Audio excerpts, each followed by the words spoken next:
Strangers in a dark room laughing at jokes they didn't quite hear.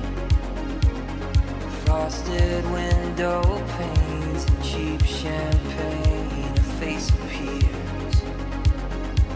And anything could happen in these cathedrals we roam, where shadow people dance and trade their glance and walk home alone.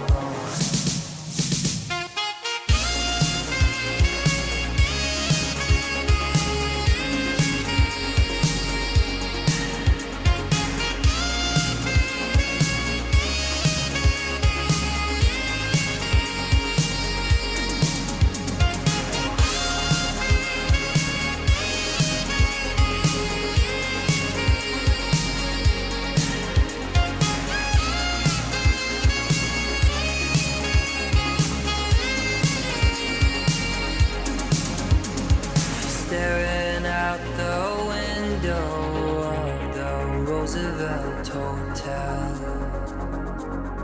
watching Midtown empty out and a kiss of farewell.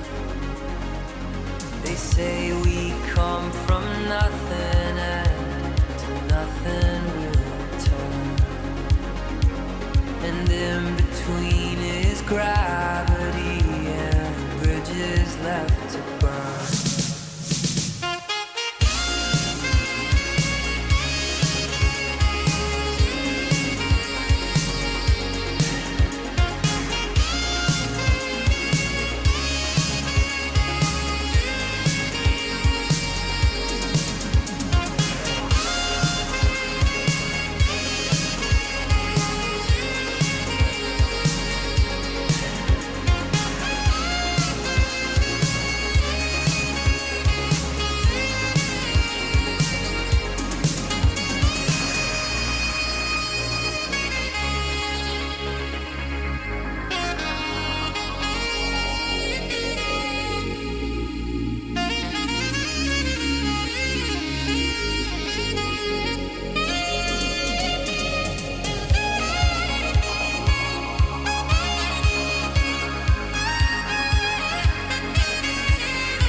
Was a king-size bed, was an escape plan, was an open hand. Now it's a dog from hell, it's a dream you sell, it's an epitaph, it's a photograph.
Well, good evening, everybody. How are we tonight? Hopefully everybody's had a great day. Happy Friday. We are back. And, I don't know how much, left we have of Quantum Break. I'm assuming it's not much, if I'm being honest. I'm actually kind of assuming it's not much at all. But I am planning on finishing it tonight. It seems like it's a rather short game, so I mean, yeah, probably gonna end up finishing it. Good news is that we did end up finding Act 2 of The Time Knife, which was absolutely amazing, and I loved every single second of it. And yeah, also there is another game that I've already got installed.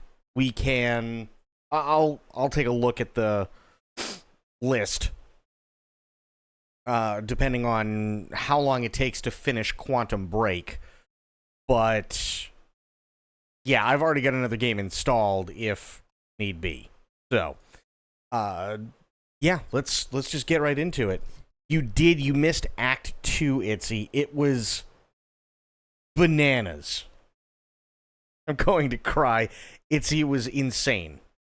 It was absolute bananas.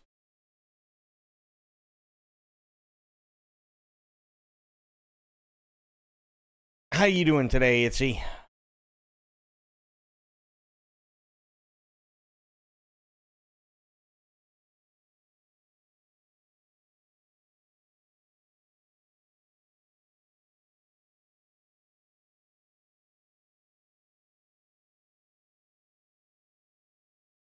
Come on, Quantum Break, you can do it. Just tired. You know what? Me too. Like, yeah. It. Yeah. I didn't sleep well last night. That didn't help anything. So yeah, definitely me too. In that sense, for sure. I'm kind of wiped today. Definitely kind of wiped.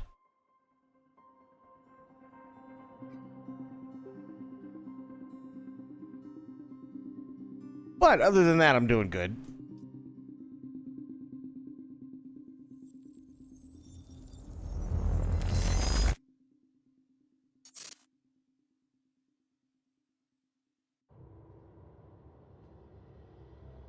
This thing growing inside me. I've been fighting it for 6 hard years. Dr. Amaral was developing a cure for the Cronon syndrome. She was the only one who could administer the treatments that kept my sickness at bay. Paul? And Jack had taken her away from me.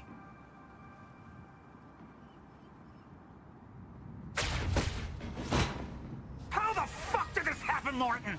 How is it possible they managed to take her? Paul, this is your illness talking. I'm on your side. Ugh. Ugh. Easy, you're... They took her. Without Sophia, there's no chance of a cure. We did all we could. But there are forces within Monarch working against you, and I believe Burke was just the tip of the iceberg. It wasn't just Joyce that did this. Sir? We've recovered Dr. Amaral's laptop. We have it set up over there if you want to take a look. I'll be right there. Uh-oh. Come on, don't... You could do it, game.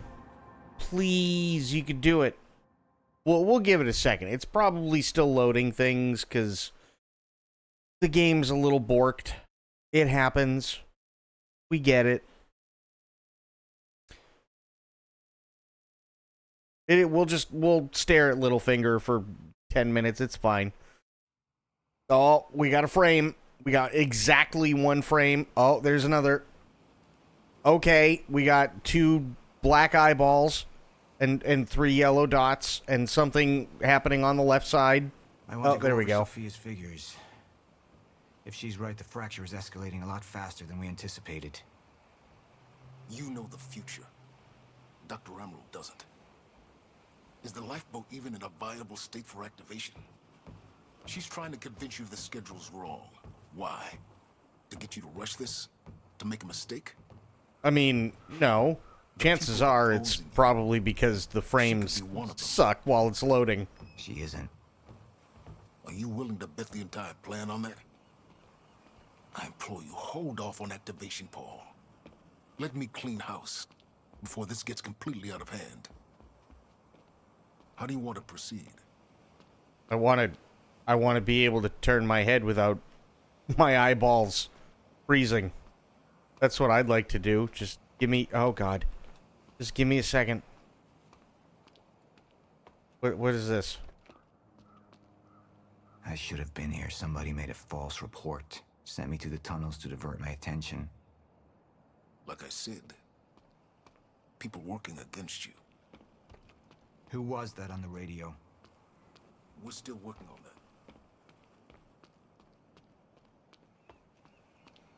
that. Okay. I think we're okay. I was gonna say something before we got started. I was gonna say something, and I'm trying to remember what it was. Oh God, why is it so bright?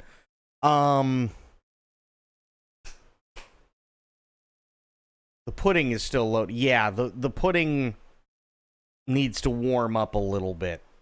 Right, and like we are currently pudding that has been in the fridge for like 3 days. It needs to, we need to leave it out on the counter for a couple of minutes. That's probably the best way to describe what's going on. Oh, yeah. Skin on top pudding, yeah. So this is what I wanted to tell you. So I noticed this. I don't know. I said something about it a while ago. I, go figure, don't like Hallmark Christmas movies. I don't.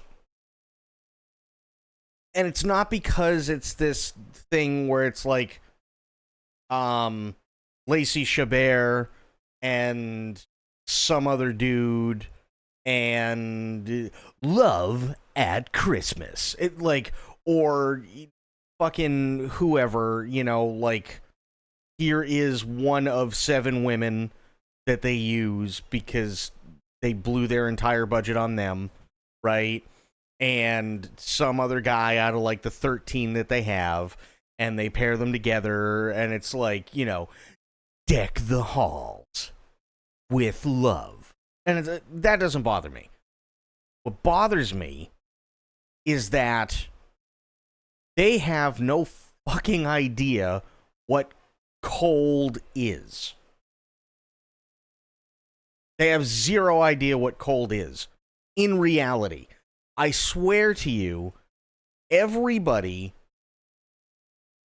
who works on a Hallmark Christmas movie lives in Southern California. I guarantee they live in Southern California because they always pick these places, right? Whether it be somewhere around Boston or somewhere in New Hampshire or somewhere in middle of fucking nowhere, Minnesota, or Chicago, or somewhere near Milwaukee because that's the only place in Wisconsin that they know, so they made up the rest of the names. Like, something like that. A place that we know is cold, right? Or they'll pick, like, fictional town somewhere close enough to Buffalo where things are going to suck when it's winter. But they have no idea anything about cold. And here's how I know this. I know this because, and I actually saw this earlier today, and this kind of drove me nuts. So, Lacey Chabert was, well, actually, no, it wasn't even Lacey Chabert. It was one of the other like lead actresses, right? That they always have. I think she was supposed to be like somewhere near Boston. I think it was one of those. It was somewhere near Boston type of thing in the middle of winter. And she walks into a house and I don't know what the fuck was going on. I saw it in passing. But there's some sort of party that she's there for, and her friend looks at her and goes, hey, listen, I know that a couple of weeks ago a thing happened between you and so, and, I'm just hoping that for today you could put it behind you, because, today it's my Christmas party, and we've got a scavenger hunt that's going on, and the main actress looks at her and is like, yeah, that's fine, whatever. She goes, also, I can't believe you're making us go outside. It's like 25 degrees out there. And her friend looks at her and she's like, well, I mean, we have to have a scavenger hunt, don't we? Besides, I made hot cocoa. First off, if anybody has ever actually, like, dealt with severe cold, there are 2 problems with hot cocoa. And when I mean severe cold, let's not forget, okay, 25 degrees is below freezing. Okay? 25 degrees Fahrenheit is below freezing. That, for anybody watching that deals with Celsius, that is below zero. Okay? That is insanely fucking cold. So, the problem with hot cocoa is that if you are already chilled to the bone and you are outside, the only way to have hot cocoa to the point where it's going to warm you up is somebody less than 10 feet away had said hot cocoa on a roaring fucking boil and poured it into a cup and you downed it. Problem is that you have, congratulations, now given your insides third-degree burns, which is bad. When it is that cold, the only option you have is to give it a minute. Let things cool off. Unfortunately, because hot cocoa, believe it or not, is a liquid, the problem becomes if you give it a minute, it literally just becomes kind of like cold melted chocolate. Not like chocolate milk, but more so the consistency of if you've ever had like really good chocolate, whether it be Lindt or name another like really good European chocolate or something like that, and you accidentally leave it in the car and the heater's on, right? Or you bought it at the store and the heater's on full blast and it melts it, and then you turn the car off and you're bringing in groceries or whatever, and then 10 to 15 minutes later you go, oh shit, I forgot my chocolate, it's in the passenger seat, and you go to grab it and it's still in its melted form, but it hasn't hardened, but now because the car is cooled off, it's just cold. That's what you get, which defeats the entire purpose of hot cocoa in the first place. That's problem number one. Problem number two is that anytime they depict anything in terms of driving in the winter, they have zero fucking idea what it is like to deal with anything in terms of driving in the winter. Now, again, I know I'm probably speaking to a minority of people here, and I understand that, but coming from somebody who lived most of their life in New England, and had family that grew up in Chicago as well as New England, and friends who live in Buffalo, and so on, right? This is a thing. Fun fact, I lost my V card in a snowbank in rural Vermont and ended up getting frostbite on my ass. See, perfect example. This is how I know for a fact you're going to know this one. They don't know what it is like to do anything in the morning in the winter, okay? How do I know this? It's very, very, very simple. Because what happens in these movies is whoever the main star is, it doesn't really matter.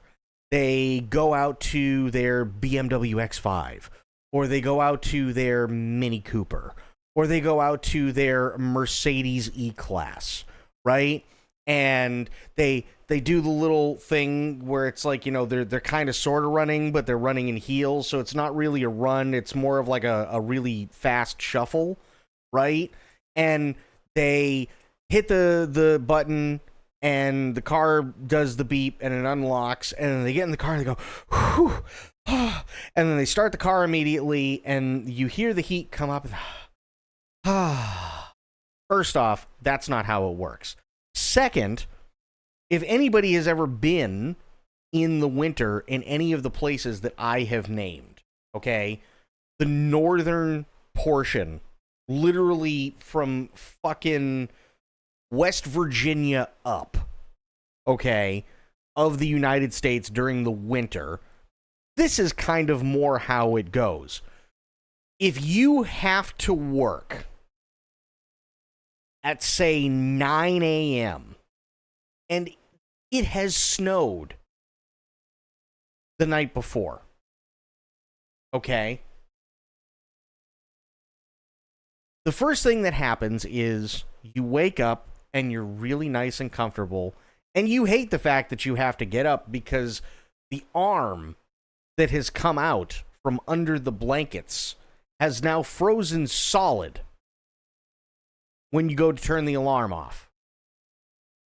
And you know this is going to suck, especially considering it's 5 in the morning, because you have to be there for 9, and you already know that the roads are going to take you twice as long to traverse as they normally would. Okay? Now you're getting up 4 hours before you have to go to work because you know it snowed, and you stick your arm out, and it's now a popsicle. Okay? You shove your arm back under, and you tell yourself, it's like a Band-Aid. You just got to get up and do it, and it'll be fine. It's the initial thing that's going to be bad, and after that, you'll be perfectly, and you psych yourself up, and you pull those covers back, and you go, fuck! And then you put the covers back on immediately, because it's a hell of a lot colder than you thought it was going to be, and thankfully your body hasn't woken up, because if it had, you would have immediately pissed yourself. Just as a natural reaction to the cold, so that you could be warm for those 15 seconds that your body was now exposed to the air. Finally, after knowing what is going to happen, the next time you pull the covers back, you get up, and you don't go to the shower, you don't go brush your teeth, you don't put coffee on.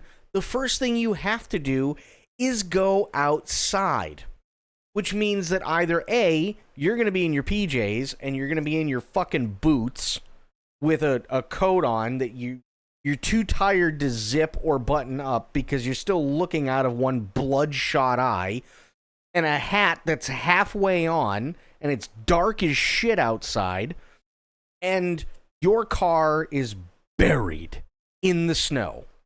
Okay? Normally, on a good day, it's just cold as shit. So what you have to do is you have to go outside, and you have to sit there and play with the fucking key lock in the car, or in the door of the car, because you can't unlock it initially because the lock is frozen shut. So then you finally get the key in, and thankfully it didn't snap off or anything, and then you can get in the car, and now you have to sit in a cold-ass seat for as long as it takes for the engine to start, and that can sometimes be a pain in the ass, especially if it's below freezing. And I don't care what anybody says, because I know this, and I've been there, and even though it's fuel-injected, it still runs like a bag of shit for the first 15 minutes, because the goddamn thing has to warm up.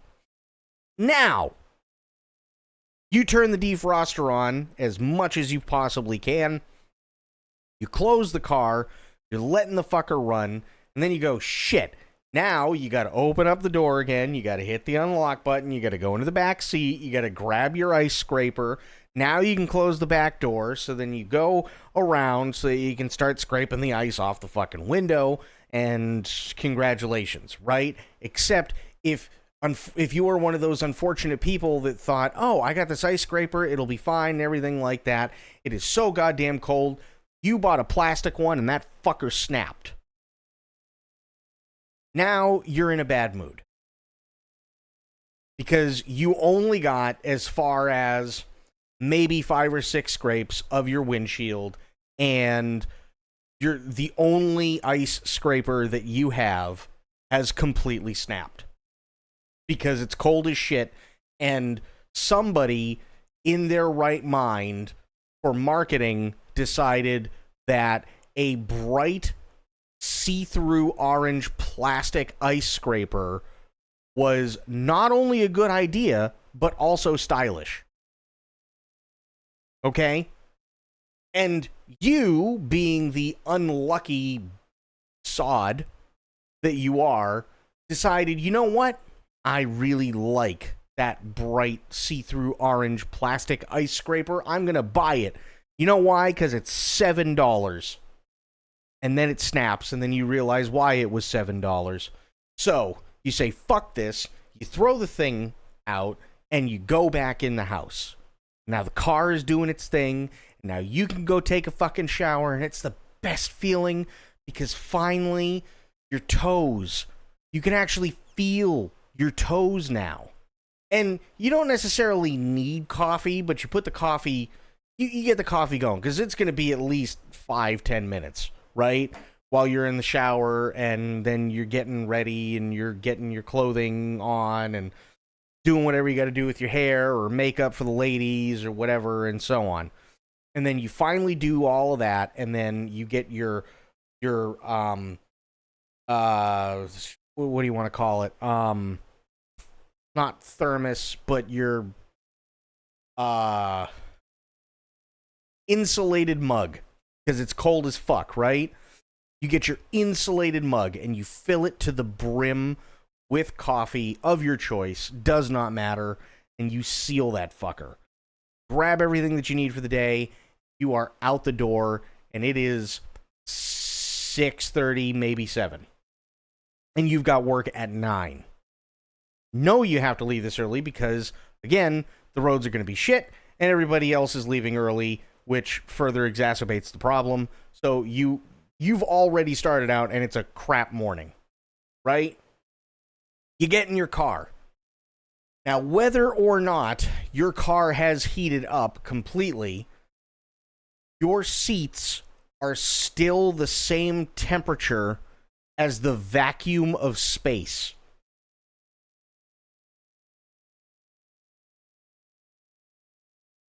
That's just how it is. And if you're supremely lucky, because your car has now been idling for this long, you have this little wet ice hole that you can see out of on your windshield because you couldn't scrape it because your fucking ice scraper broke, right? So now you have to sit there and wait. But thankfully, because the car's been running and there's been a little bit of heat on the bottom of the windshield, you're not going to fucking make your windshield wipers tear themselves apart. So you start using windshield wipers, and you use a little bit of windshield wiper fluid, and cool, there you go. Now you can start to see and everything. And you rev the, give it a little gas, rev the engine a little bit, get the temperature up, and okay, great, cool. Now you're driving to work, and you don't want to take a sip of your coffee until you're on the highway. When, you can go a relatively safe speed. You don't have to stop and start and stop and start and stop and start because the roads are shitty, and, you don't want to be distracted because you're drinking your coffee, right? So, but again, everything takes twice as long. So by the time you get on the highway and you're going any relatively, like, constant speed, now you go to take a sip of your coffee, but because the fucking cup holders are plastic, even though your insulated mug is insulated, your coffee is cold as fuck. So now it is a miserable drive to work where you have to now pray to God that you get in on time, actually before you're supposed to be there, so that you can go to the break room so you can take said cold coffee now, and you can dump it into another coffee cup that is microwave safe so that you can you can nuke the fucker for at least 2 minutes so that it's the same temperature it was when it left your coffee pot when you left the house, and then immediately turned cold because it's below freezing outside. So then you can dump it back in your coffee mug and finally take a sip of coffee and then start your day. That's how it works in literally the northern half of the United States every single winter. And this is also how I know that no one at the Hallmark Channel knows what the fuck they are talking about when it comes to anything related to dealing with winter in the United States, in places like Boston or New Hampshire or Vermont or Chicago or Ohio or Buffalo, New York, or Milwaukee, or anywhere in Minnesota or like literally anywhere, basically northern half of the fucking United States.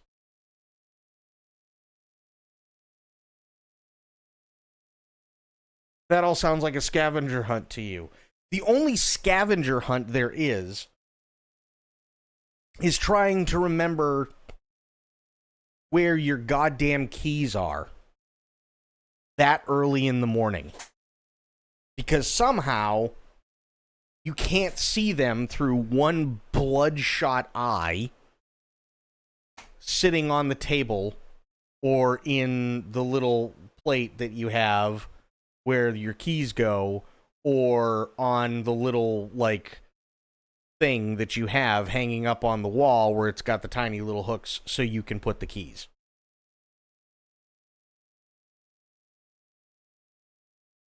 I'm just saying, this is how we know. My favorite is that first blast of cold air when trying to turn on. Oh, it's amazing, isn't it? And we all know that sound, too, because you turn the engine over, but it could be that it is so cold, right, that you're also praying that your car starts. Because it goes, and then it, like, then the car, then it kicks in. Like, it kicks over, right? And then you get this. That's the cold air hitting you. That is literally the Arctic smashing you in the eyeballs.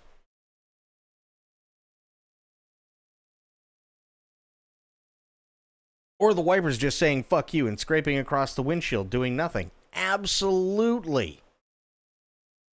And none of these things are covered in any of the Hallmark Christmas movies. None. Absolutely zero. They all do.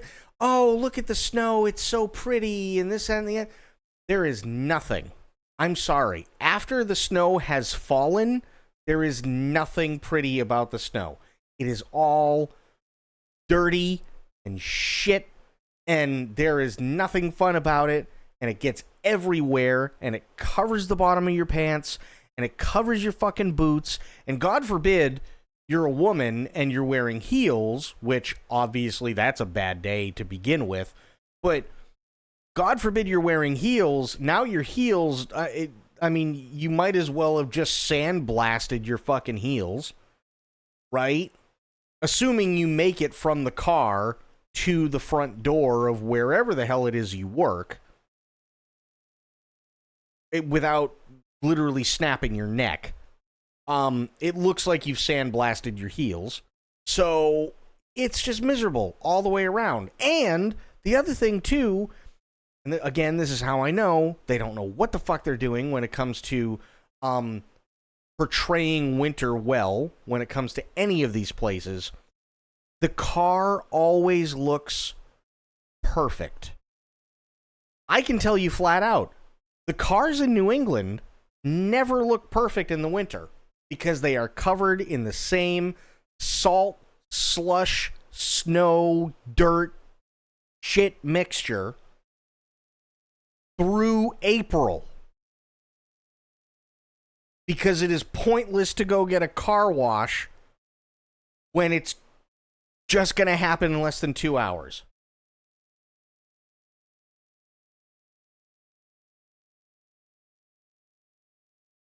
Women in the cold not wearing boots and having shoes to change into boggles my mind. I don't get it either. I really don't. But that's another thing that Hallmark just completely perpetuates, right?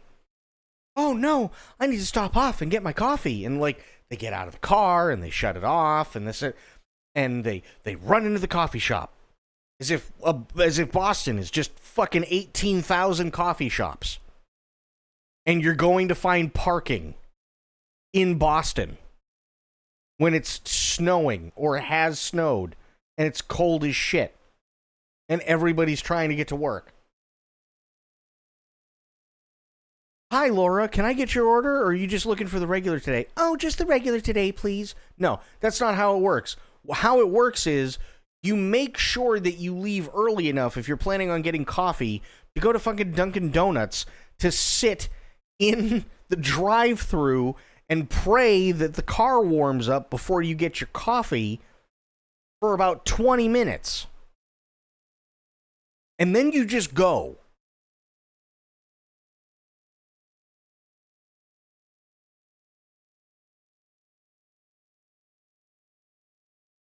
That's how it really works. That was the first thing that I learned growing up in New York. I kept a pair of indoor shoes in my locker. Yeah. Absolutely. Absolutely.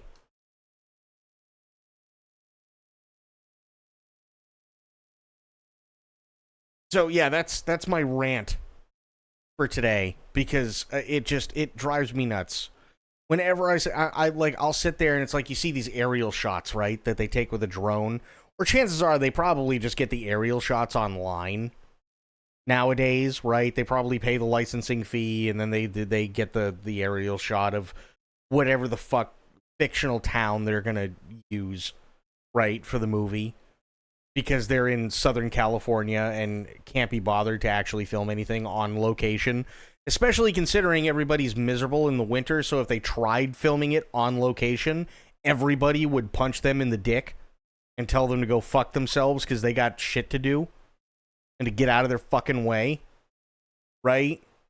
And they give you this idyllic, like, place that you just want to live, and everybody's working and it's all good and meanwhile, that ain't Boston.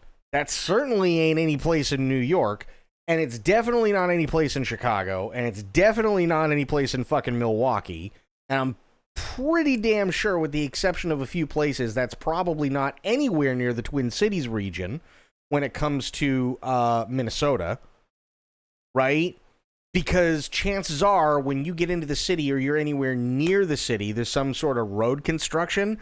So literally, if you get out of the car, you're going to hear cars honking because there's traffic and there's a truck that's trying to take a super wide turn, but because it's rush hour, the fucking truck can't do it, but it's trying to get to a gas station to bring in the next delivery, because now there's a truck that has to go there every day, and the gas station's waiting, and people are waiting in line at the gas station, and they're honking their horns, and somebody's doing road constructions, and right? The entire just blaring in your fucking ear at 700,000 decibels. That's how it works.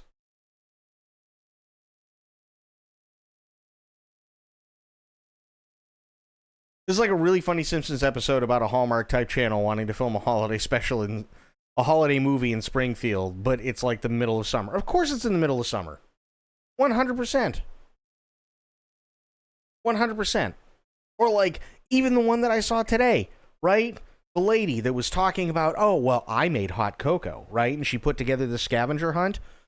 Everybody else is in a coat. And she comes out with this tray that nobody has in their homes ever, because it's literally a waiter's serving tray that has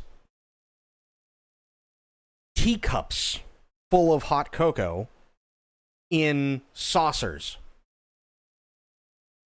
And she's only wearing a sweater in what has already been predetermined by our main character, right? As it being 25 degrees outside.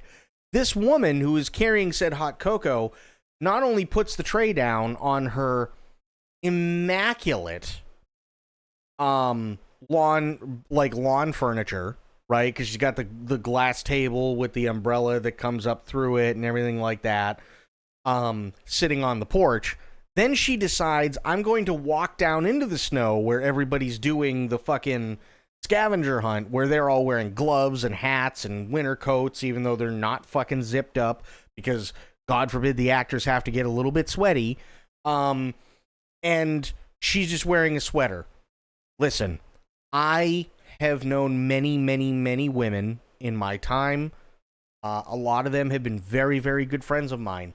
I can tell you right now out of all the women I know and grew up around in New England, none of them would only wear a sweater in 25-degree weather because their tits would fall off.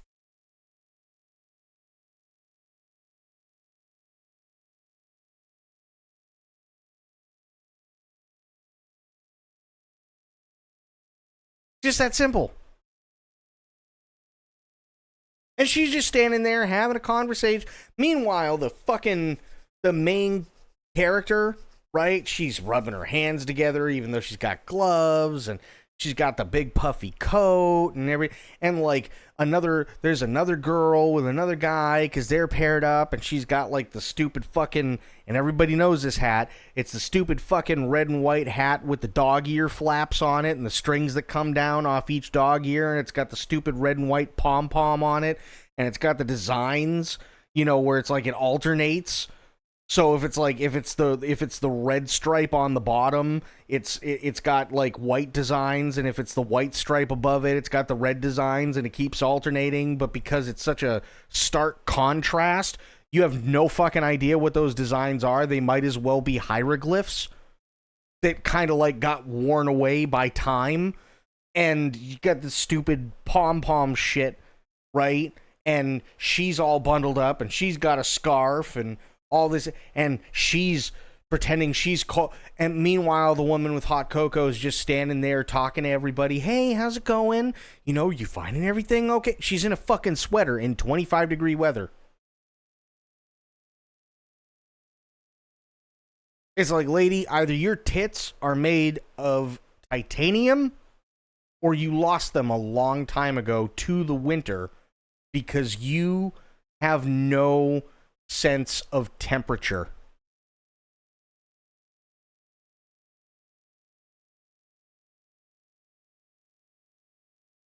But we will wear short skirts with tights in the cold.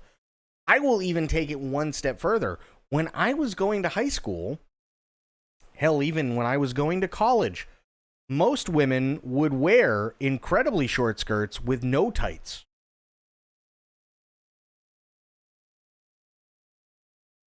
Because, that's just how it is, If, you got to cover up the top half, that makes sense, right? But you gotta leave the legs,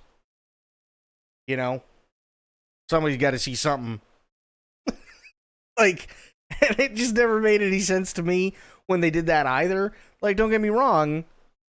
Hey, short skirts are great.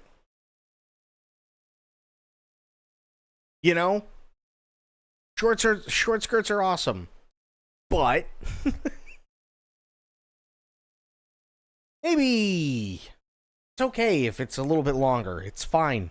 Don't worry about it. I get it. I appreciate the effort.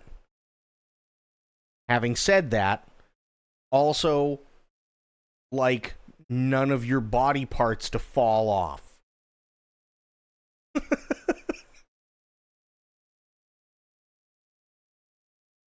That's how you got frostbite, so you learned your lesson. See? I'm just here spitting facts. Somebody was working against me. Somebody close. Martin Hatch. Oh, God. Sophia Amaral. I could only trust one of them. Hold the show, Amaral. Oh, boy. Oh, no. Oh. We're okay. So I have some information about Martin Hatch. Martin had been my closest advisor for years. I began to wonder if that had been a mistake. Sophia's loyal. She's always been loyal. I don't think we can trust her. The way she looked at the countermeasure like she's seen it before, she knows what it does. Sophia's research had saved my life. Loyalty doesn't run any deeper. Serene chooses to trust Sophia and suspects Hatch is a traitor. Well, what do they say for Hatch? Maybe we'll have better luck with frames.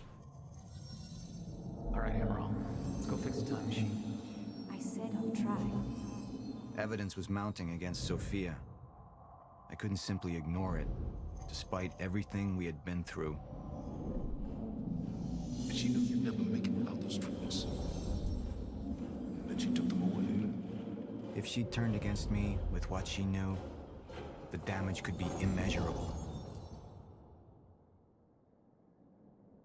Yeah, I mean, fuck it. We need her as a... Well, Jack needs her as an ally, so we'll say that he believes that Hatch is loyal.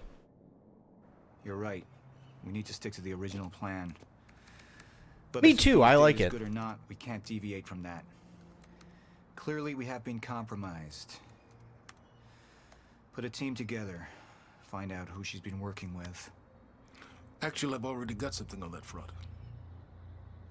They just pulled this from the security feed. My God, it's her. Who? Her, Martin. She's one of our employees. How the hell? We got too big for you to screen everybody personally. We didn't have an ID on her. Until now. Beth Wilder. She's one of our operatives. We've already got a kill team after, but... We won't be able to kill her. Not yet. How can she be working with Jack? How does she even know him? I told you, Paul, we can't trust our own people. Who knows how deep this goes? Find out.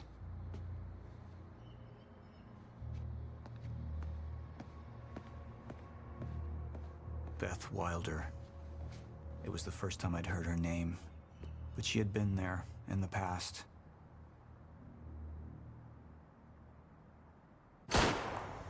When it all started.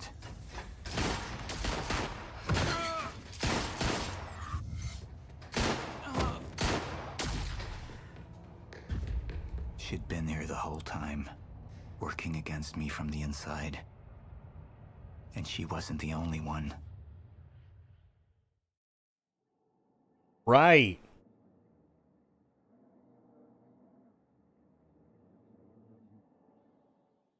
Oh, we got another trailer. The treatments, they're losing their effectiveness. Sophia, you shouldn't worry so much. Back up slowly. I need to get in that lab. There's something in there that I need.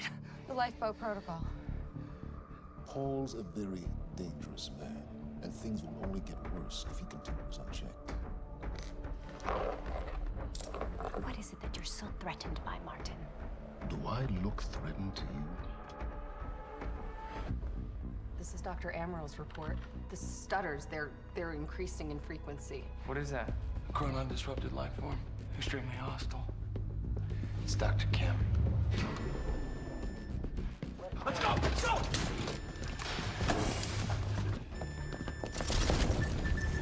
No, don't. Put one of those on!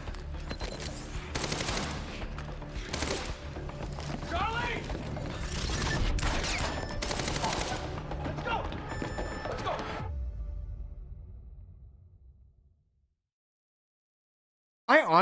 I don't think... Hang on, let me check.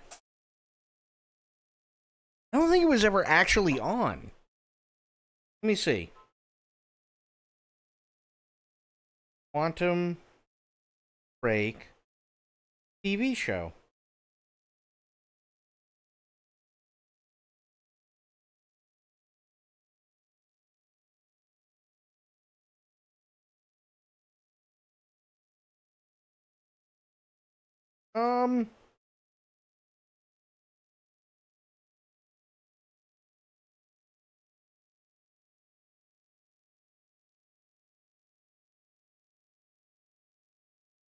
No, not Quantum Leap. Idiot.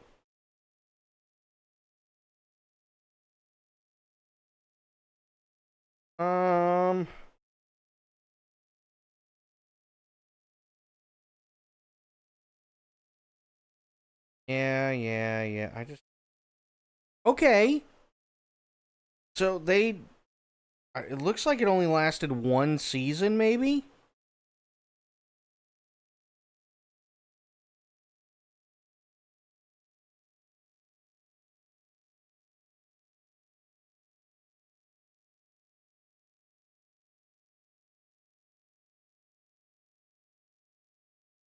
Yeah.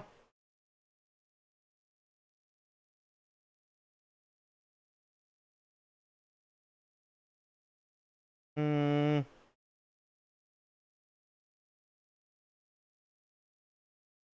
Yeah, it looks like it lasted for one season, and that was about it.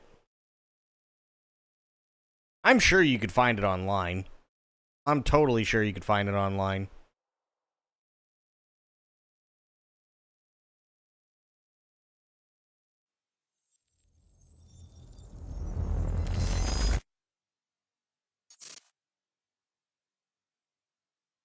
You took the one thing Mr. Serene needed to survive, Dr. Amaral. That made you priority one. Yeah, they made that clear. Monarch lined every escape route with barricades, roadblocks. I had to get to the mainland, but I couldn't do it by car. Needed a new plan. All right, let's go. Beth, I think I'm gonna need a ride. The streets are too hot. There was another Sci-Fi Channel show that came out with a game that paralleled it, but I can't remember the name.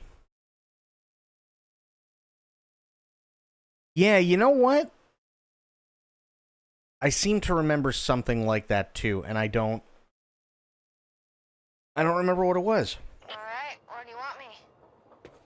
I'll let you know as soon as I find some higher ground and get a good look at the situation on the bridge. I think it might be a no-go.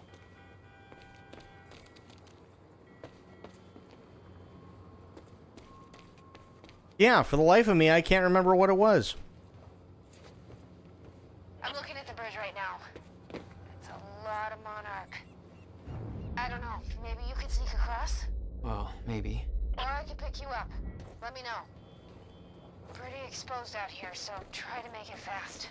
I'll be a lot better when you get me on that boat. Monarch's right on my ass. I'm not exactly making friends out here. How's Dr. Amaral? Still kicking and screaming. How long do you need to get here? That depends. Let me check. Paul. What the actual fuck? Defiance, yes. Yeah, that sounds about right. Better get inside before the chopper spots me. Okay, we've got to get inside. Oh, I got to hit E.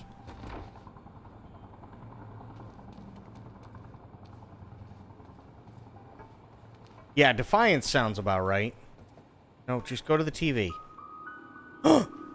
Night Springs? Yeah, just looking for a viewpoint.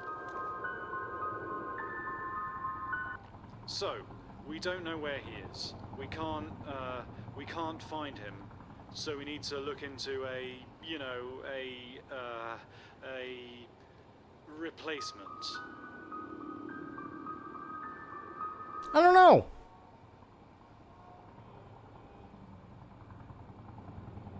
All ponies are made of butter in Night Springs. Ah!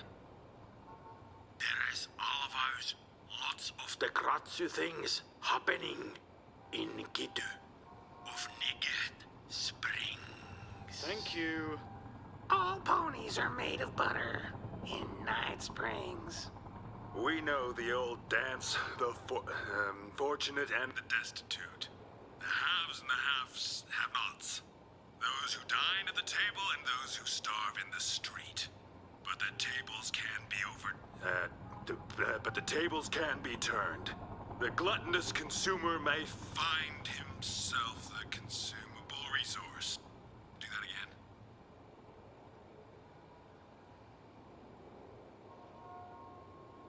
And yet, that is the fate that awaits you in Night Fringe. Night Fringe. Night Springs. Nice. Night Cringe. No. Springs. Bright Blings. Night Springs. Fright. Winge. Jesus. We know the old dance. The fortunate and the destitute. The haves and the have-nots. Those who dine at the table and those who starve in the street, but the tables can be turned. The gluttonous consumer may find himself the consumable resource in Night Springs. Night cringe, yes. Right things.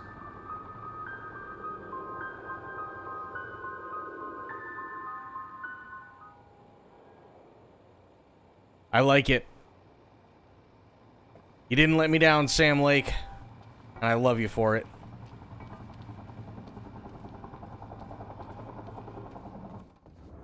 Oh. We still have no visual on Joyce or Wilder. Doing another sweep.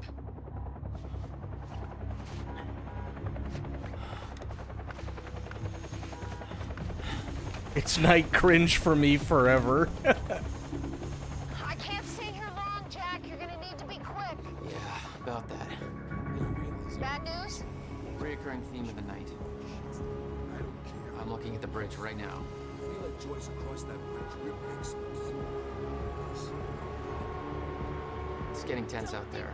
If I go anywhere near that thing, there's gonna be innocent people caught in the crossfire. All right. Any bright ideas? There's no way in hell you're gonna get away with this! Calm down. We need to take a look at your truck. Let me see. There's a pier under the bridge. You should be able to meet me there with the boat. Giant gas sign out front. Can't miss it. It's nice and bright for Monarch to see. There's not a lot of options. Switching to Monarch frequencies. Be in touch soon. All right, I'll be there in a few minutes. Don't stand me up. Yeah, don't stand Hottie McHotpants up.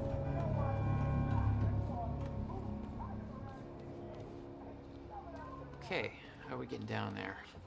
Where's the fire pole?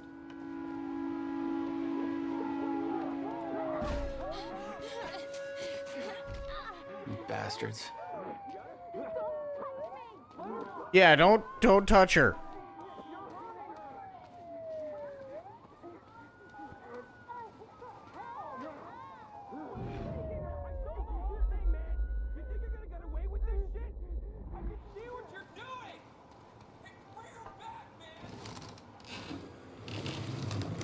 HQ, this is Gatekeeper 1.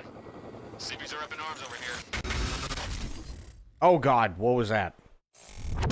Oh. They're getting out of their cars. Some asshole from Lucky Joe's won't let us search his truck. You heard Serene. We take the hard line. Easy on the trigger finger, but if it comes to it... Copy.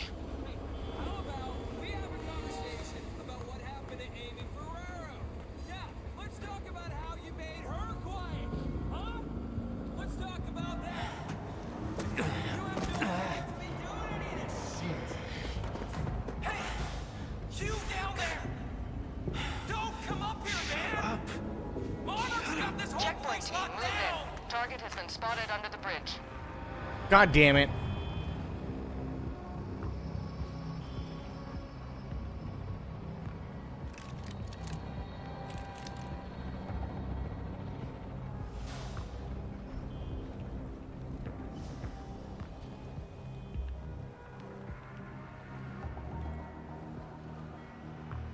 HQ, No!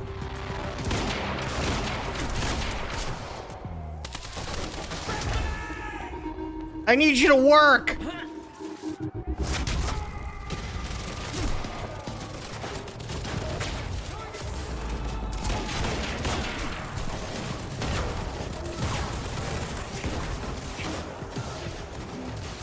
Alpo, what's going on, buddy? Oh, God.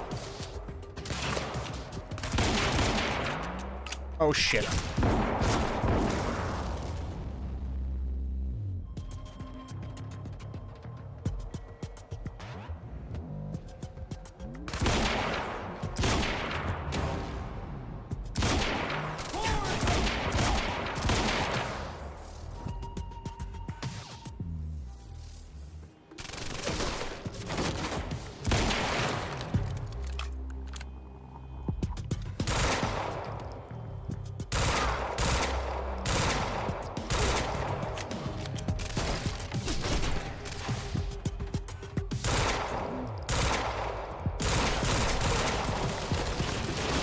Oh, that's a minigun.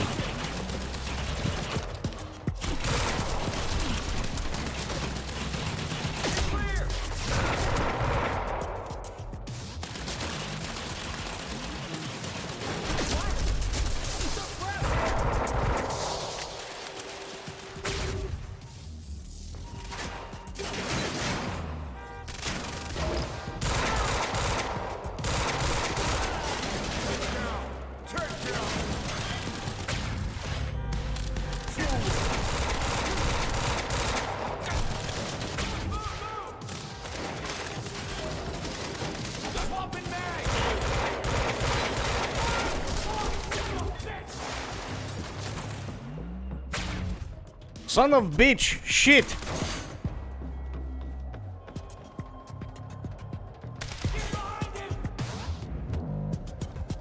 Alpha always assuming they're here first. I know, right? How you doing, Bleached? I don't hear any awesome metal songs, 0 stars.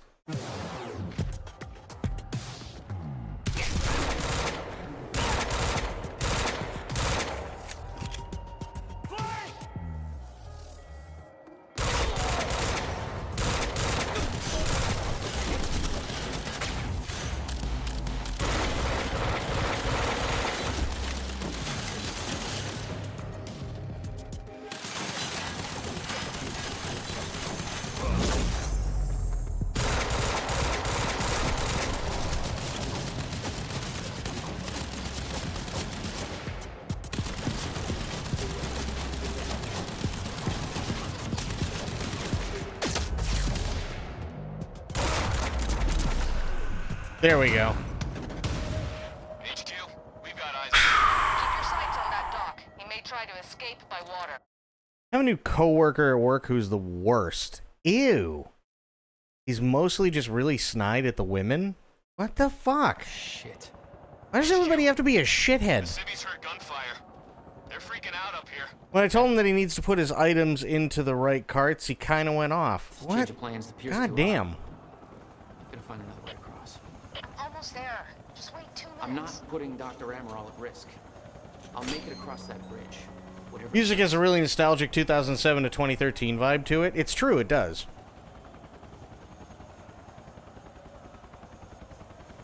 I need to get him to the bridge.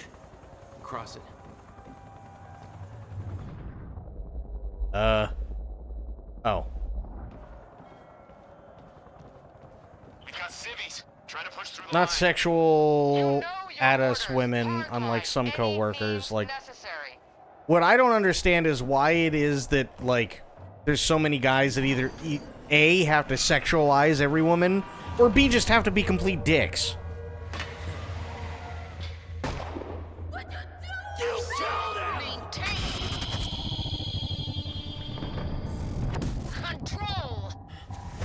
Not gonna deal with it? I don't blame you.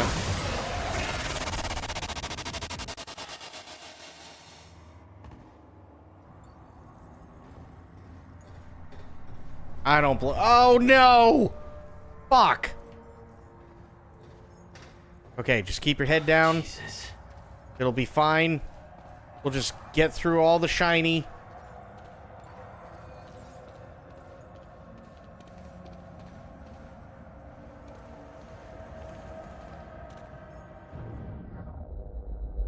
Okay.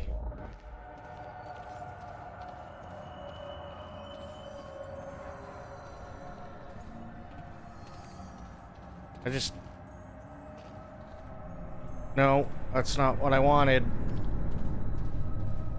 Where am I going? I'm lost. Oh god. That's all right. Not it. Ooh. Hang on. Priest focus. Oh, yeah, absolutely. Purchase that one. Are they shooting pizza people? Oh, never mind. Someone is throwing fire at them. Well, yes, but it's also because somebody fired first. So these guys are rebelling because there was already a suspected shooting of people at a previous site. I'm actually just more so worried about getting through this hellhole because the stuff that is green and red in neon is not supposed to be that way. And it really is grating on the eyes. Oh no.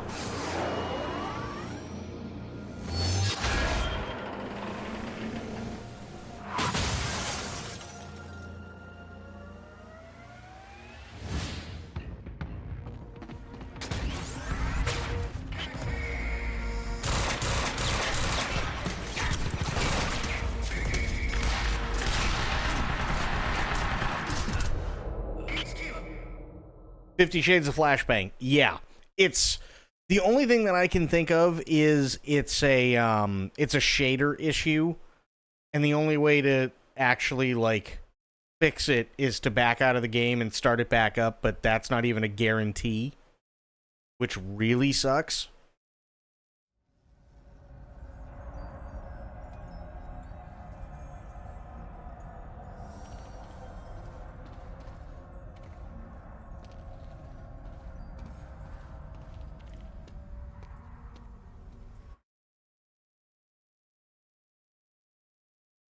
It blows.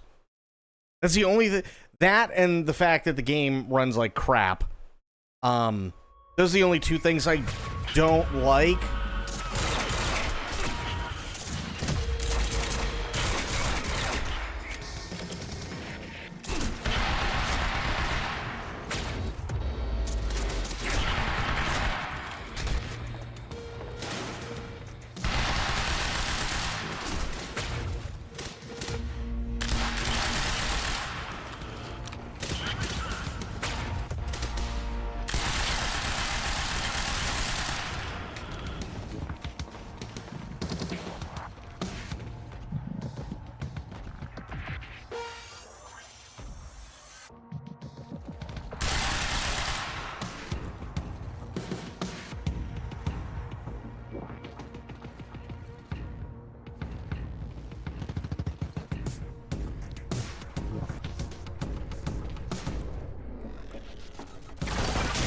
Jesus shit!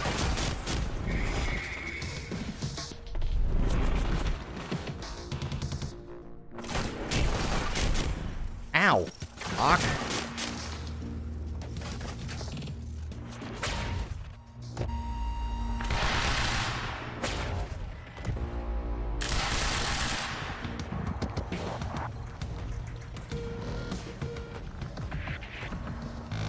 Yeah, it's a big boy.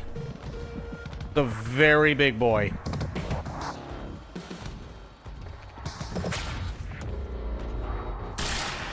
Shit.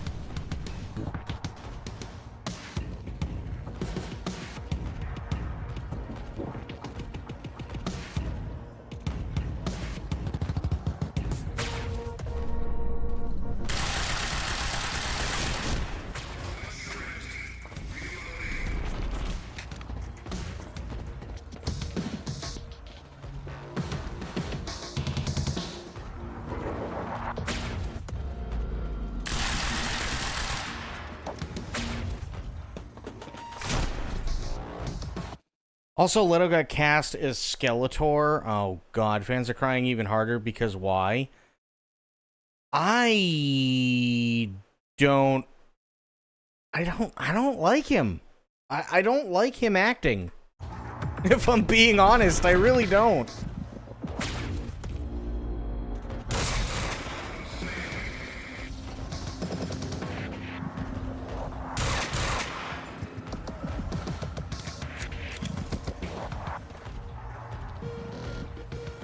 And at what movie has he shown that he can be a Skeletor? Literally nothing. That's the problem.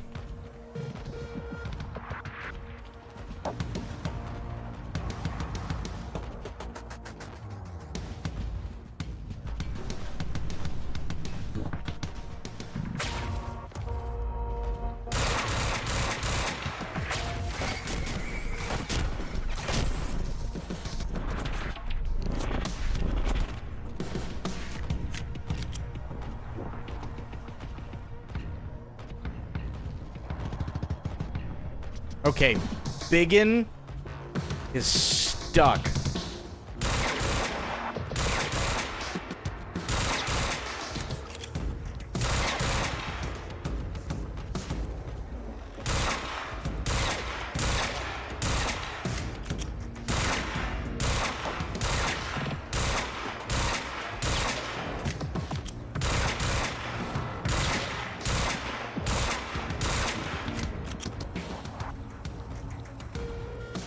Adam was sent to Earth at age 11, so it's now 30 years later.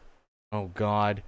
He finds his power sword and goes back to his home planet, and wait, why are you all getting up and leave? Oh, Jesus. Yeah, it sounds awful.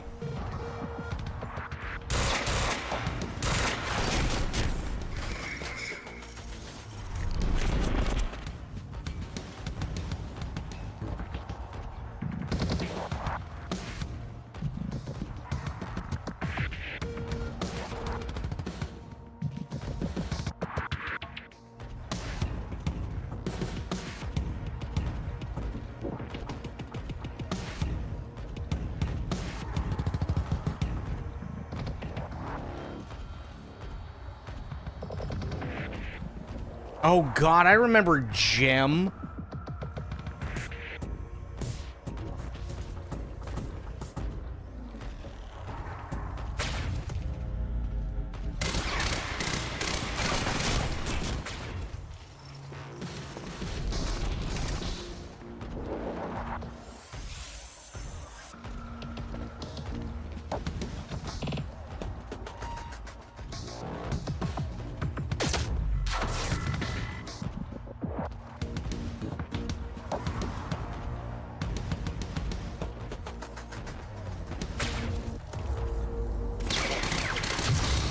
There we go.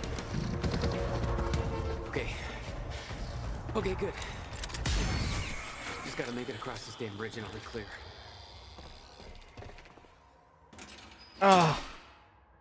It broke Shadows? No, it's this... And yeah, Corgi, I agree with you, by the way. Most of the time, if you restart it, it'll be okay for maybe 20 minutes, and then it'll start, like, taking a shit again.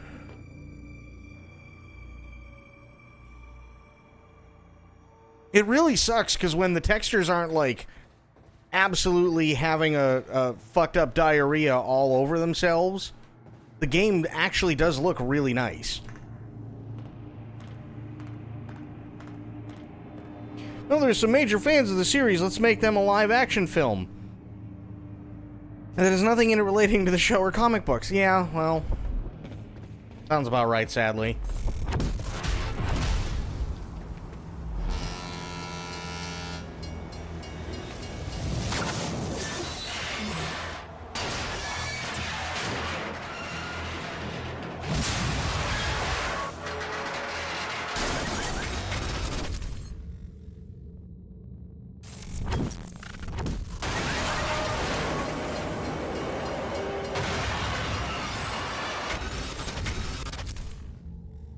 Basically, this game now, with the way that the textures are, it's essentially just a reimagining of Joseph in the Amazing Technicolor Dreamcoat.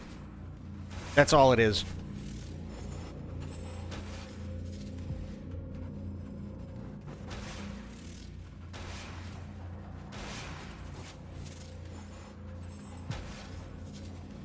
Oh no. This is so bad.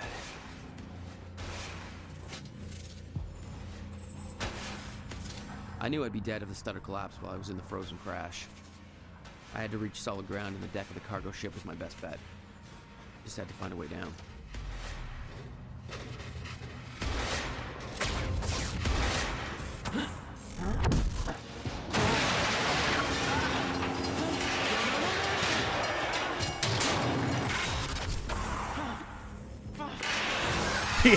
They did have similar results.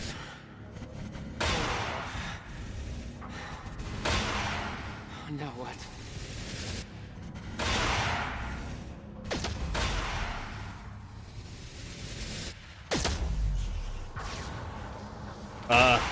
Oh God.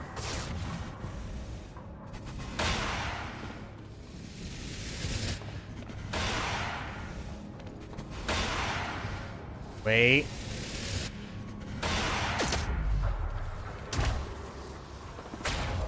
There we go. A mess.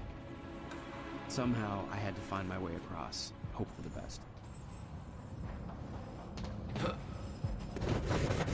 Oh, good.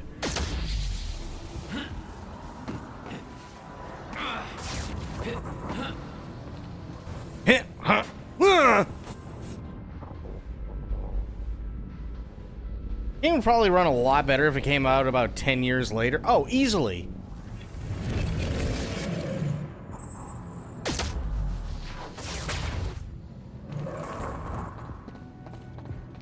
I kept heading downwards, towards the cargo ship. Yeah.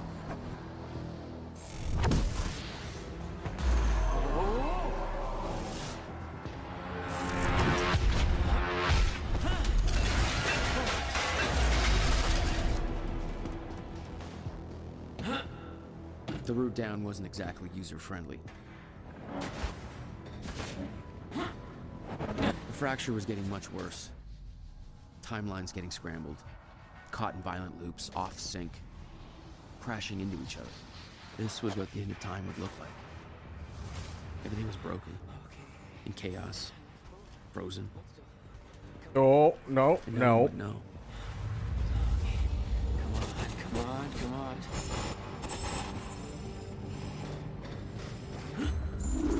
Oh, God.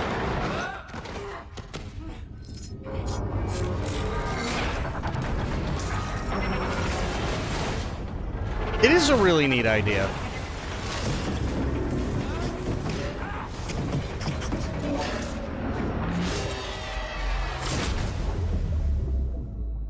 Fracture was escalating.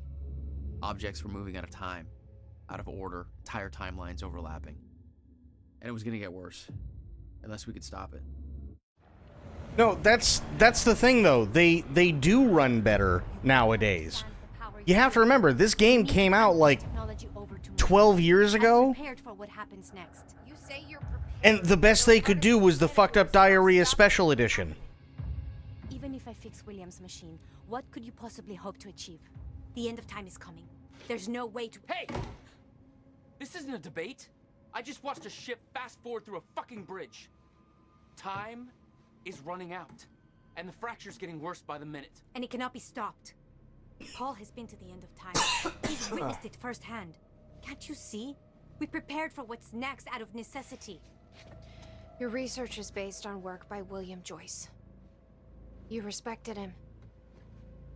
He knew that the fracture would occur, but he also knew that it could be fixed. Will built a way to stop the fracture.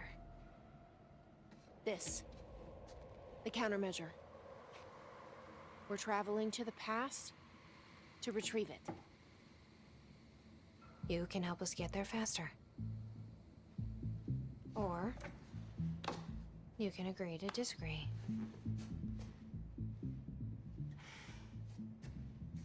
I'll have to run diagnostics on the machine. I can't promise anything before that. Nick, take Emerald to the machine. Oh, there's ghost boats. You got Nice.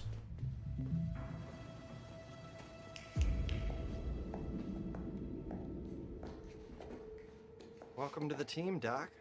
Don't make me shoot you.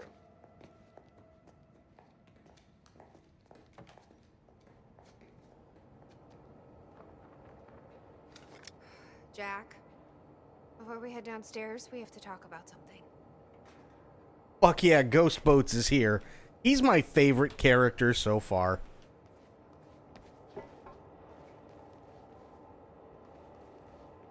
Okay, what's up? It's about the plan. If Amaral gets the machine working... We go back to yesterday and undo all of this. Listen. In the video Will left for me, he said the countermeasure was stolen from his workshop on July 4th, 2010. He also said I took it. Maybe I did, Jack. We have a time machine. You're saying we go to 2010. We steal it.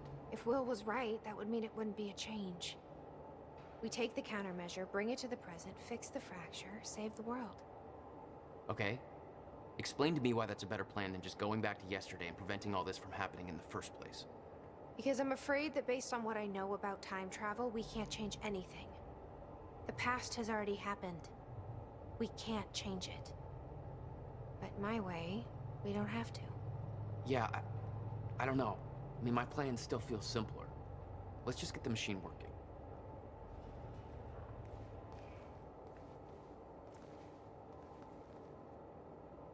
Behind every great game is a game where they tried and kind of didn't do as great as they wanted. I mean, that is fair. That is absolutely fair, and I agree with you. It's just sad when you have a game that, like Corgi said, this game is a really neat idea. It's got actually some really cool stuff with it. The story's actually really cool. I like the way that they paced everything. And it ran alongside a TV series. I can't even say alongside. It ran in parallel with a TV series. So literally, it's you play one episode or one act of the game, and then you were originally, when this first came out, were able to watch an episode, and then Act 2, Episode 2, 3, Episode 3, and so on, up through the first 5 episodes of the series, which is really cool. But yeah, the game just kind of runs like crap, and all the textures lose their mind. Anyone else see the Superman trailer? I have not.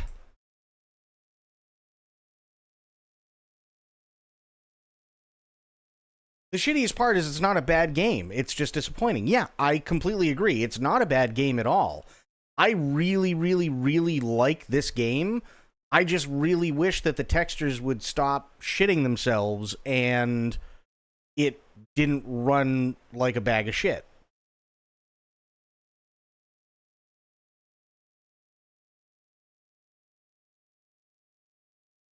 We finally get a Superman film in color. What? You don't like the washed out drab Zack Snyder stuff? Is that what you mean? I thought everybody loved those movies.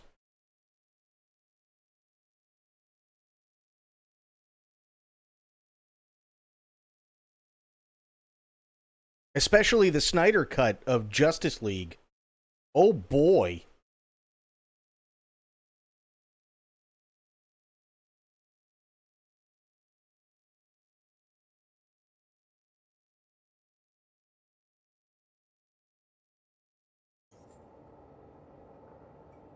Best 2010 plan. Best charts and plans for the plan to travel to 2010 and steal the countermeasure. Oh.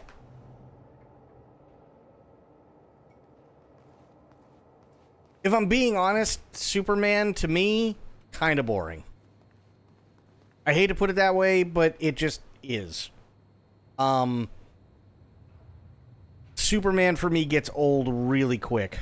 Like, I'm going to be honest, the only 3 Superman movies I actually really liked were the first 2 Christopher Reeves Superman movies and Superman Returns. That's it. Everything else has pretty much sucked. Hatch. This is the guy that visited me in the cell. He may be undermining Paul, but I get the impression he's not on our side.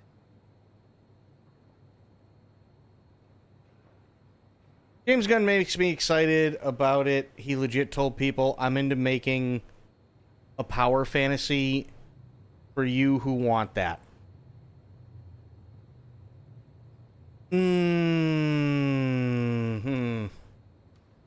Homelander is more interesting than Superman. Oh, well, yes. But, not making a power fantasy. Okay. Yeah, Homelander is good. Absolutely. But the reason Homelander is good is because he's flawed as fuck. That's why it works so well. Because Homelander is insanely flawed.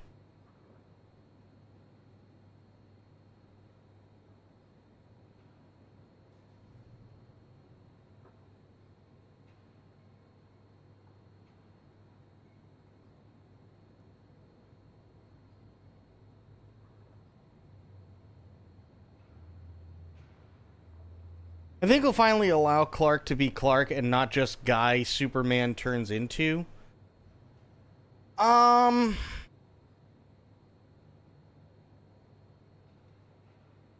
Maybe. First shot of Superman bleeding out in the snow. Well, yeah, but here's my problem with Superman.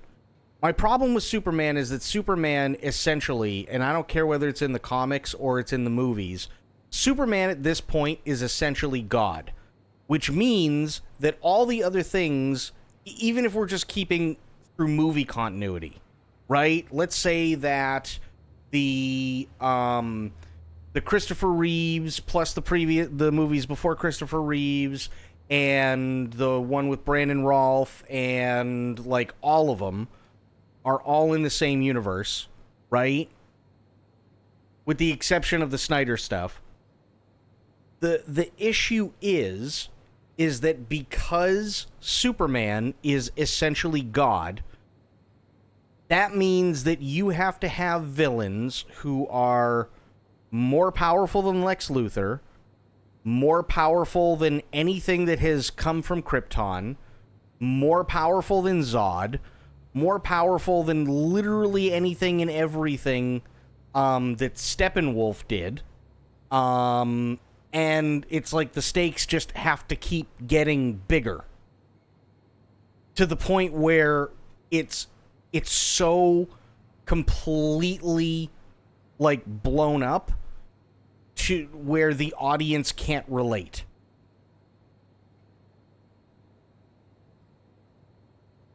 The audience just can't relate anymore. That's just how it is. That's always been my problem with Superman.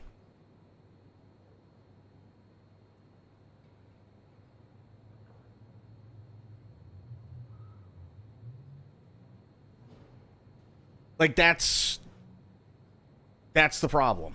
And the other issue, too, is that, and this is something that has spilled over into Star Trek and Star Wars as well, is that you now have these directors who think they know better than the studio and make it a point most of the time to sit there and stick it to the man. Like Zack Snyder did. Zack Snyder was all about sticking it to the man, which is why he made the Batman v Superman and the Justice League movies the way that he did. Because he didn't give a fuck about anything superhero related. He hates comic books. He hates already established IPs. He hates literally all of that. And the only reason why, by the way, he hates literally established IPs is because that fucking god-awful movie that he made recently, Rebel Moon, he tried to sell to Disney as a script, and Disney laughed in his face and said, "Go fuck yourself."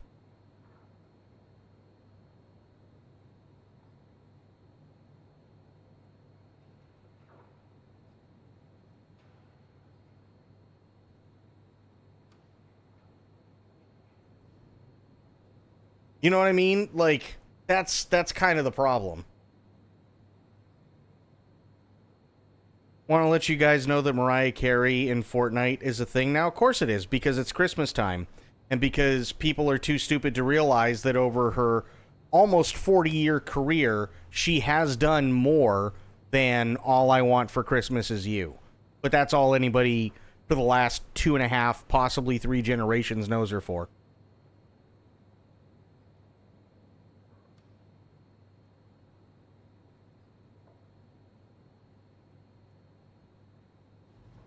It doesn't matter how much she's accomplished. She's literally only known for one song. That's it. She's literally only known for one song now. She's literally the girl that drives you fucking insane at Christmas because every store, every gas station, every thrift shop, every toll booth, every radio, every checkout counter, anything and everything that has a link to an audio hookup is playing that song every 5 minutes.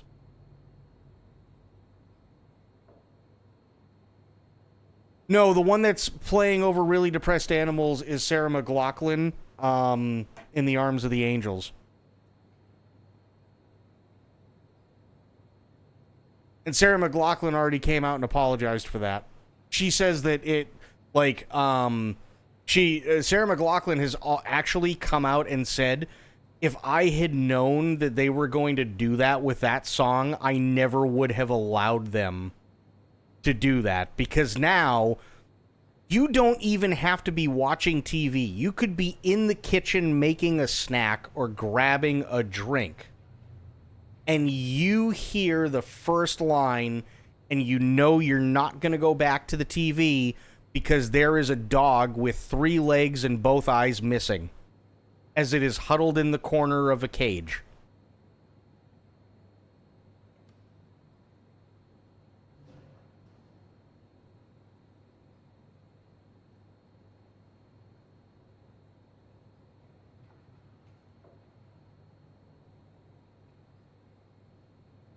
And they've been doing that for, well, fuck. They've been, literally, the ASPCA has been doing that since the song came out.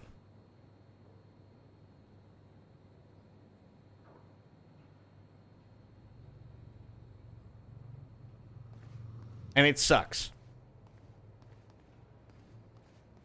Let's see how Dr. Amaral's doing with the time machine. Yeah. I don't think we can trust her. The way she looked at the countermeasure like she's seen it before. She knows what it does.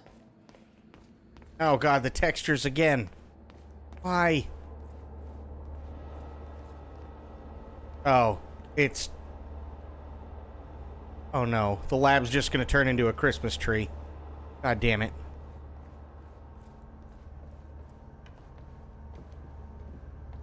Wouldn't mind it if it didn't get played starting in October. Yeah. Did you find anything? I'm not sure. I'll go check. How long do you need? I already found the problem. Quite simple, really. The power relay is down.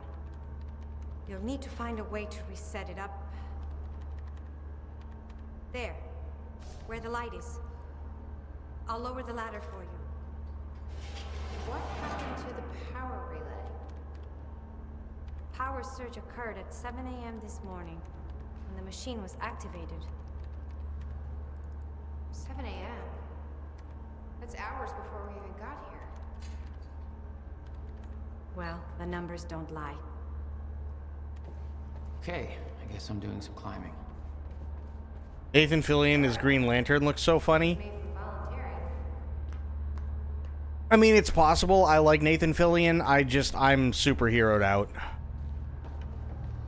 Okay. The console here's got 2 red lights, 1 green one.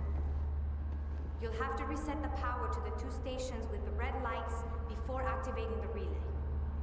Both stations are located above the machine. Just follow the cables to the red lights. Above the machine. The perfect place for a reset switch, Will. Just let me... There we go.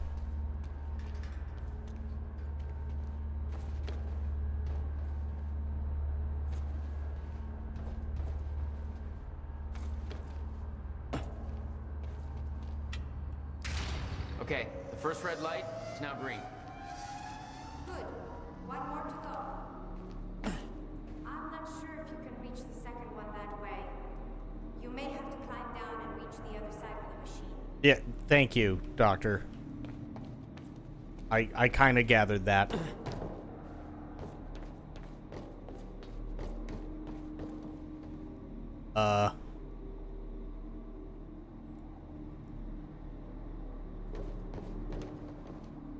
How in the fuck?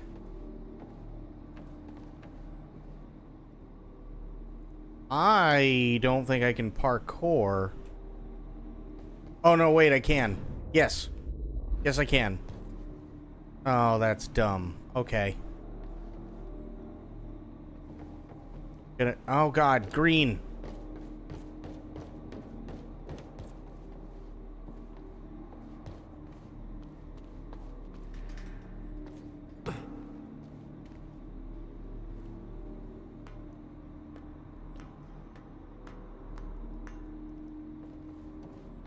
Oh.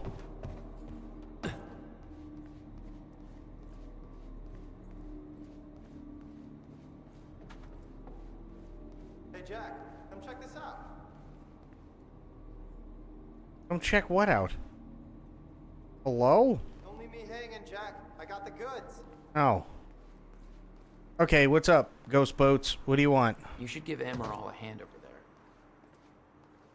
Yeah, but I figure what I'm doing is more important. Okay, what is all this? I dug through the area and I found everything I could on your bro. You gotta see this video I found, man. Check out the TV.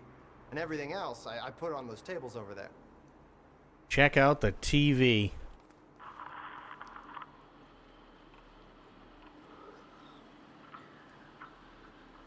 Okay. The date is... It's February 28th, Jesus, 1999. William Joyce. 1999. After months First experiment. of arduous work, my machine is finally ready for human testing. Ready is defined by me, since ready is obviously a relative term when you're dealing with the deformation of the chronon field and recreating of black holes' mass density by tangent. Okay, in short summary, I built a time machine, and it works. I'm gonna prove it, or die. Okay, just need to make some final preparations. When I enter the machine, I will travel clockwise around the corridor. Okay. Core is active. Chronon levels are stable. Travel clockwise around the corridor, exiting back into the same location in the near future. Oh. This clock is set to my watch. Now, when I exit the machine, there should be a significant difference in time between my watch and the clock in this room. Corridor is locked in place. Okay, setting the date to 5 minutes to the future for the first test. Now, admittedly, traveling to the past would be much more impressive, but I can travel backwards in time only as far as the first activation of the machine's core, which is, well... Pixel Pixie, what's going on? Machine's ready. Monitor is stable.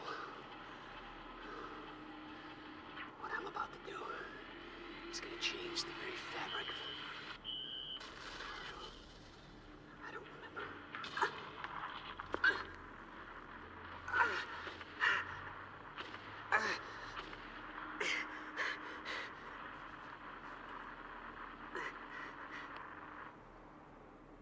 Oh, good. Looks like it went well. It's Will's journal. Yep. Everything's in here. All the secrets he kept from us. Yeah, I'm not reading all that. If he just told me about all of this, I could have... It's best not to think about that. He spent 11 years building that thing. Abandoned everything else. I'm gonna be honest. I read that fast. I try to forget that period. Oh my god. Please say there's a CD. Dude, I already got it in the stereo. Yes. Check it out. God damn it, you guys. Wow. You know, this song really speaks to me. Uh-huh. Your true weapon is obviously the healing power of your music. I mean, it's not even that bad. I can totally bone to this. Thanks, Nick. Good call, Nick. Thank you. Oh, wait a minute.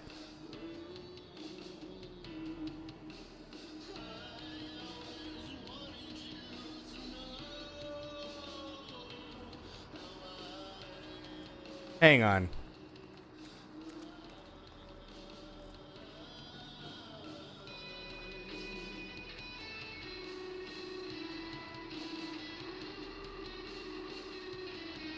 So I know what you think. Yeah, you thought it said "my bleeding cock." Okay. Glad I'm not the only one who read that fast.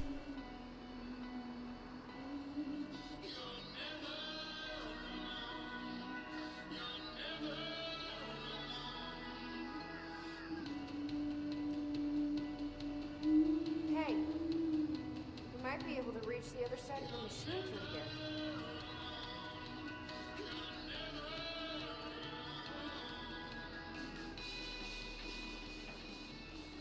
Okay.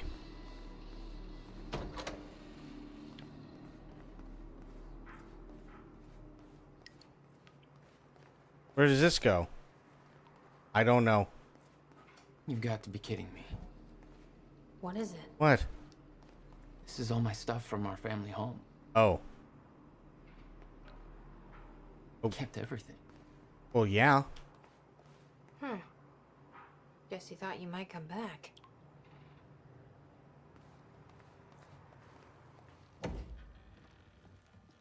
I got a little twinge there when I read it. Yeah, I was like, what the fuck? That facial expression. What's wrong? Toto. That's my signature. You made this? I've never even been here before. That woman in the picture is you, isn't it? So, Jack, there's something you should know. 1999. I was 8 years old, playing in my backyard, and a woman approached me, told me she was from the future. She gave me very specific details of events that would come to pass. She gave me this, filled with dates, events, proof of it all. Jack, that woman, it was you.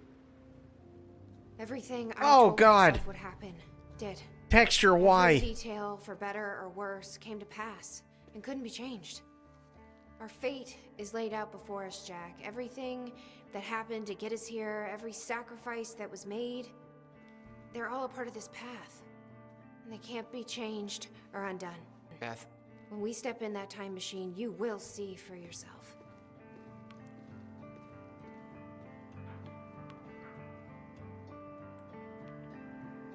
All right. If you're that sure about how all this works, we can try it your way. It's her. She's the one who's been painting all over the city. Jesus.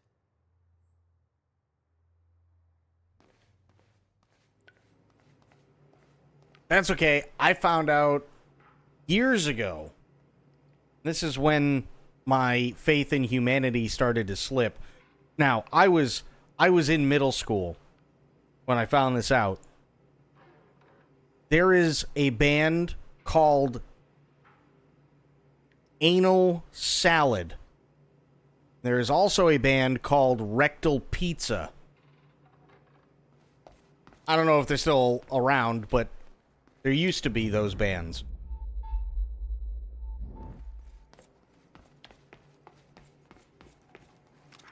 Looks climbable. They're spoiled. How you doing?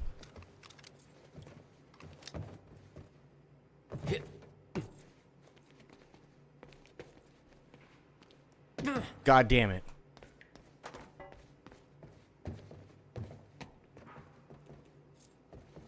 Divine is always good. Why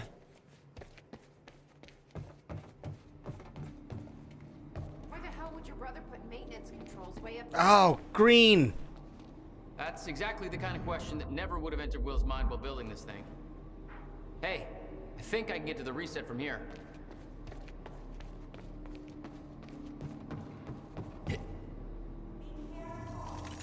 Of course.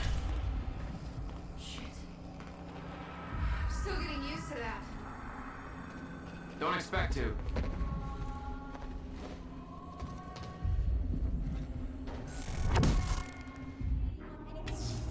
All right, all lights are green. 8 at a new spot today. Ruined all onion soup forever. Now there is only that one.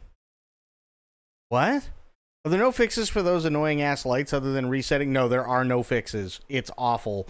It's the coding of the textures and the coding just breaks on the textures. That there's nothing that can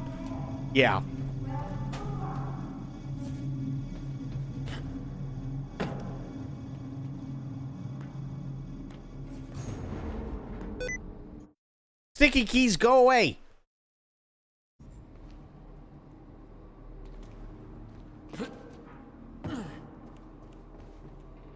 Made flaky biscuits that had the texture of like tissue paper that you stuff in gift bags. Impossible so good. Ooh, that does sound good.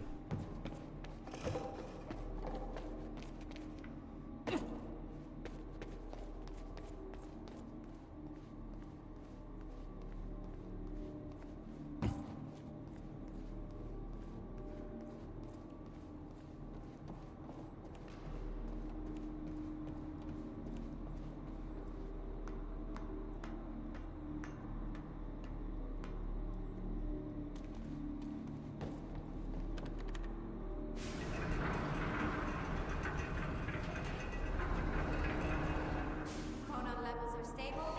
Diagnostics are positive. This may actually work. It's ready. It's actually functional. Okay, we're doing this. I'll set the date into the console. July 4th, 2010. Are you ready? No. Are you? There's some like red wine reduction or something he puts in the French onion soup. I feel like I've been eating trash all my life. Yeah, honestly, if you're not putting red wine in your French onion soup, you're doing it wrong.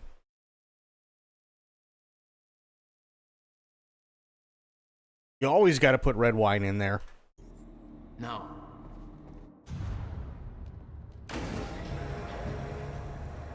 This is it. There's no turning back. Sag, I'm a trash panda. Wait.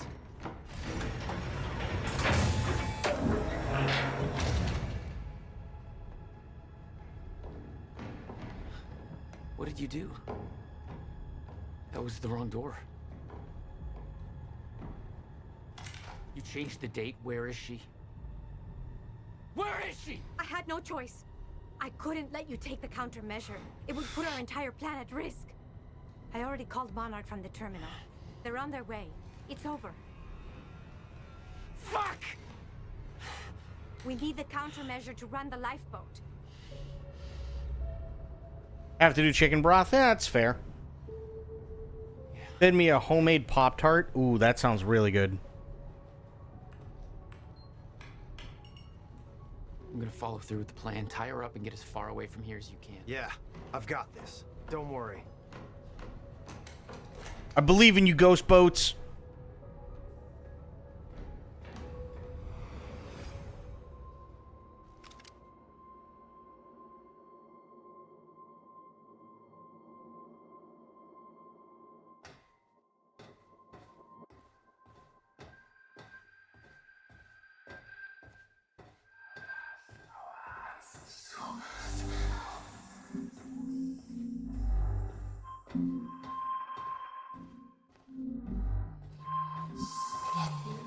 Oh, good. Now we're in the intro to a Tangerine Dream song.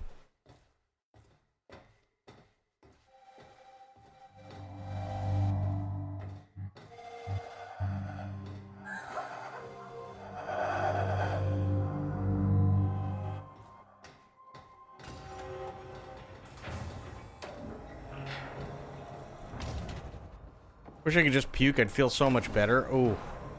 Your first journey back in time, 2010. This is where our notes get hazy. You know how it ended.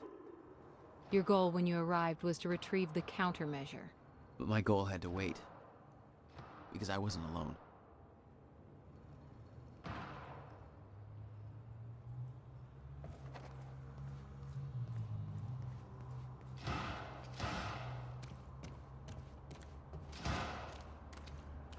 The hell am I hearing?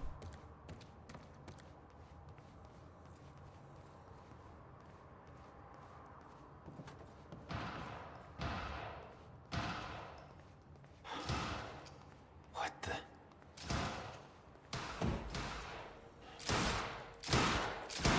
Ah.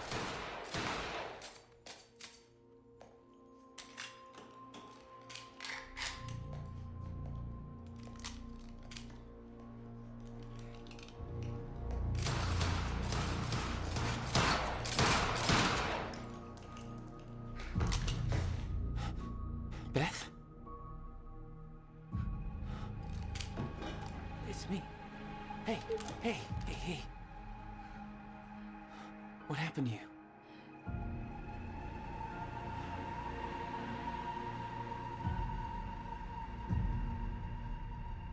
This is it. There's no turning back.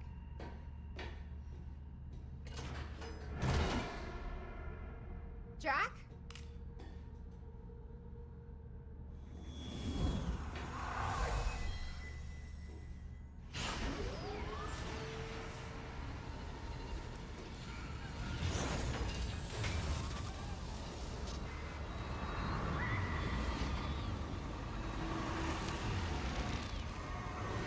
Dr. Emerald sent me to the future. I fought for months trying to find a way to get back. I wasn't the only one.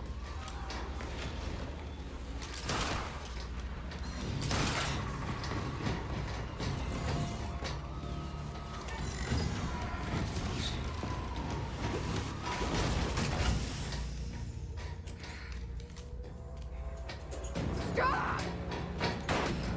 I followed him back.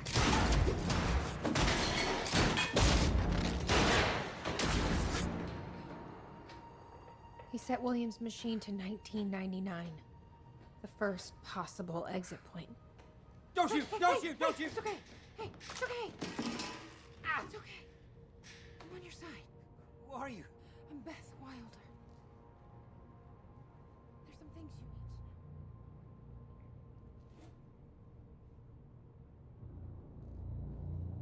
need to know. You're the reason he built the countermeasure. And you've been here ever since. 11 years. Why? Why didn't you come back? We should get ready. We don't have much time.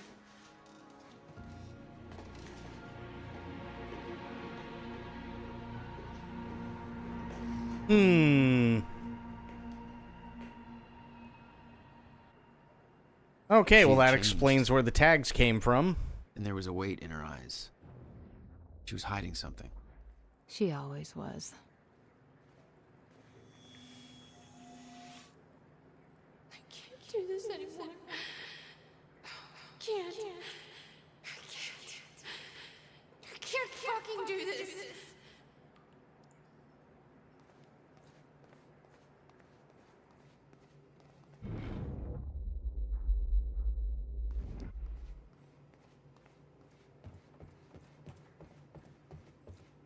This where Beth went? No.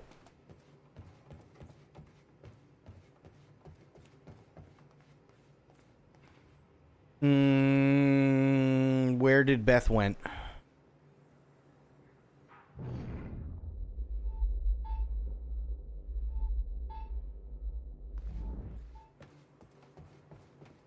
Ah. Definitely grab that.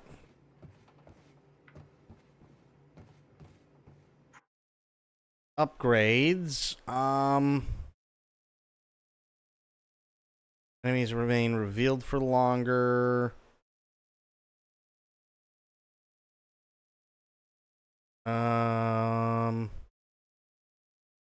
Yeah, I'll do that. Oh no, I need 4 for that? Holy shit. Okay, I don't have enough to do anything. Great. Oh, there's Beth. I'll be with you in a minute. 11 years. Yep. That's like one more year than 10. I'll unlock the door. So where's Will? Where's the countermeasure? The countermeasure's at Williams' workshop, where he built it. Then that's where we go. Yes, that was the plan. I just have to unlock this. My supplies are upstairs. We'll need to get them. Oh, god damn it. So much you don't know. No. You never saw. I gave up on the idea that she would ever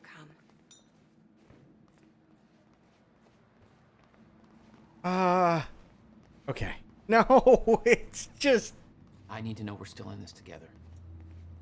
I told you once our fate is already laid out for us. I still believe that. More than ever.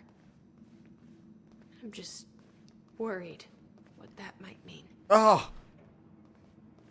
It means we finish this. Fucking... Okay. Okay.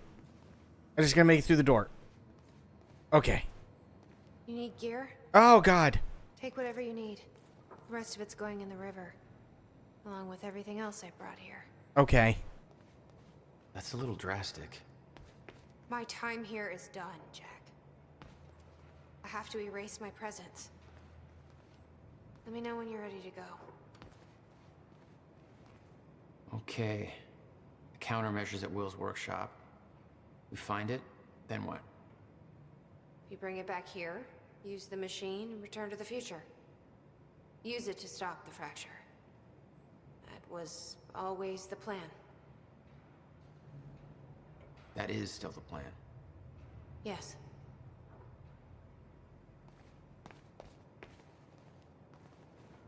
Advanced SMG. Well, wait a minute. Hang on.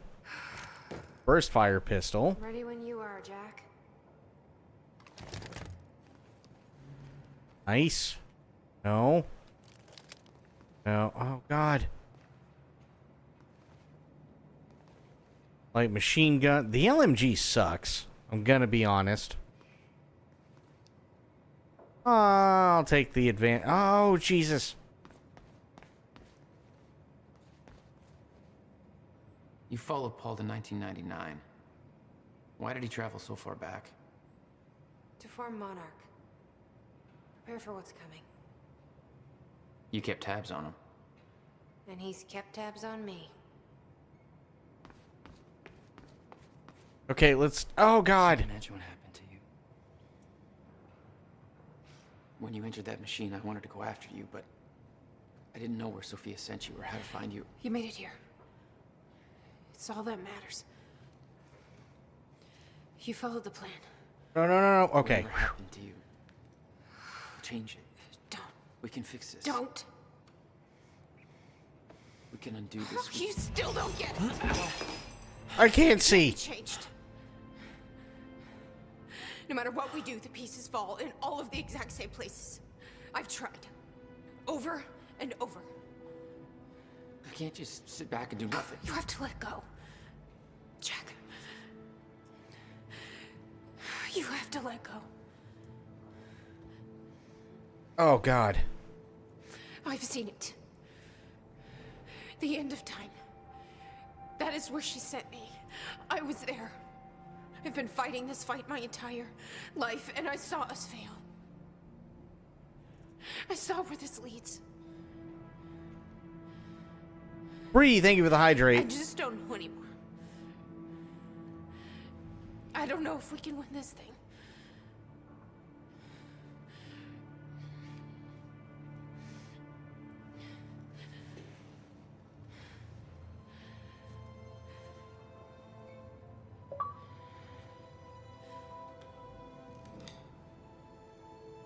Oh, God. We'll die finding out.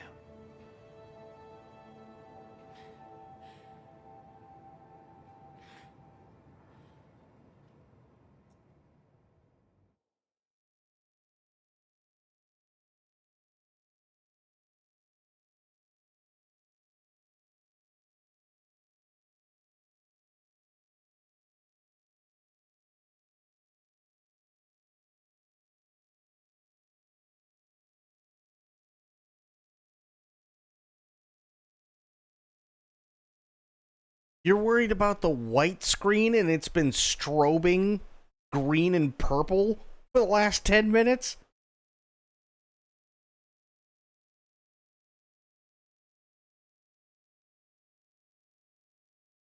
At least with the white screen, I know it's supposed to be there. I don't know a fraction of the hell that Beth went through. What she experienced when she saw the end of time, how that changed her like it changed Paul. Followed by 11 years of living like a ghost. Bree, happy birthday. This Beth. She had doubts. You okay? Yeah.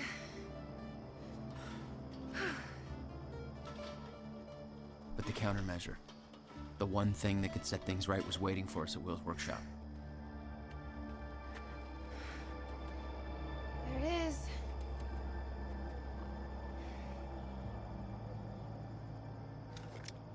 In 2010, Monarch didn't own the area yet. That came shortly after because of what happened with you. But we knew William was building something new in his workshop, and we knew it must be important. We were monitoring the place. Yeah, Beth knew about your presence. She'd done spying on her own. We came over the rooftops to avoid detection. Does Will know we're coming? I'm gonna lurk and eat since someone made me hungry. He doesn't. Hey, Bleached, go get something to eat. And have a good lurk. And Bree, I'm glad you had a good birthday. And again, happy birthday. And it's good to see ya.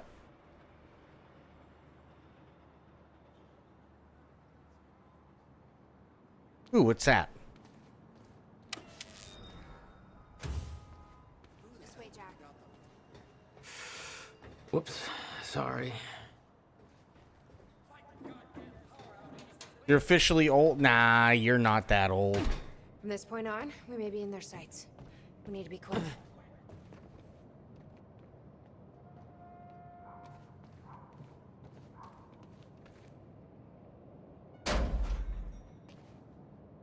Hey, Will?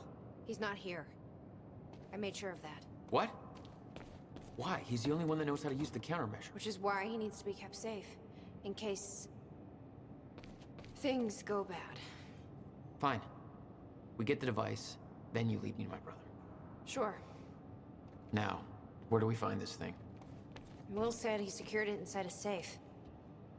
Somewhere in the building. All right, Will. Where'd you hide that safe?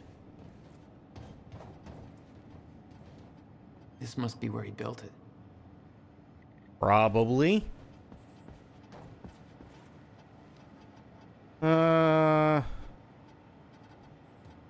Just find my no.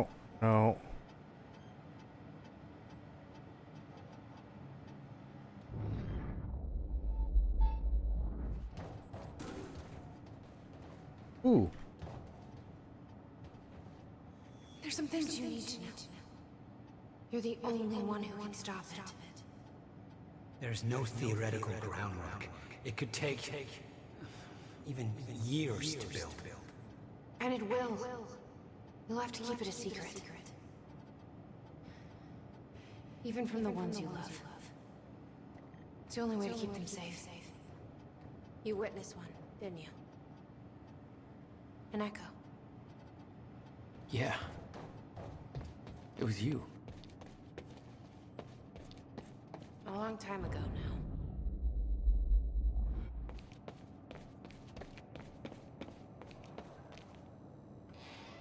Okay. See here. It was all there on the board. The details of his downward spiral. His work consumed him. Became some kind of desperate obsession. He was never the same. I like this. Call Jack on birthday. Apologize to Jack for not calling on birthday.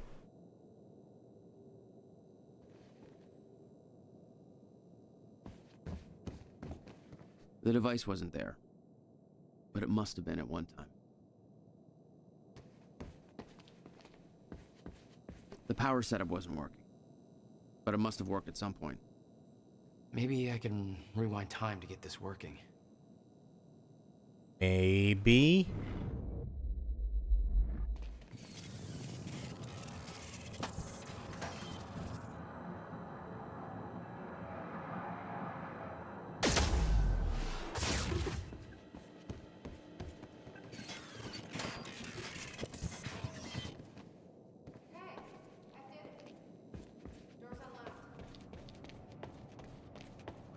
Where the hell did she go? Oh.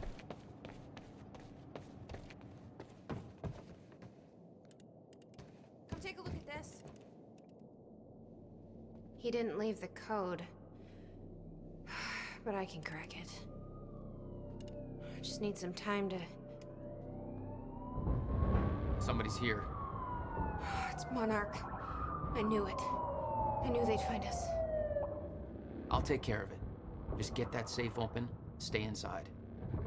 Yeah. Okay. Oh boy. You'd been spotted the moment you arrived. You never had a chance. You were on a suicide mission. Yeah.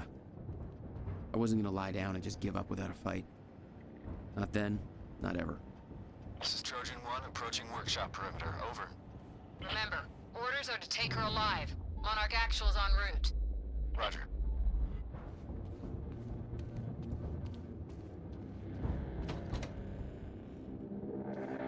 Stop right there. Where's the girl?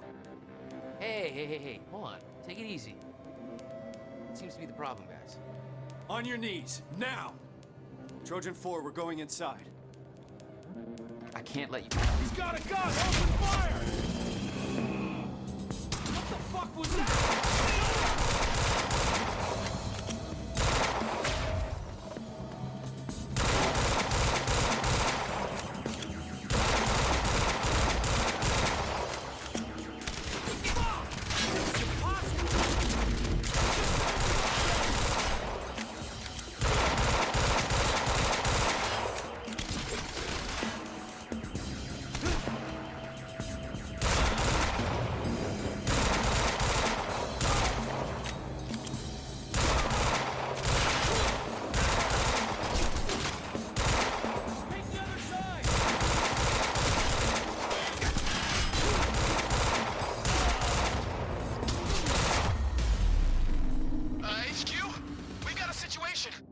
What's the sit rep? He got backup. I don't know what he is. Orders are to keep the mission quiet, tidy. We can't afford unwanted attention. He's fucking tearing us apart! I'm on my way. Hold the perimeter. College year's finally over for a moment. I thought I was gonna have Christmas supper in the damn classroom. Well, hey, you know what? It's over. That's one less thing you gotta worry about.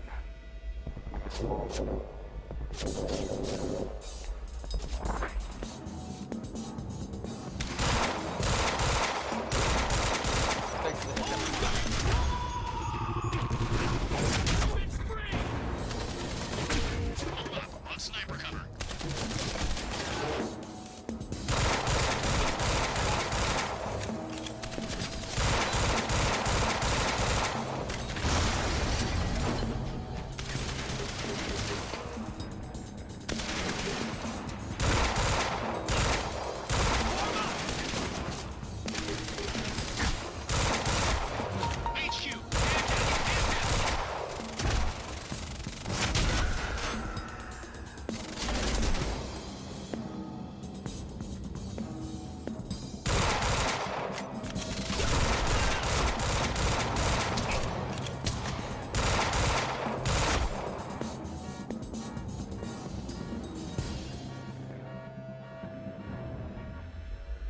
Where is he?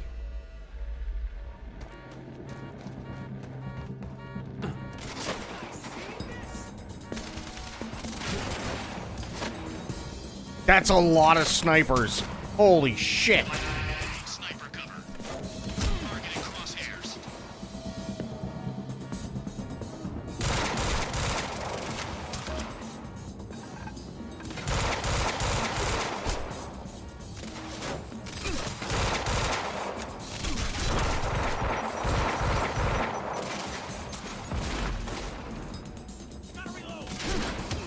Ow.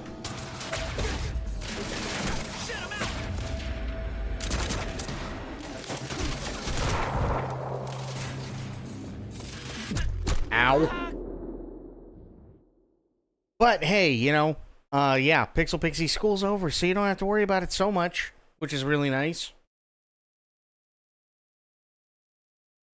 Now you're on vacation for a little bit, and everything's good.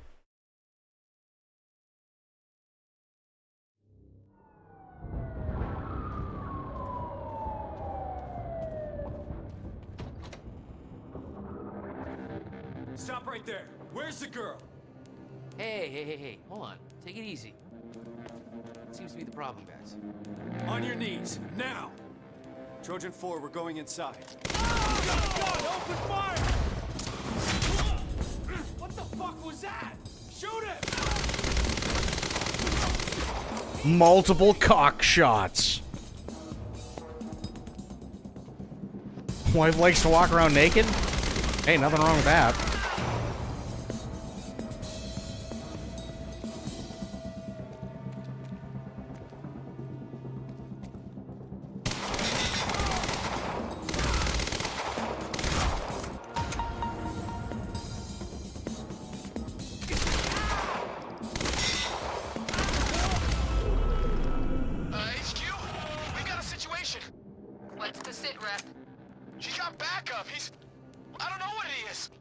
Orders are to keep the mission quiet, tidy. We can't afford unwanted attention. He's fucking tearing us apart! I'm on my way. Hold the perimeter.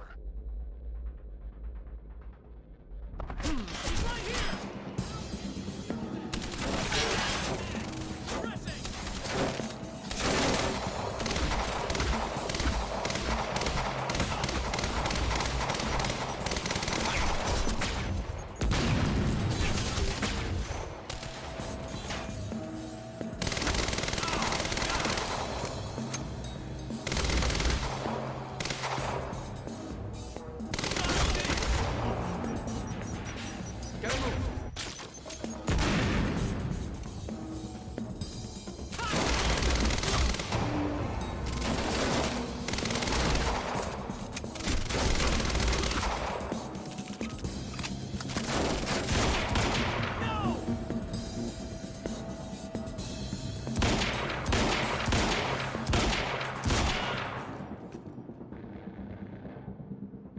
Want to touch the everything.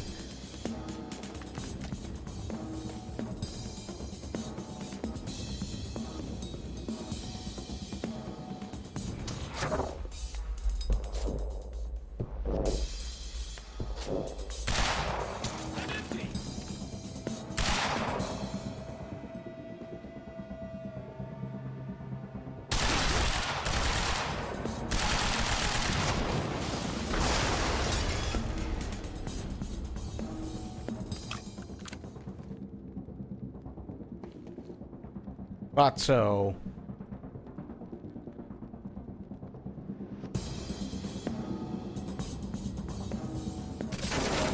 Whoa.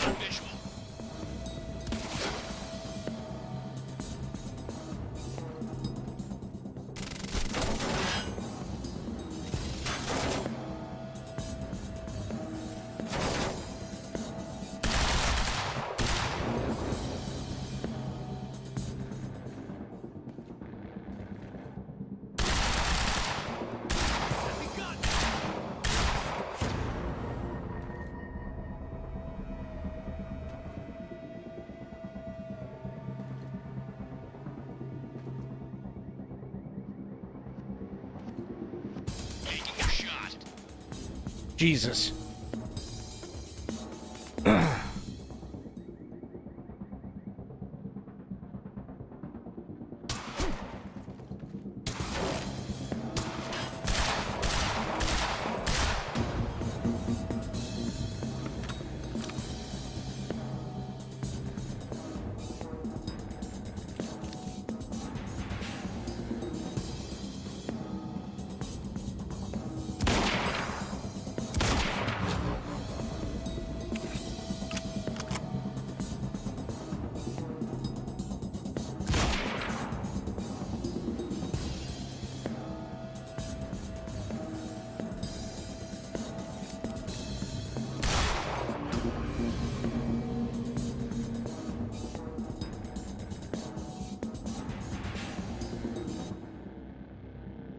Don't do it. Flank him!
Jesus, bro.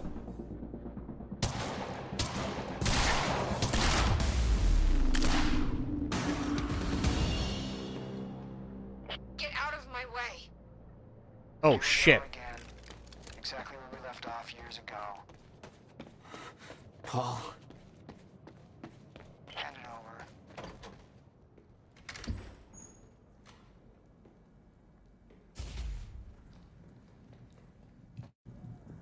Give me the device. Come with me. We can survive this together.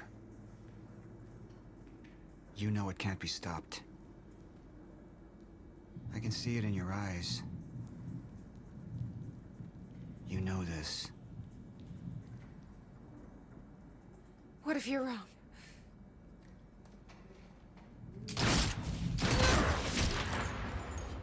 Well, that's bad.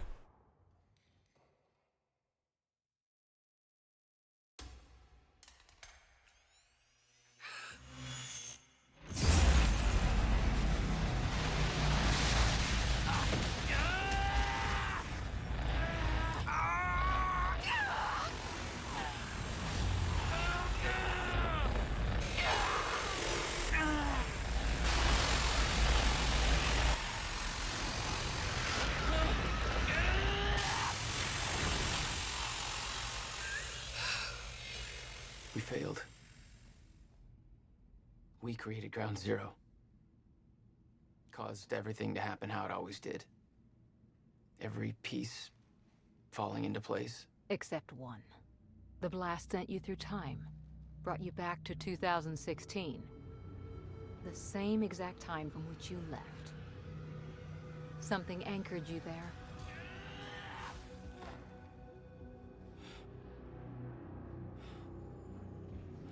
We need to know how you did this. You think I wanted to come back? I was pulled away. Everything I came for was still back there. Left behind.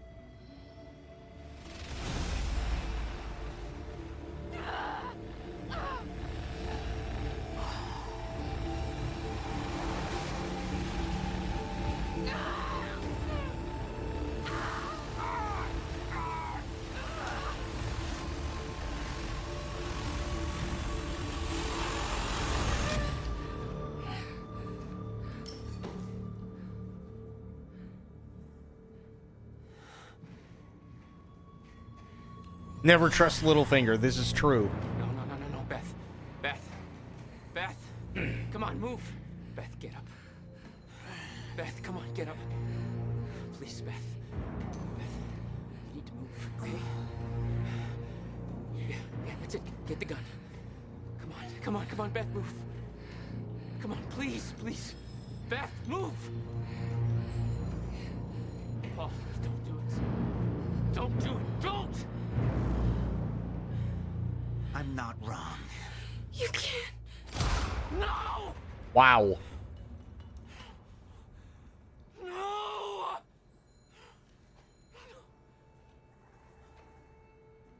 Serene had the countermeasure the whole time. I had to get it back. A rash decision. You claim Beth Wilder's death had no impact on your behavior, but... Like I said, I barely knew her.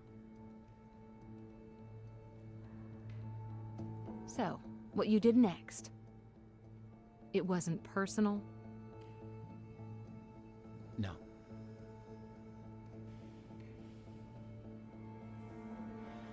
Sober, what's going on, buddy?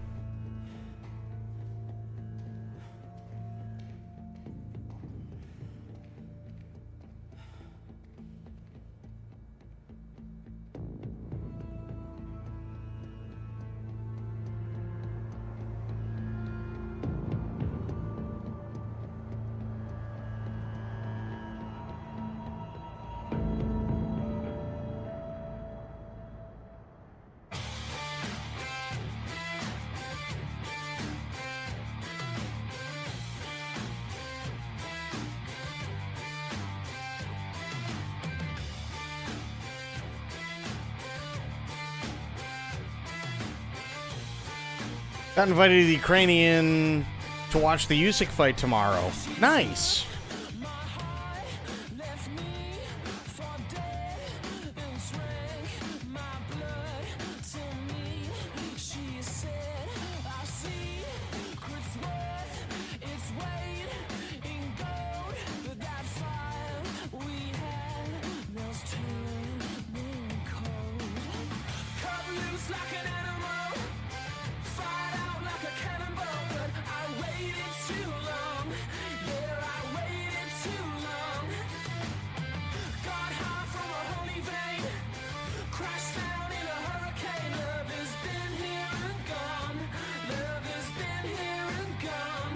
Okay, this song kind of slaps.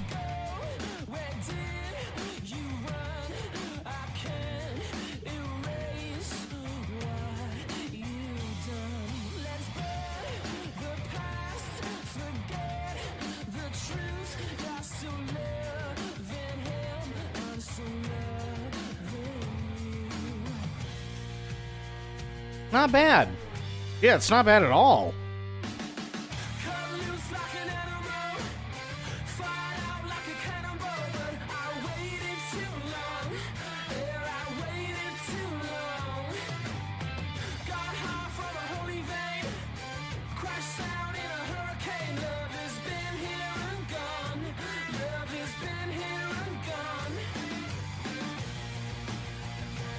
Boxing isn't your jam, but the company will be great? Hell yeah, dude.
Nice. Yeah, that song kind of slapped. That was a good one. I don't have much time left, I know.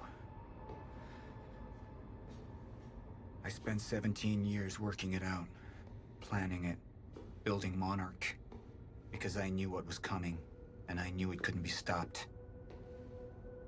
But what I've built has been turned against me. What is the point in saving them if I can't trust them?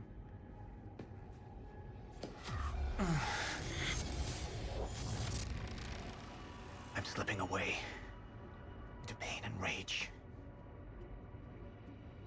The sickness is accelerating. The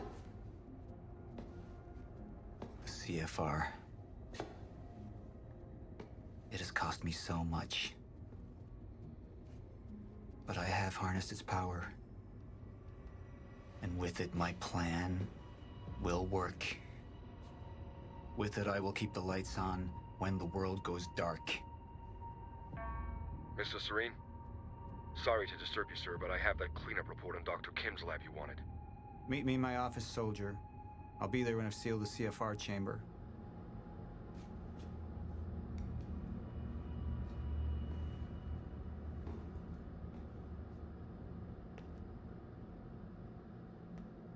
The lab explosion. My treatments, all gone. First things first. Seal the chamber. Oh. I gotta hit the button. CFR has been secured. Mr. Serene? I'm in your office. I'll be right there. Serene out. This soldier doesn't know how close to the end I am. I'm not afraid of death. I'm afraid of becoming the enemy. What that would mean for me, for the plan. I can feel it infesting my thoughts. Oh, okay. Guess it doesn't matter which way I go. Ooh, that one looked like it hurt. Need to take your drugs? Hell yeah. I don't know who to trust anymore.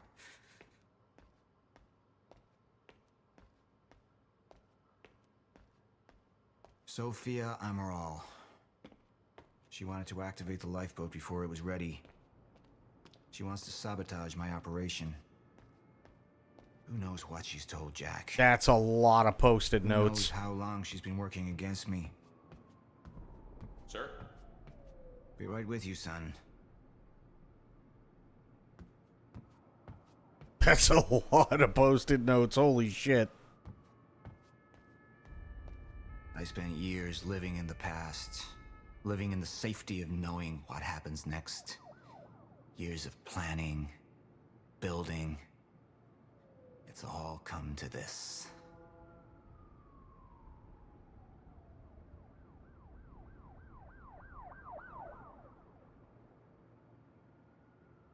Right. Oh, it's just gonna go through the same thing again. Who destroyed 3 forests just for the post-its? Yeah, he did.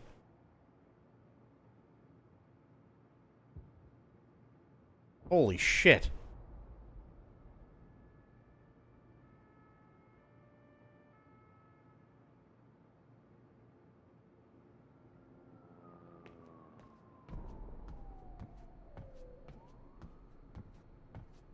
Report. Sir, you ordered us to search the demolished lab. Your treatments were destroyed, but there was one left. The casing appears to be broken, but it's all we could find. One of my treatments. But it's damaged. Is it safe to use? Sir? I didn't catch that. Or is it a trap? Another betrayal.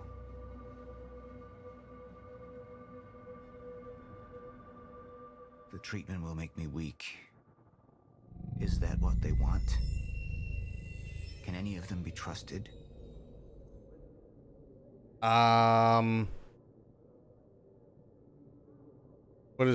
What's control? Hang on. I'm not a traitor. You're the same now. And I need your help. I can focus on the mission. The lifeboat. See it through to the end. I still have allies I can trust. Look, you have to realize you're not going to keep me from getting the CFR. Last chance to walk away, Joyce. Liam Burke. He would fight to defend us. To slow Jack down. The plan could still work. And what's the other one? You have all betrayed me. Assured my downfall. And now, I will assure yours. My world will be renewed. My world will see balance. Chaos. It's falling apart. They're working against me. They're fighting each other. You'll need to get to Serene's office. He's got direct access to the CFR. Alright? Joyce fixes the fracture. He fixes the world. Now go home happy. Charlie Wincott. Another weakling. A traitor siding with Jack. I can make them suffer. All of them.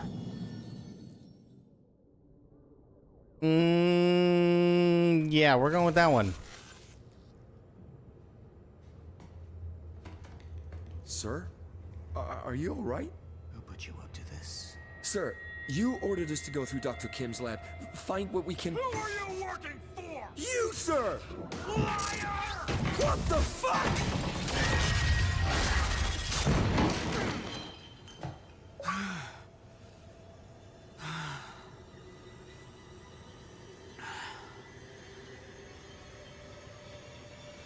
No. Any of them. It could be any of them. I need to be careful.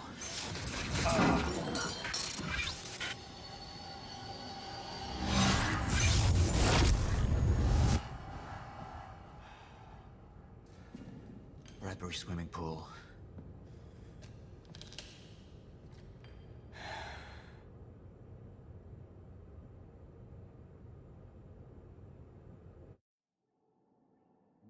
Really? Only 39%? Went with that? Holy shit. Ooh, new trailer. Paul Serene's become unhinged. What about my treatments? He's triggered a catastrophe. The Joyce field could collapse within 8 hours. He has the chance to fix it, but he's choosing not to. He's choosing to let things end. And this is where we come in. Good evening, Dr. Emerald. 5 minutes out, Mr. Hatch. I've come to free you, my friend. It's time for you to rejoin the others, to return to the infinite. What was troubling me is who got them into Kim's lab. She paid a visit minutes before the explosion. I need her found now. Liam?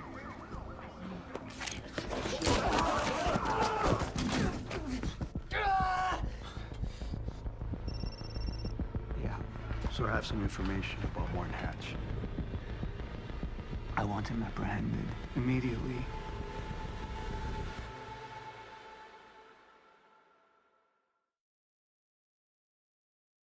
It's too bad they...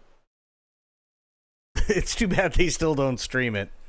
Because apparently each episode is only like half an hour long. And that's what you used to be able to do. Was play an episode, watch an episode, play an episode, watch an episode.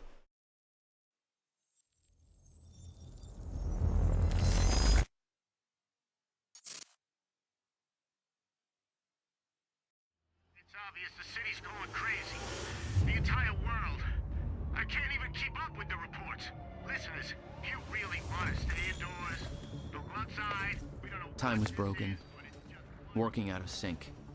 The city was in a state of chaos.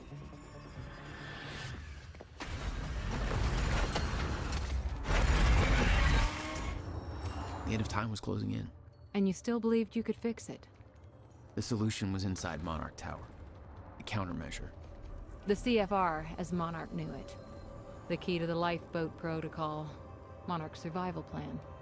But that didn't seem to matter to you. I had a better plan. No, you can't. No, from what I understand, at least, this is the Game Pass version, right? I'm assuming it works the same way as just the plain old Xbox version, but it used to be where you could stream it, but now it just comes up with no stream available because they're not even producing the show anymore, so there's no point to, like, constantly stream it if the show's never getting picked up again, because it only lasted one season. And that was it. Medicine, what's going on, buddy? Okay,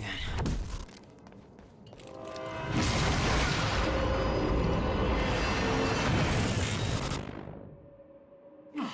Christ!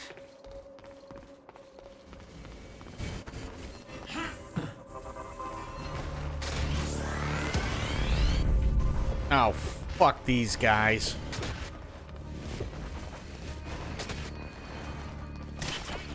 They don't make this easy.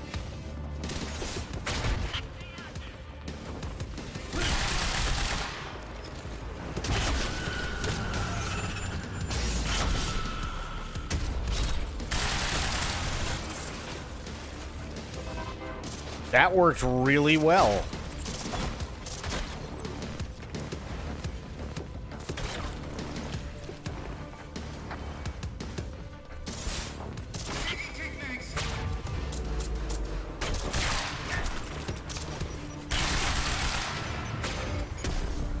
Can't focus.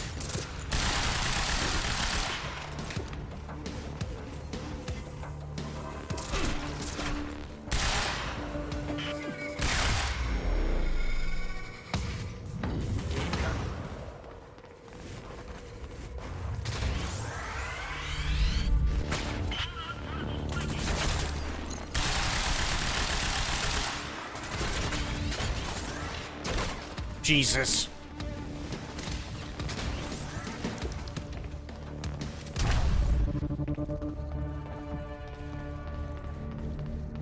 Oh, shit.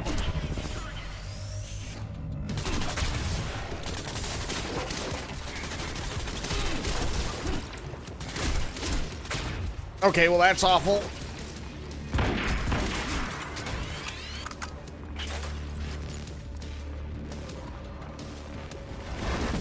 Oh, I got hit by a train.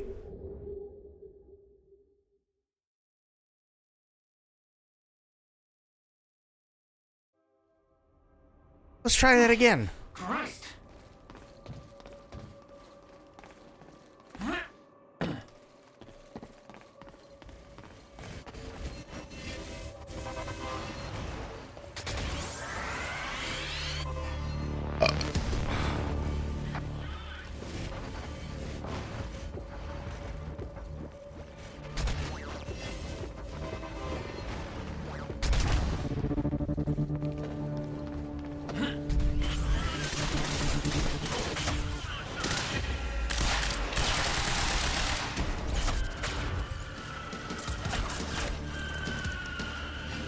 Oh, I think that dude literally just got hit by the train. That's awesome.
Shit.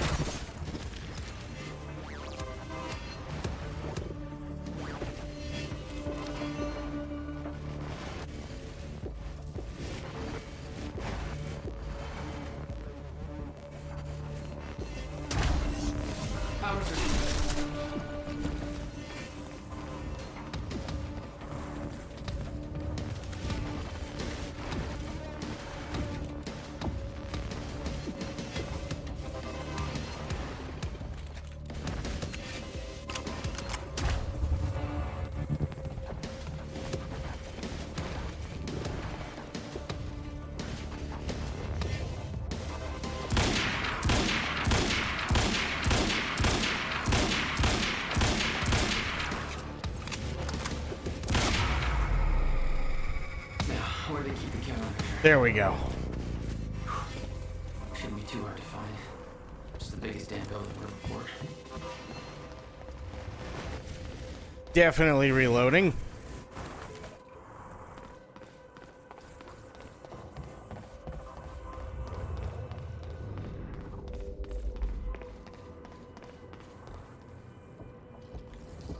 Joy, you hear me?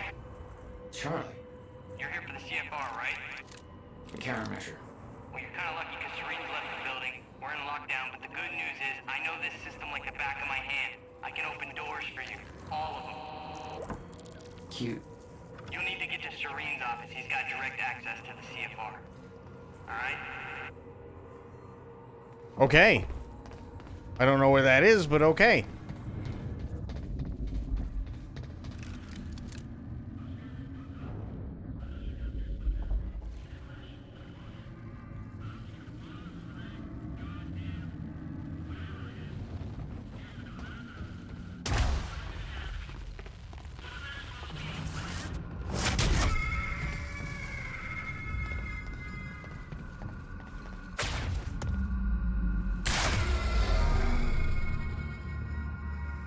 That's all. Right.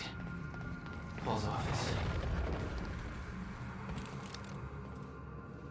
Excuse me. What's this? Lifeboat security protocols are now in full effect. Okay.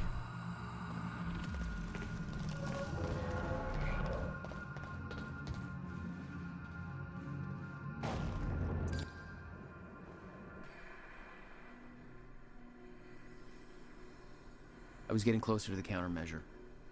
Paul had the key to fixing the fracture all along, but he didn't see it. There was nothing to see. Oh, God. He believed the fracture couldn't be fixed. That's why he used the countermeasure, the CFR, to create the lifeboat.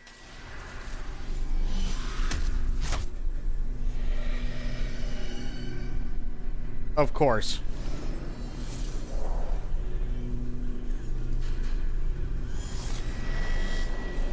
I can't see shit.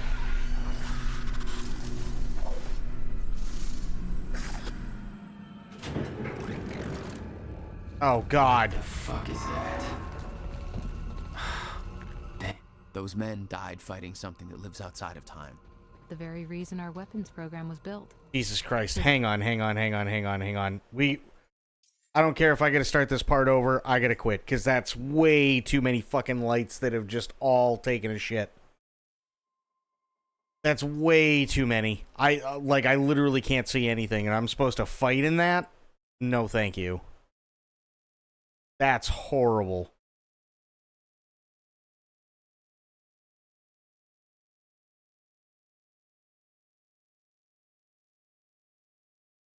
Just trying to walk through that for any lengthy period of time is a shit show.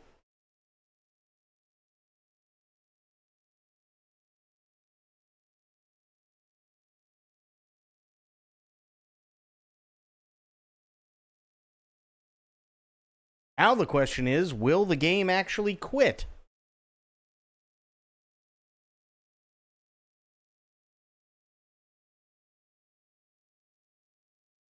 Oh, there we go, finally. Jesus. Yeah, I'm gonna leave this down here. Really?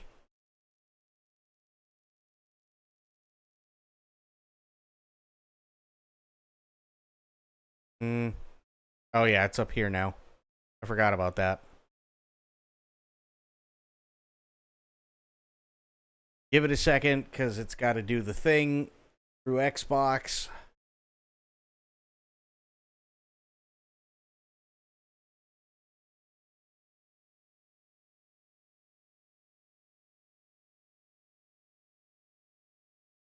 Apparently the texture issues are related to DX12? Really? Huh. I'll check in the options, see if there's a way to change that. I don't think there is, but I'll check.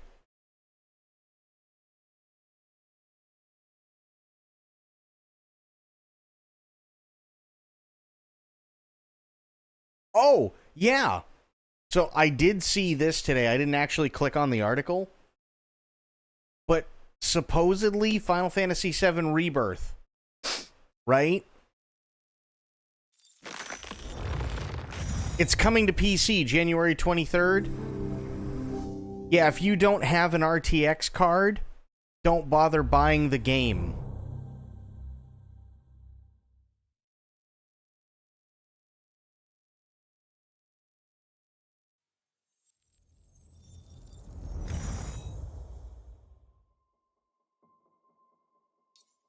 Option display. Gina coming in with a raid. Thank you so much, Gina. How you doing? Thank you. What the fuck are you doing here? Subtitles, locked to 30, resolution, full screen. It was Steam discussion, so take it with a grain of salt. I mean, still, they're usually not, like, terribly off on stuff like that. Thank you so much, Gina. How you doing? How are the things?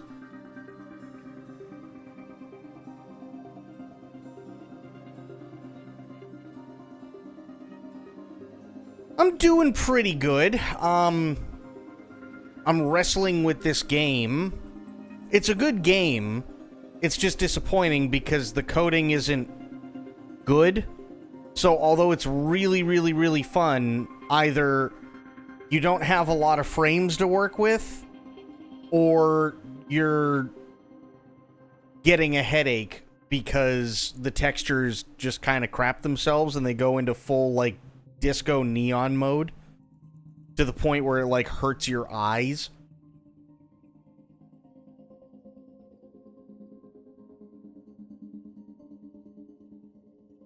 Yeah. I mean, like I said, it is a fun game, but that's the only thing that really makes it disappointing.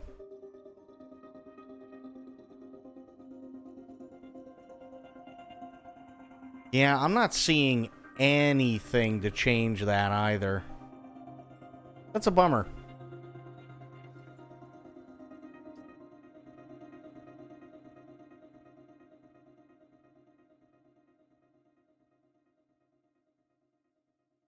I don't know. Honestly, I wouldn't be surprised if they came out and said that an RTX card is required under the specs. I wouldn't be surprised. Not in the slightest.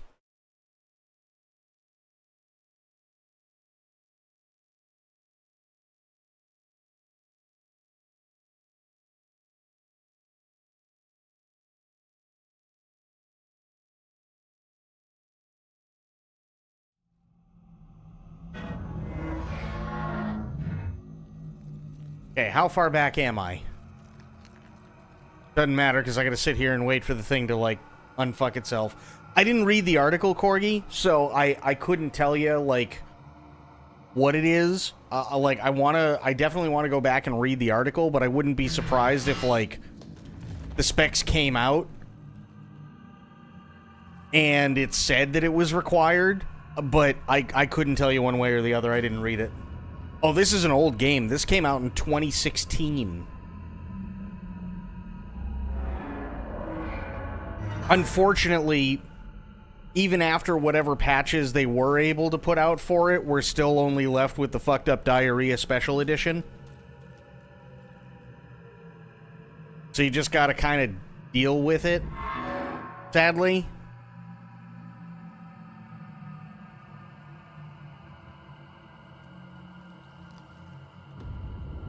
Okay, we'll just sit here, give it a minute.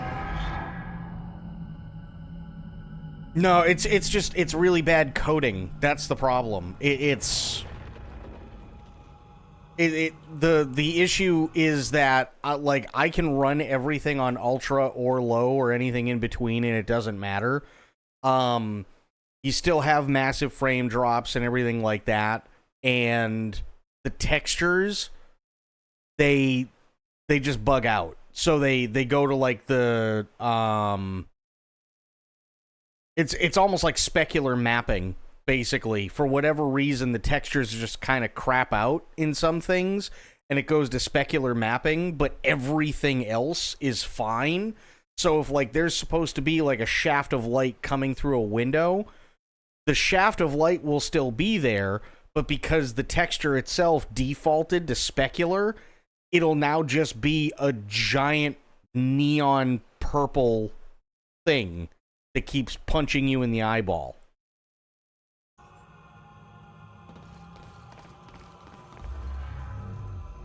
Which really sucks. Those men died fighting something that lives outside of time. The very reason our weapons program was built. Serene knew they were coming. Weapons weren't doing the trick.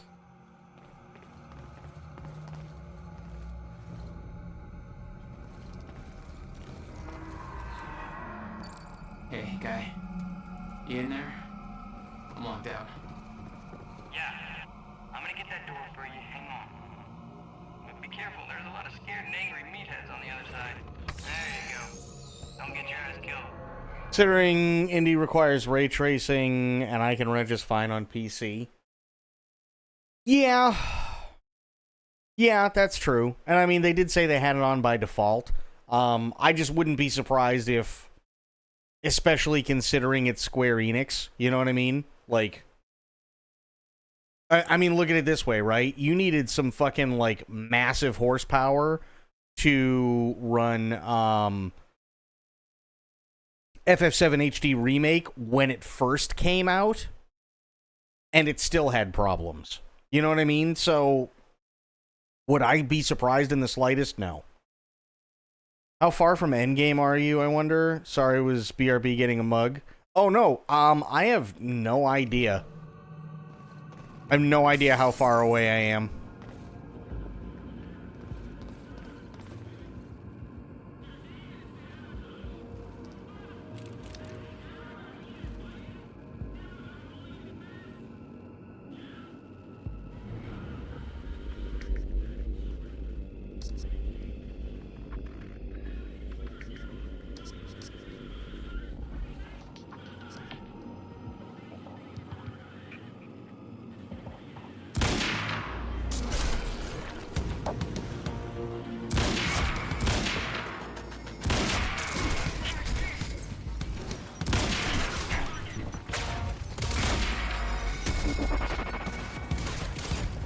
Come on.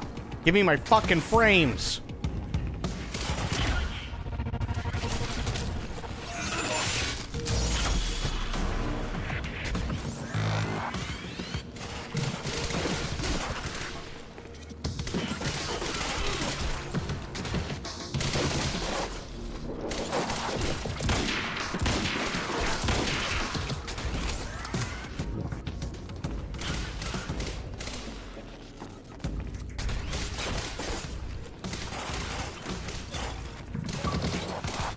I do still love the fact that when you kill them in a stutter, they freeze. I do like that too. Plus, it depends on how the RT cores are being used. That's true.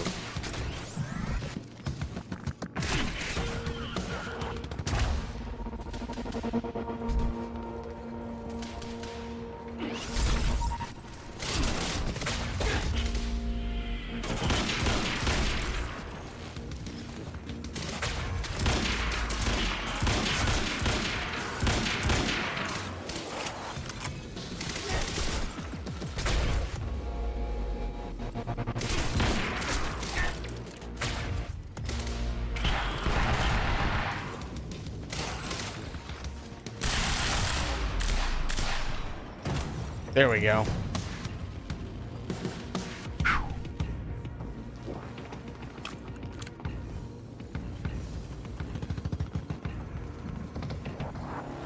That's the only thing that... Oh, no.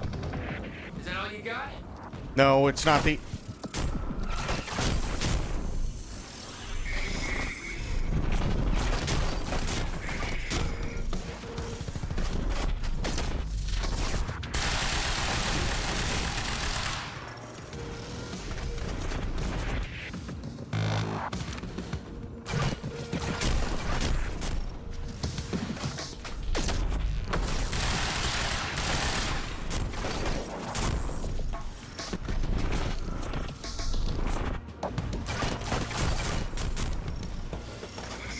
The time egg.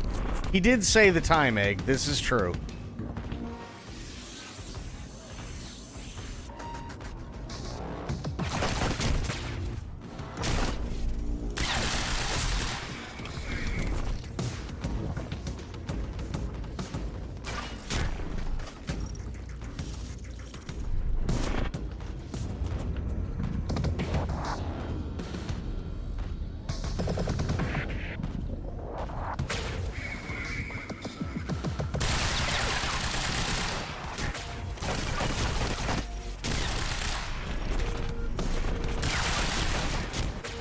Oh, shit.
This dude's gonna be a little bit of a pain in the balls.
Jesus!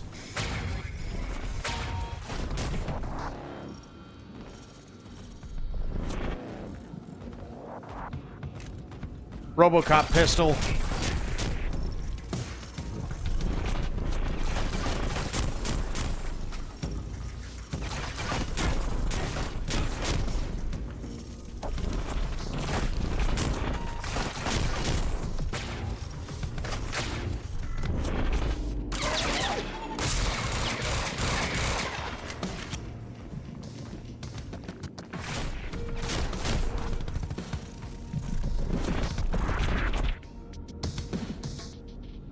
Okay, he's definitely not happy now.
Jesus, bro.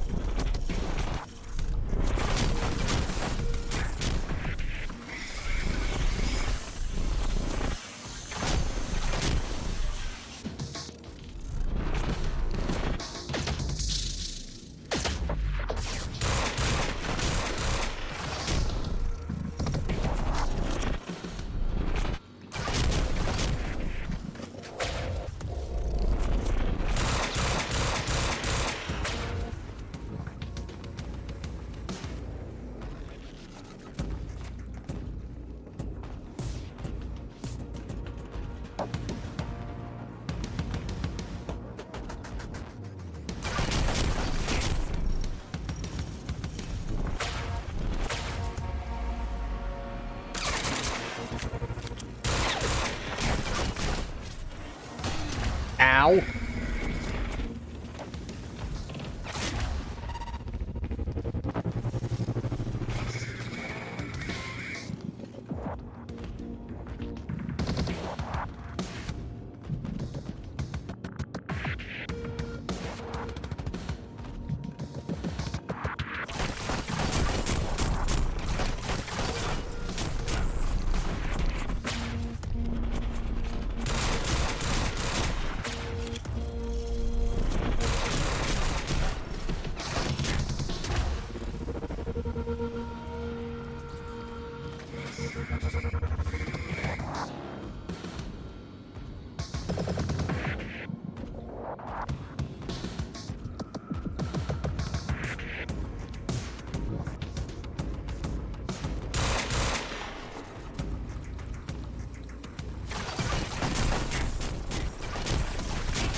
God, this guy's a douche.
Got him.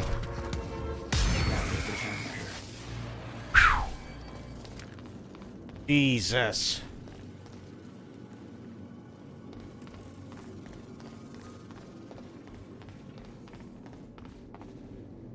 Should go on before just slightly nonplussed. Oh god.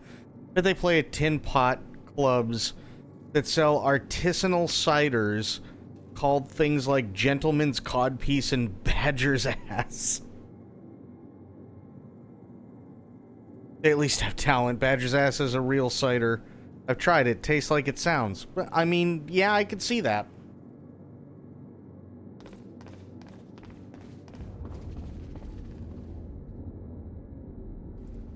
Sounds like it ought to be an IPA. That's true. You know what? I want to come up with an alt rock band. Like, in the vein of Pink Floyd, but slightly less interesting. And just call it Whelmed.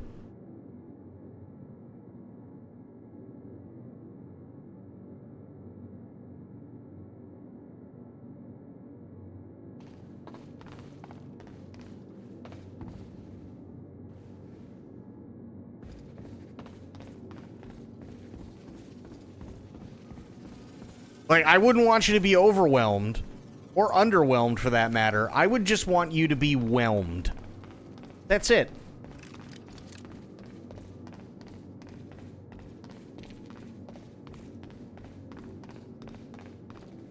What's the band like? Whelming. Yeah. Bartender who had hot dog water on tap used to give samples of it to everyone to try to finish off the keg they tapped. He said it tasted exactly like the name. Yeah. Yeah, it sounds awful.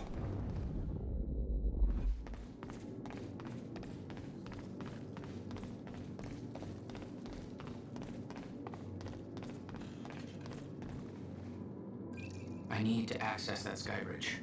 Yeah, no problem. Just a sec. Well, you better keep an eye out, Joyce.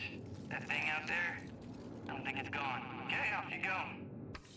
What Monarch thing? was scrambling. Paul's empire was falling apart all around me. I'd never seen anything like it. But Paul had. That's what he was preparing for all those years. Am I going the right way? Kind He of. didn't do a very good job.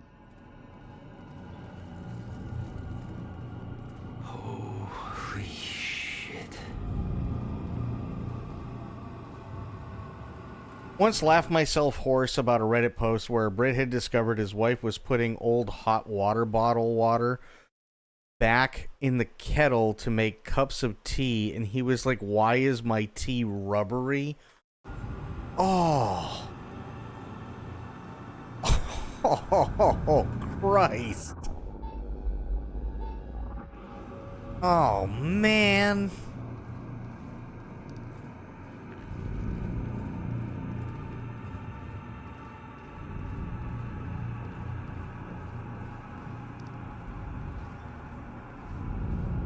Why is my tea rubbery? Shit. Ugh. This is where they brought the university core. This is Paul's machine. Looks like they have it on the top floor. Oh, Jesus. Ben can put out an album called Chocolate Star. Yeah, it's Limp Bizkit.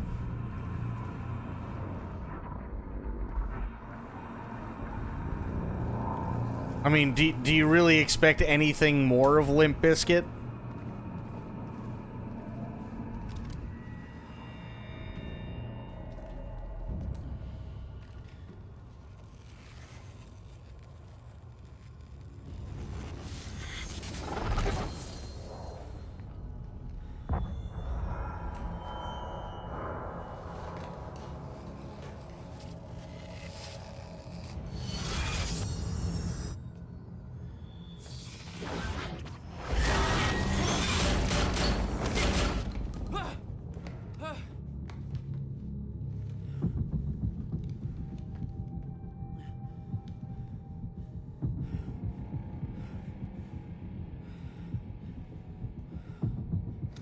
What the fuck? Was that Hatch? The train. All personnel, stay clear of the lower levels. There's a possible hazard. Repeat, stay clear of the lower levels. Hey, Charlie. I got another locked door here. Not bad, Joyce. That's Serene's office. Let me just unlock that bad boy for you. Serene's got access to the CFR chamber from his office. I'll meet you there. Ah, there. Can I... Oh, okay. Paul was already gone, but he left behind the one thing I needed. Okay, yeah, I don't care what he has to say.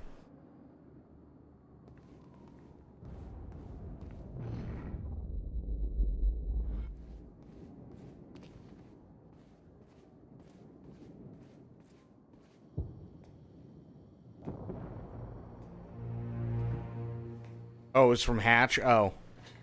Oops.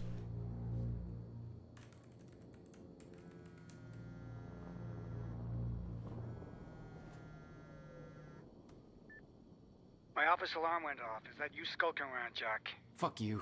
I'm done playing games. I'm here for what you stole. Yes, of course. The CFR. If you understood just how much depended on that, you'd leave it alone. But I know you don't care. You're right. I don't. And it looks like you're not here to stop me. Yes. Yes, everything will play out as it has to play out. I'll see you very soon, Jack.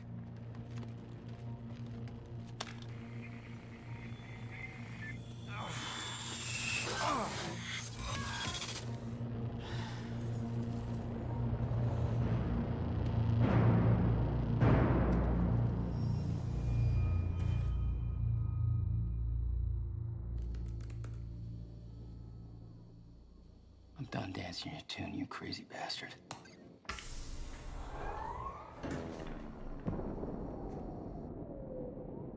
Okay. That was just a couple of minutes between stutters. The countermeasure was Paul's prize. Everything he built was based on Will's device. His plan depended on it. You better believe I look forward to taking it from him. Nice. Only one of Serene's treatments survived the explosion. His time was running out. So was everybody else's.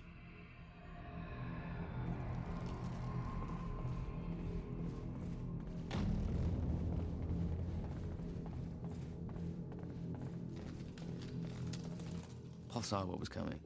It broke him. He refused to believe that it could be changed. And he cast aside the only people who could have convinced him otherwise. Oh, good.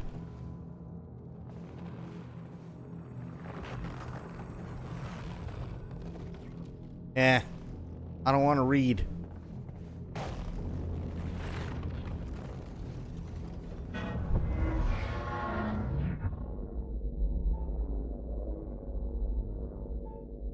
Why is there an MRI?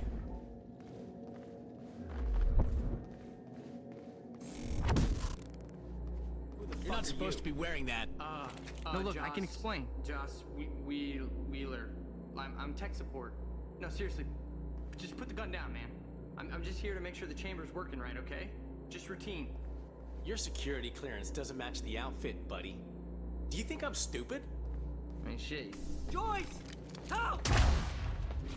Charlie, get down! Move it! Engage!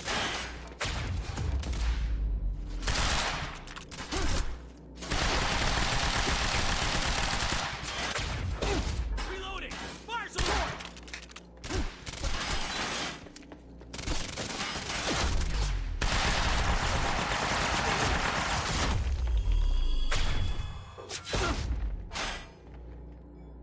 That'll work. Thank God. Shit, that could have been real bad. You're Charlie. Yeah. Let me get this door open. Shit, that could have been real bad. That is... Wow, this man is a fan of Whelmed. They'd stockpiled all the chronon particles from Ground Zero to keep the lifeboat running. Enough to hopefully last until a proper solution was discovered. He is very whelmed, yes. There you go, Joyce. Here's hoping you know what the fuck you're doing. Yeah, me too. It took 11 years for Will to build the countermeasure. Beth died for it, and I knew it could fix the fracture. This fucking thing. The problem was, I didn't have a clue how to use it. The only person who did was dead. But Monarch had a way of getting to him before that ever happened. D20. The University time machine. They've got the core here. Can we go or what? I need to get to the chamber above. No problem. Got a way up right here. Thanks for the help. Data Samurai. Make it count. That is one hell of a title. You're not coming? No, I gotta get back down. Someone I really want to get back to. Good luck, Joyce. Liam Burke. Yeah. Hey, why are you going up there anyways? Short version? I gotta go back in time and save my brother. You're gonna go back in time, yeah, right. Whatever. You don't have to tell me, I guess.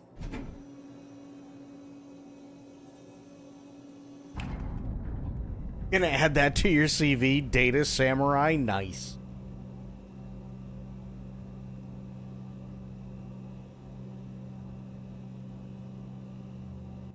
Paul took the core of the time machine from the university, hooked it up to his own machine. It was part of his sick desire for control, but that gave me one last shot at fixing things. I could go back, maybe get to Will before Paul killed him.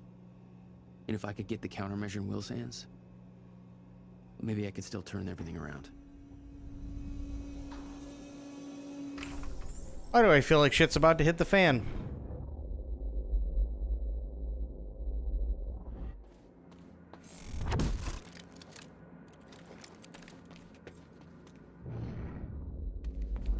The core was set, the machine was prepped. I had to put the corridor in place.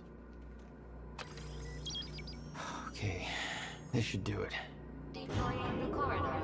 Phase 1 underway. Oh God. Clear all personnel from the opera.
There he is.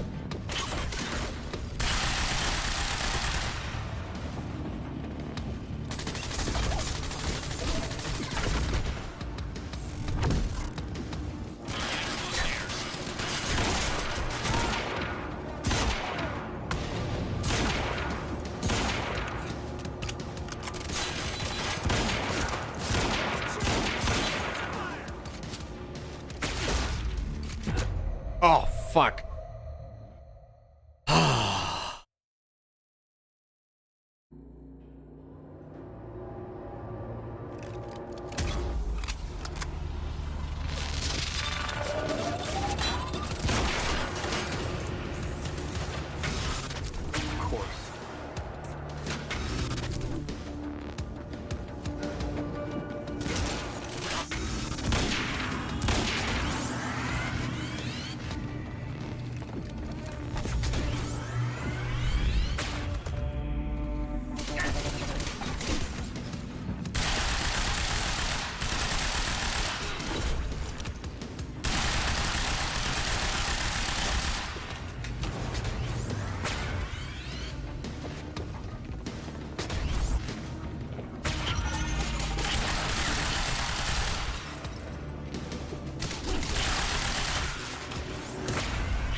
Fuck!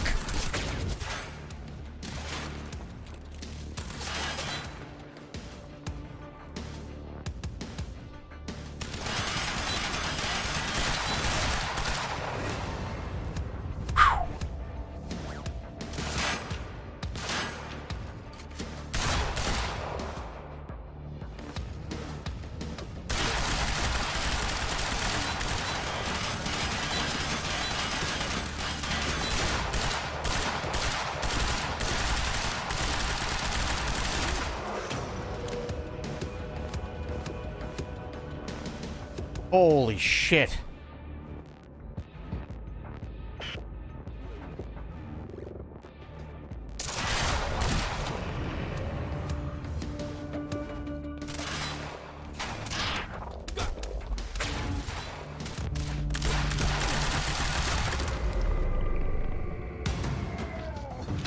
Fuck. But I'm using a name generator to come up with a vampire's name, and it just gave me Count Bertrand von Wank. Oh, you're welcome, you very Damn. slow machine lady. The machine was ready. I just needed to put in the date. Okay, just need to put in the date. And then probably, you know, fight off another horde. The earliest I could go back to was the time that the core was first activated. At the university. Not much time to rescue your brother. I didn't have a choice. You better be as advertised.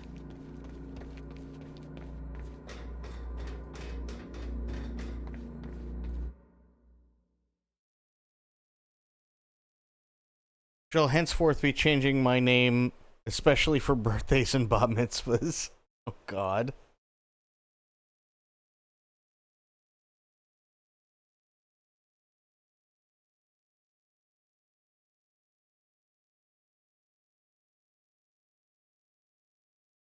Back to University. Yep.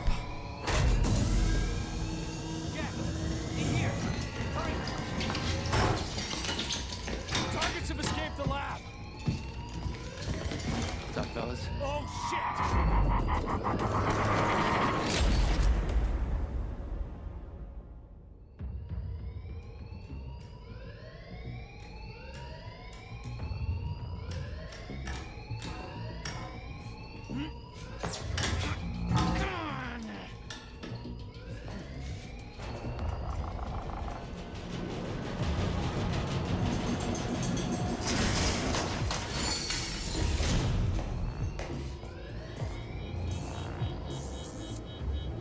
HQ? We've got an intruder in the lab. Core extraction team is down, over? All of them? How? Joyce's... We're moving in. Open fire, but avoid damage to the core at all cost.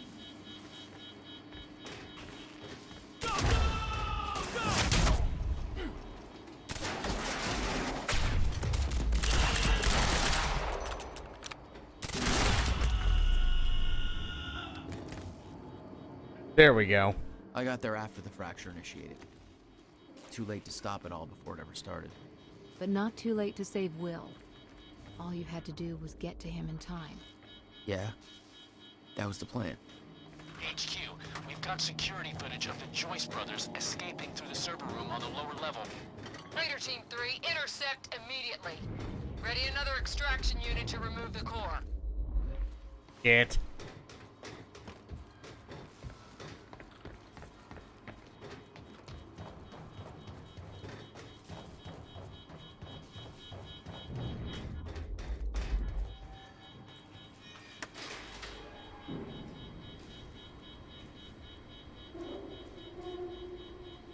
Prowler Team, ready the heavies in the underground parking. I'm not hearing any response from Raider Team 3. We may have a situation. Where the hell is that extraction team? We were supposed to have the core loaded in that chopper by now. Hatch was right. Should have sent Liam Burke in first to deal with those Joyce assholes.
I remember that Will and I were heading to the courtyard when the stutter hit.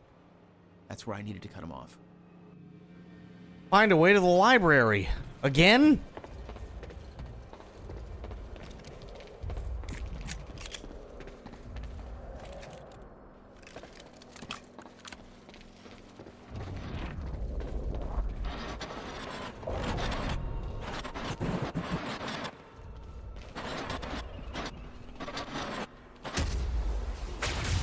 Courtyard.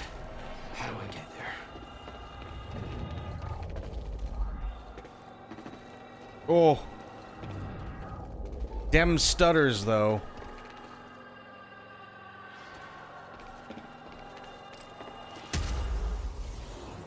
Well, that's not what I wanted.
There we go.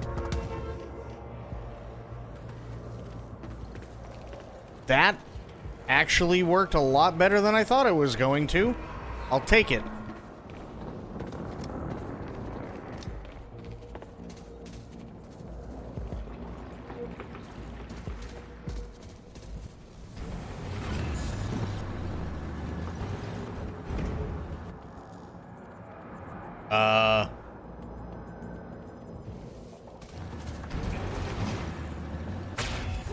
Shit.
Shit.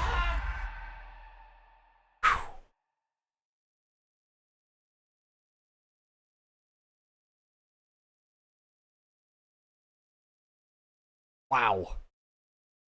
This game just doesn't fucking stop. Holy shit. Okay. I need a sec. Damn.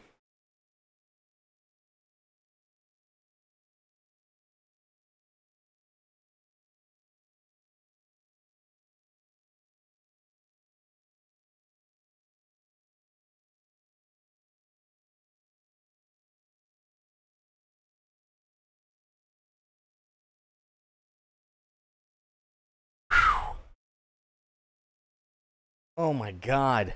Like, this game really throws colors at you.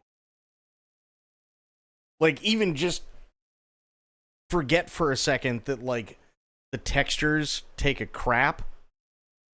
Even if that wasn't the case, this game just throws a crap ton of colors at you, which is insane.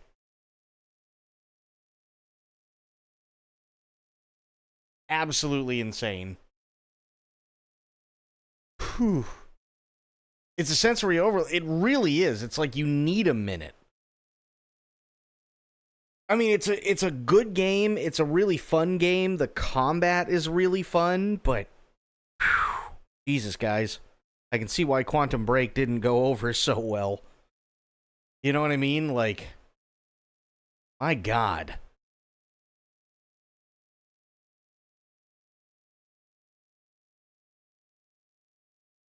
Holy shit. Sent me a thing. What? Where did you send me a thing? I tried to play this stoned once. Are you out of your mind? But you gotta play it blind. Uh-oh. Hang on.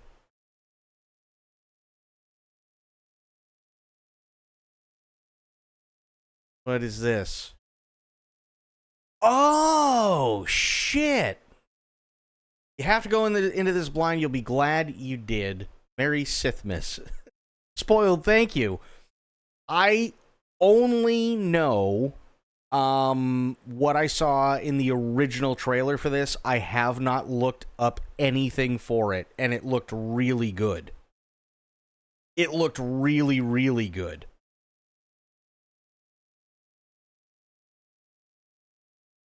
What are it? It is Nobody Wants to Die. It's supposed to be a noir cyberpunk detective thing, if I remember correctly. I only saw the trailer like maybe twice, but it looked really, really good.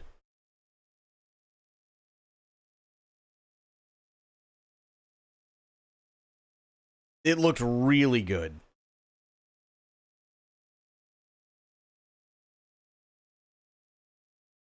Yeah, if I remember, I'm trying to remember what the trailer was. The trailer was something along the lines of like, because they kind of gave you like an idea, right? It was something along the lines of like everybody's immortal, essentially, and then something happens and people start dying.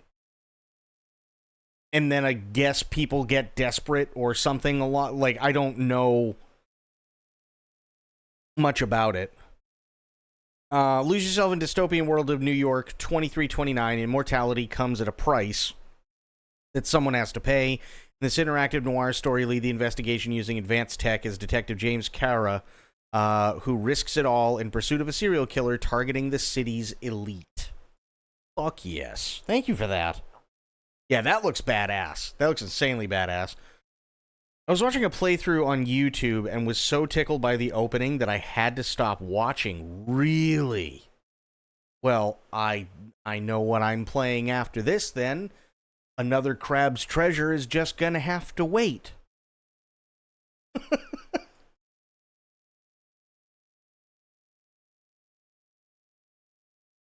Oh, actually, wait a second.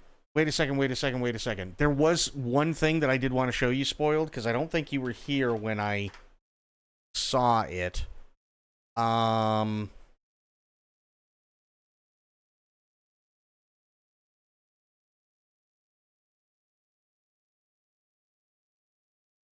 You don't need more bullet hell. I really don't.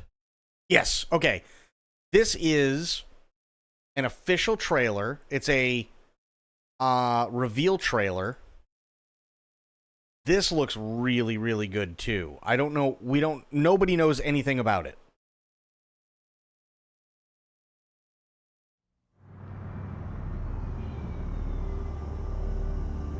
Lots of people lost things in the blackout. I was lucky. I just lost a job.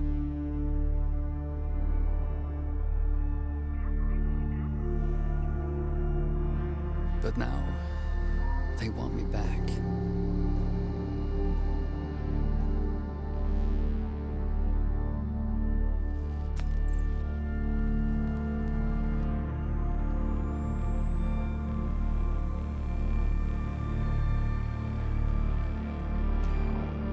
through the pieces. Being someone else. In places that no longer exist. That's where you'll find me. Searching. In the land of the dead.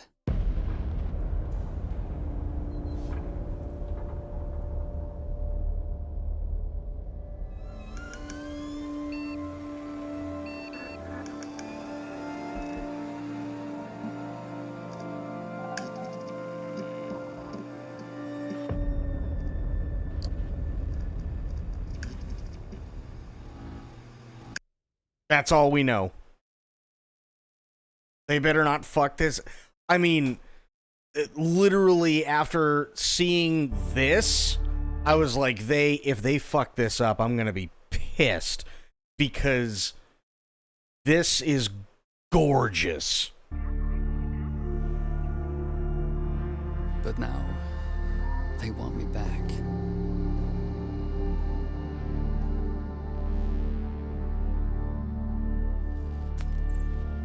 And this takes place in between the two movies.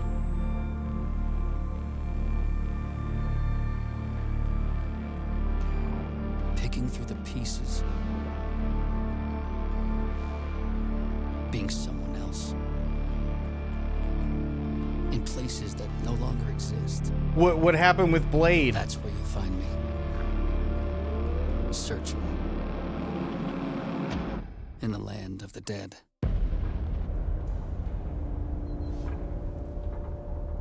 God, this looks so good. If they can pull this off, holy shit.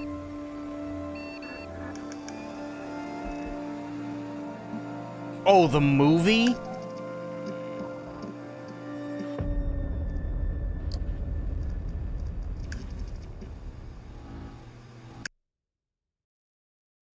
Are you talking about the Marvel movie? Yeah. As far as I know, it got shit canned. And I think, well, I don't have any evidence or anything like that, but I suspect that it has something. Well, actually, I suspect that it heavily has a lot to do with Deadpool and Wolverine.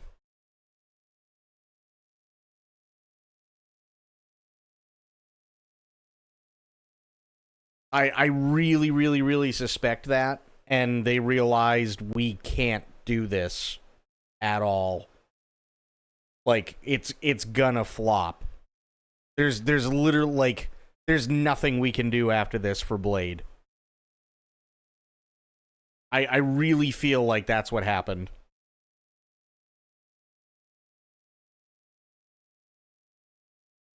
Because I don't think they were, I don't think they could get a script. I really don't think that they could get a script that would actually make people happy. I really think that's what it is. They couldn't decide on a script, and especially after Deadpool and Wolverine, I think nothing that they had made any sense whatsoever. And yeah, it just, they were like, we can't do anything. This is fucked. That, and I don't, I would have liked to have seen Marshala Ali. I think that's his name. But I don't know if he'd be able to pull it off. Wesley's fresh out of jail. He's in the best shape of his life, and he's basically Superman for us black people. Well, yeah, and that's, I mean, you've seen Deadpool and Wolverine, right?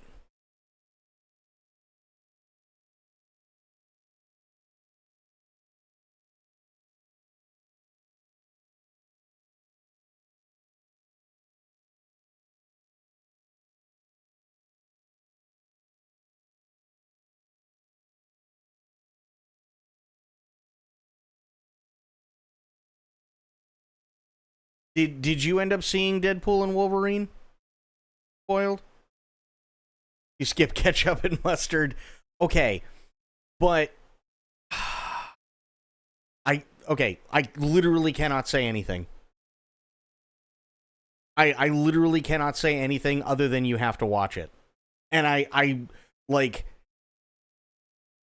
because of what we're talking about, you have to watch it. That's the only thing I can say. That's it. If I say anything else, I'll fuck it up for you.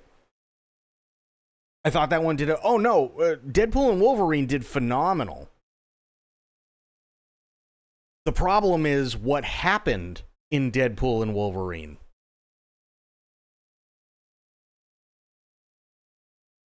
Well, I mean, do you want me to spoil it for you?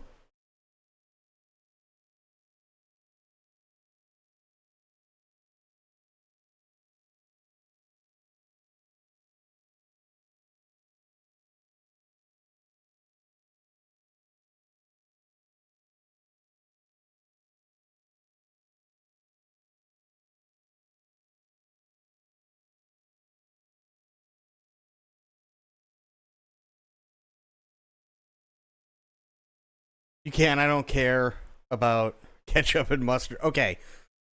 So the reason why I said it is because TLDR, Deadpool,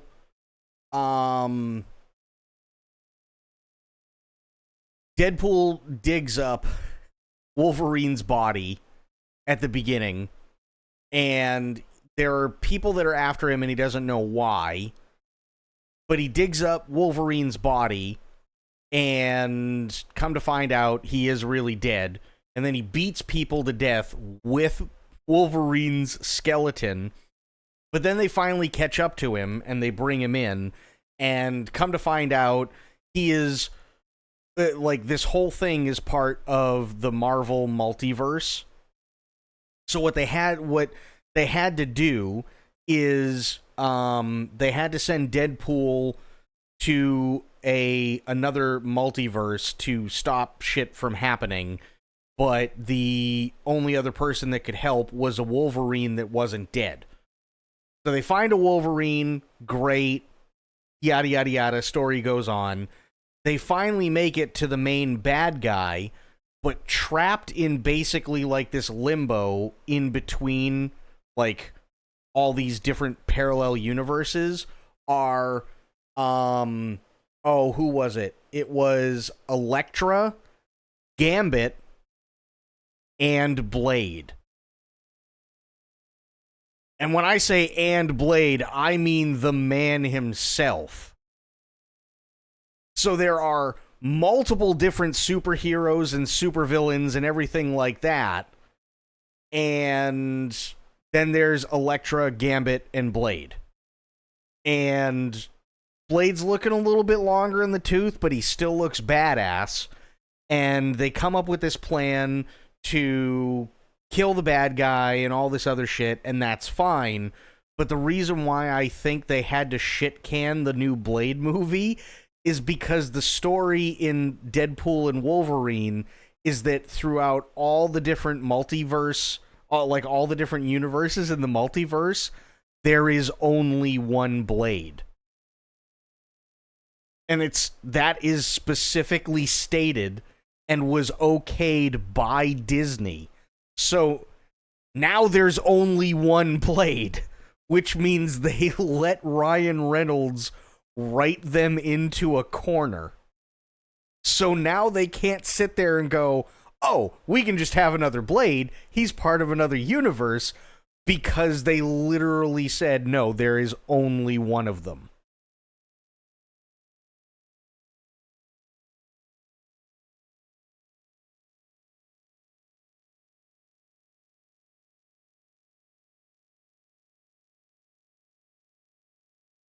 So especially after the success of the whole thing, I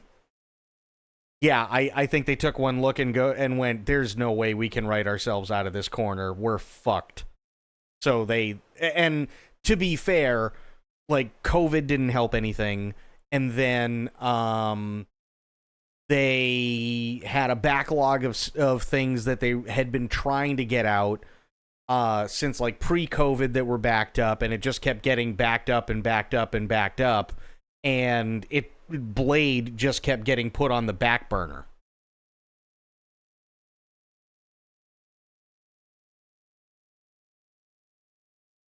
You missed something? What happened to Blade in that situation? Oh, so,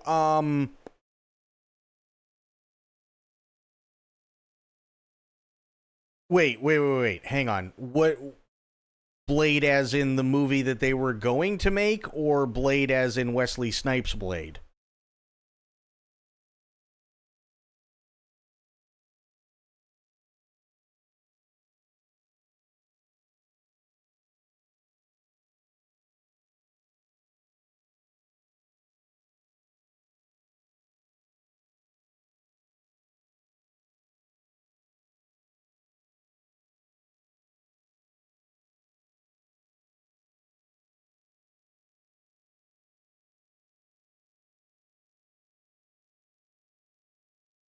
Is waiting.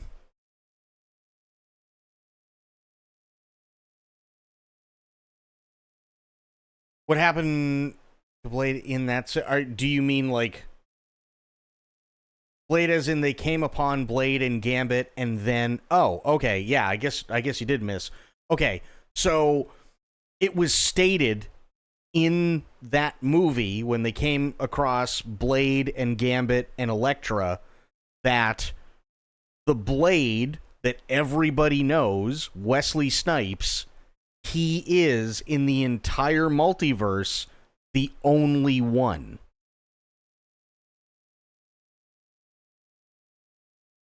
So, regardless of what happens, because now Deadpool is part of, like, you know, the whole Marvel Cinematic Universe and all that shit, right?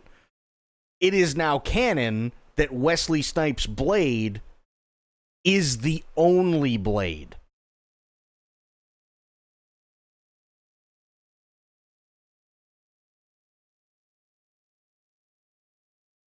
So basically, I think what happened is with everything that they went through at the end of the movie and killing the bad guy and all this good stuff, and apparently, like, all the fractured universes and everything kind of like went back to how they were supposed to be at the end of the movie.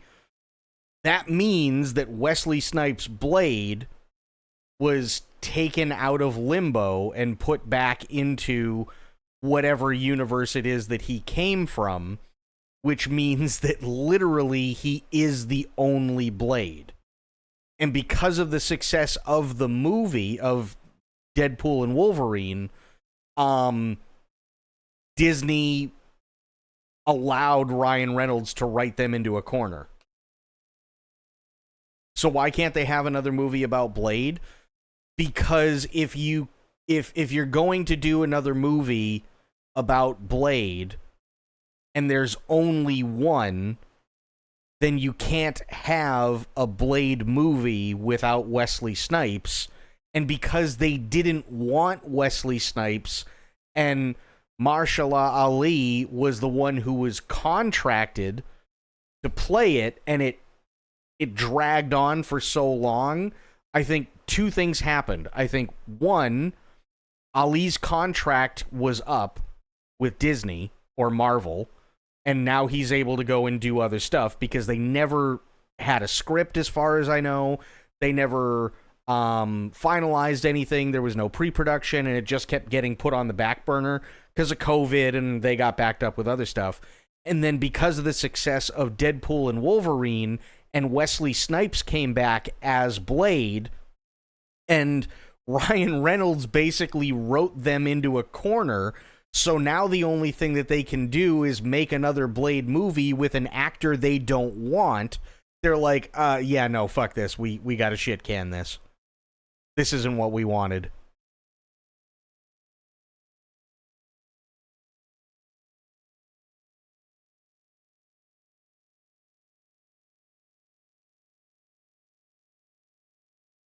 I think that's what happened.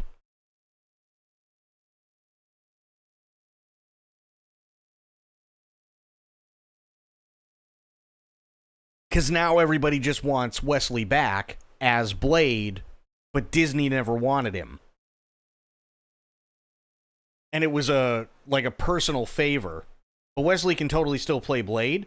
Oh, absolutely he can. Yes. But it's more the fact that Disney never contacted him to be Blade. Ryan Reynolds, because they basically gave Ryan Reynolds the keys to Deadpool and the MCU with Deadpool and Wolverine.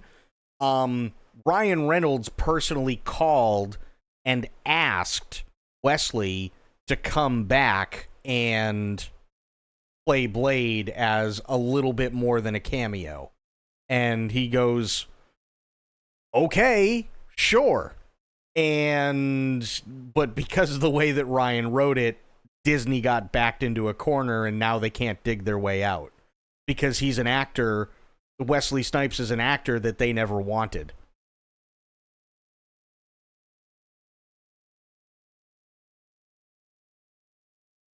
And now, after so many years, everybody sees him back as Blade, and they went fucking nuts.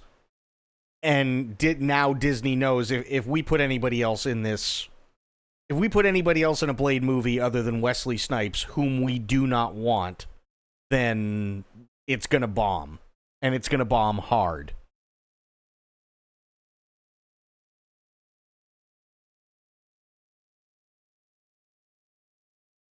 He's a fucking black belt with God knows how many years of prison under his belt for white collar crime. Oh, no, I agree.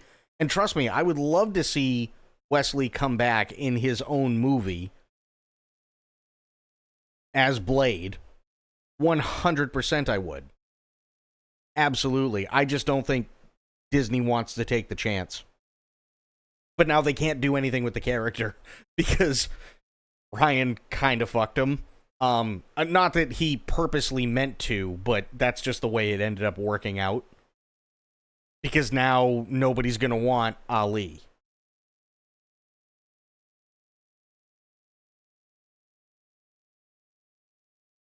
I think this is going to be one of the biggest misses in Hollywood. Oh, absolutely it is. 100%. If Disney didn't pick up the phone after the first weekend of Deadpool and Wolverine and call Wesley Snipes personally and say, we really, really, really want you to come back for a Blade movie, they're absolutely fucking themselves. 100%. We were willing to settle for Ali, but we would take Snipes over him any day. Oh, absolutely. I mean, Wesley is Blade. It's like, that's it. That's all there is to it. That's 100% all there is to it.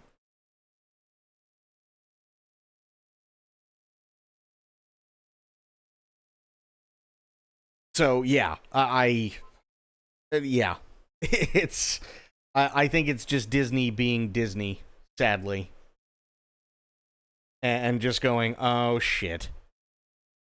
Well, now we can't do anything with it, and Ali's gone, because his contract is up, right? Because it's been so many years since they announced the damn thing, and they've done nothing with him. So his contract is up, so he can go do other shit. And, yeah. The only person left is the one person they never wanted. Which, ironically, is the person everybody wants.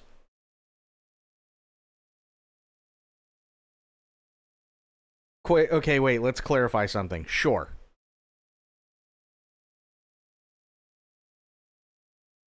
Blade hasn't officially been canceled. No, it's on indefinite hiatus, if I remember correctly.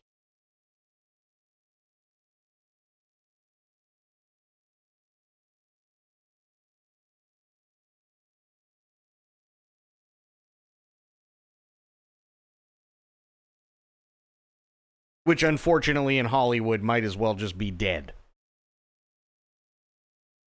It's removed from the 2025 schedule and put on hold. Yes. But, unfortunately, it's also gone through, I can't remember how many pushbacks.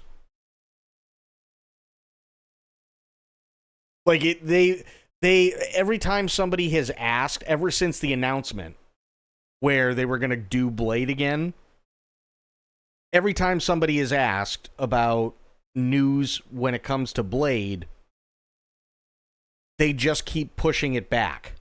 So the original like time frame of when they wanted to do shit has it's fucked. That's that original time frame and the original launch order and everything is completely out the window. Which makes you think they have to rewrite it if they're writing for Snipes instead of Ali. It's entirely possible. It's also possible that it might take a while because it is Wesley Snipes, and I mean, let's face it, if they asked Wesley Snipes, he's got literally all the cards, right? So he can basically write his own check. And basically have the kind of control that Ryan Reynolds has for Deadpool, because even though Blade 3 wasn't necessarily the best Blade movie in the world, it still did rather well. And everybody universally loves the original 3 Blade movies, and now nobody wants to see anybody other than Wesley Snipes, so he can basically just write his own ticket.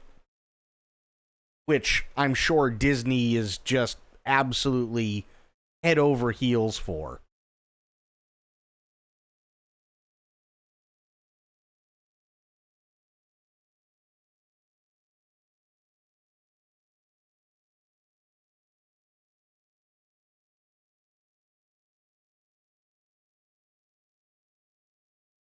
I mean, it would be cool as, like, I sincerely hope I'm wrong. I really do.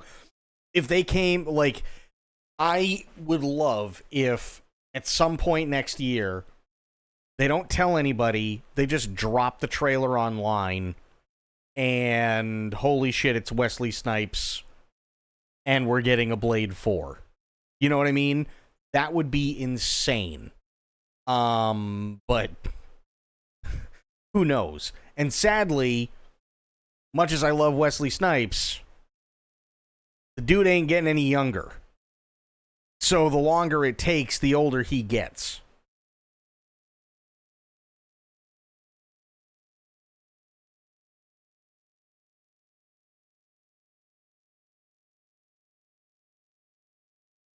So we'll see. We will see. I don't know. But I think that's what happened is because of the success of Deadpool and Wolverine and Wesley coming back to play his character, they just went, oh, fuck.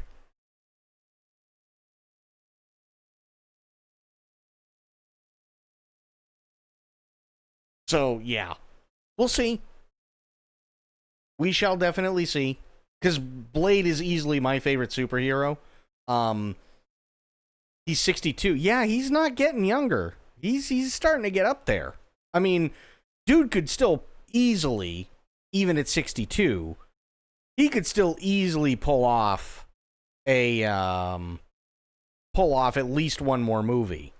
But it really depends on how long Disney wants to drag their feet. You know?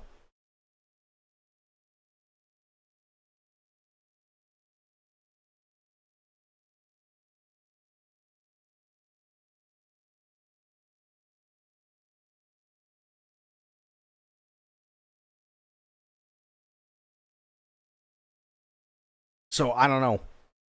I really don't know.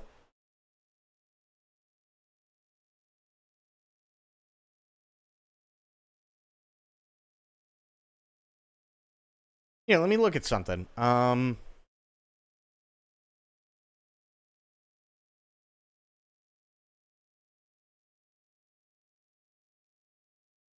No, Wesley Snipes is not coming back as Blade in 2025. Release date delayed. Marvel Studios removed the Blade reboot from its 2025 release schedule, indefinitely delaying the film. It's still saying, I mean, this is an AI overview, but this is just grabbing shit from news sites. Marshall Ali is starring the new Blade movie. Yeah. Snipes may not be interested. He was reluctant to participate in the third Blade movie, and the film used CGI to create his eyes. Some say it's better to introduce a new actor to the role of Blade, which I think is complete bullshit, but maybe that's just me. Screen Rant.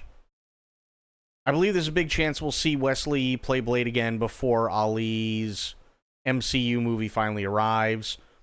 Snipes is one of the main actors responsible for live-action superhero movies taking off the way they did, eventually leading to the creation of the MCU. From 98 to 04, he starred as Blade in the Blade movie trilogy, making the Daywalker known to non-comic book readers. The Vampire Hunter quickly became a popular character, and even though Snipes' last Blade film, Trinity, had its fair share of issues, fans continue to ask for his return. That finally happened in the MCU of all places, with Snipes playing Blade in Deadpool and Wolverine. I enjoyed the actor's return as his iconic Marvel character, and I'm convinced that we have not seen the last of Snipes as Blade. In fact, I think there's a huge chance that Ali's Blade movie will not be released during the multiverse saga. This way, Snipes could remain as the MCU's only Blade until the saga is over, passing the torch to Ali when the franchise's next chapter begins in a few years. So who knows? In a way, Ali's Blade has already appeared in the MCU, as the character had a voice cameo in Eternals post-credits scene. However, I don't count that as the actor's debut as Blade, as Ali still needs to formally appear as the Marvel character on screen. It seems like that might still be a long time from happening. Marvel Studios has delayed it indefinitely, taking the movie off its November 2025 slot and the MCU's release schedule as a whole. While the update is certainly negative, I can't say it was surprising in the slightest, which, true. Blade's production issues have been very public for some time. I had no faith that Blade would be ready for release in 2025. Ali's debut has been in the works for 5 years, with the actor having been announced as Blade back in 2019's San Diego Comic-Con. Since then, it seems like no major progress has been made with the film. Delays caused by creative reasons, the pandemic, and the 2023 Hollywood strikes kept impacting Blade. Movie was delayed from 2023 to 24 to 25 before finally being removed from the release schedule. It's had several writers take a crack at the movie script over the years. Reports on the film's story have ranged from Blade taking care of his daughter to the movie being set in the 1920s to Kit Harington's Black Knight playing a role in the film, and more. Blade's original director, Bassam Tariq, departed the project in 2022, with replacement director Yann Demange also choosing to leave the movie this June. With so many issues over the years and no director attached, I expected Blade to be delayed, so Marvel's announcement made sense.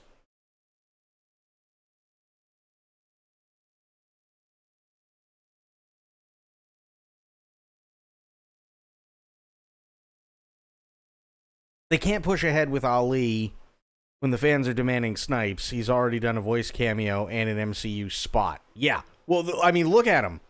This is literally the man himself in Deadpool versus in Deadpool and Wolverine. That's a screen grab.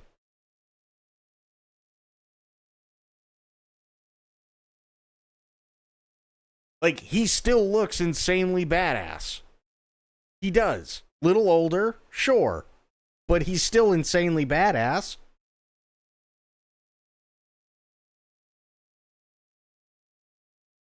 No way Ryan sneaked that under the radar. No, Ryan had creative control over the script. And yeah. Yeah. They basically gave Ryan free reign. So I think what happened is they gave him free reign, and then, yeah, he was like, okay, great, but I want Wesley back. And they went, fuck.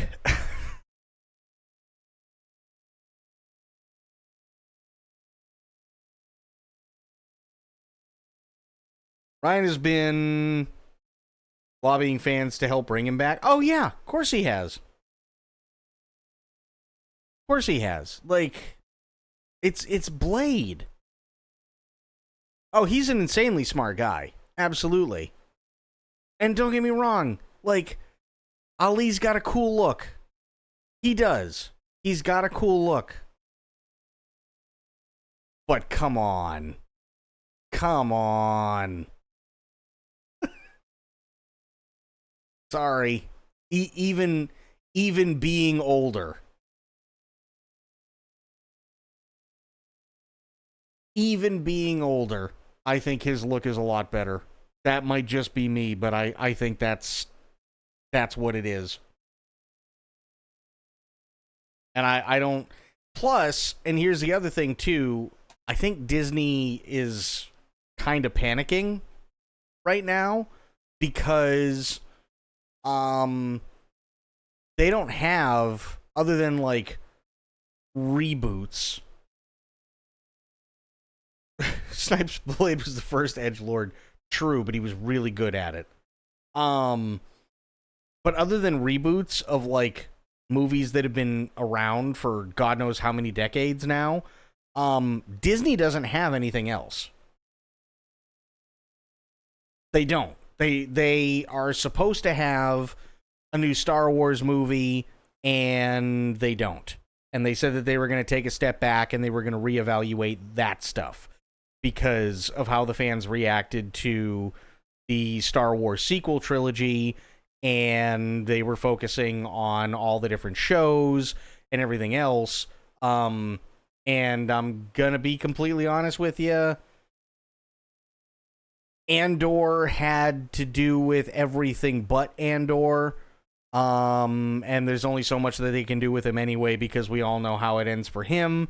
Ahsoka was really good, but if they decide not to go forward with Ahsoka, that's okay too, because of the way that it ended. And it's fine. And The Acolyte was dog shit. The Acolyte was awful. So, yeah, Disney's hurting. They're really, really, really hurting right now.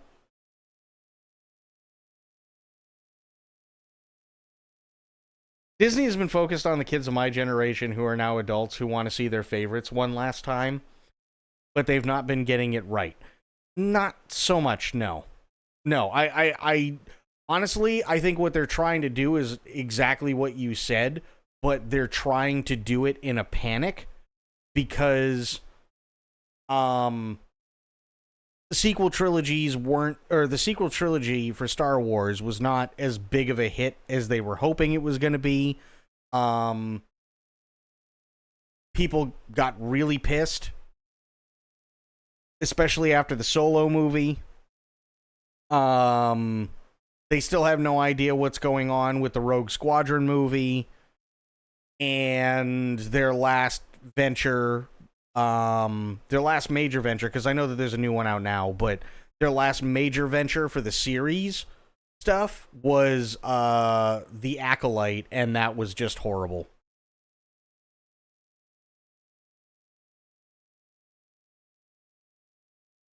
So it's blasphemous to say so, but I would love to see the Arkham team make a Blade game. I mean, the old Arkham team, yeah, I could see that. I definitely wouldn't want to see the people working on the Arkham universe now make a Blade game. That's for sure. Suicide Squad was awful. Suicide Squad was terrible. You know? So, yeah, it's... Ugh.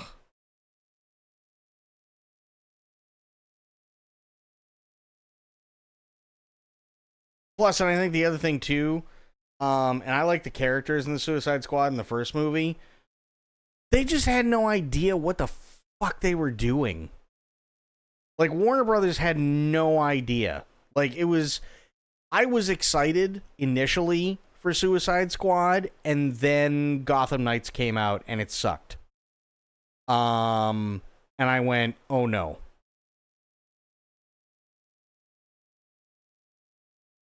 And then they made the Suicide Squad game, and I went, oh no.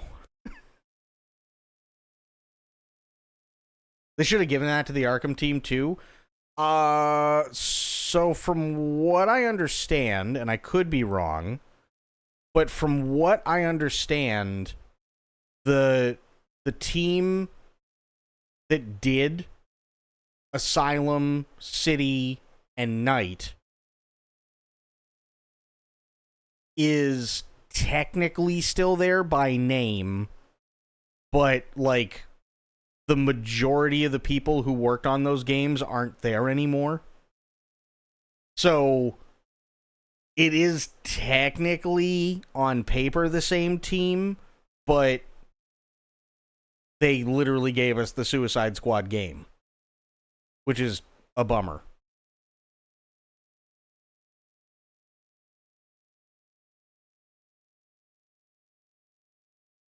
This is the thing with long-standing superheroes. They grew up with them, and understanding the assignment isn't all that hard when you have so much material to go on. No, I agree, but this is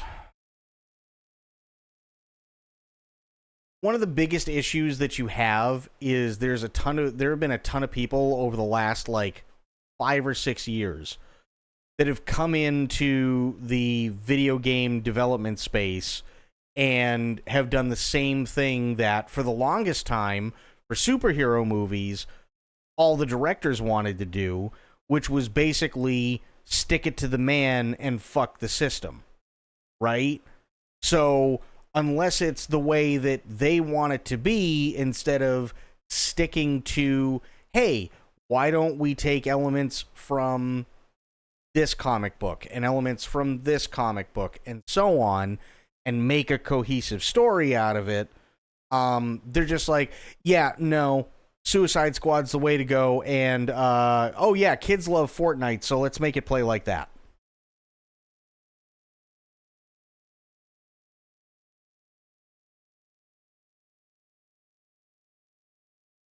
You know what I mean? And it's just like, well, that sucks. I'd like to see them redo Spawn also and bring Michael Jai White. Oh, God. He'd be awesome. He's still kicking ass, too. Bring him back on with today's CGI and the kid gloves off. I would only love to see that. And this is going to sound really, really, really weird. But I would only love to see that if John Leguizamo could also be in the movie again. Because it like, there are two people that you need for for that Spawn movie to happen. One is definitely Michael Jai White. The other one has to be John Leguizamo.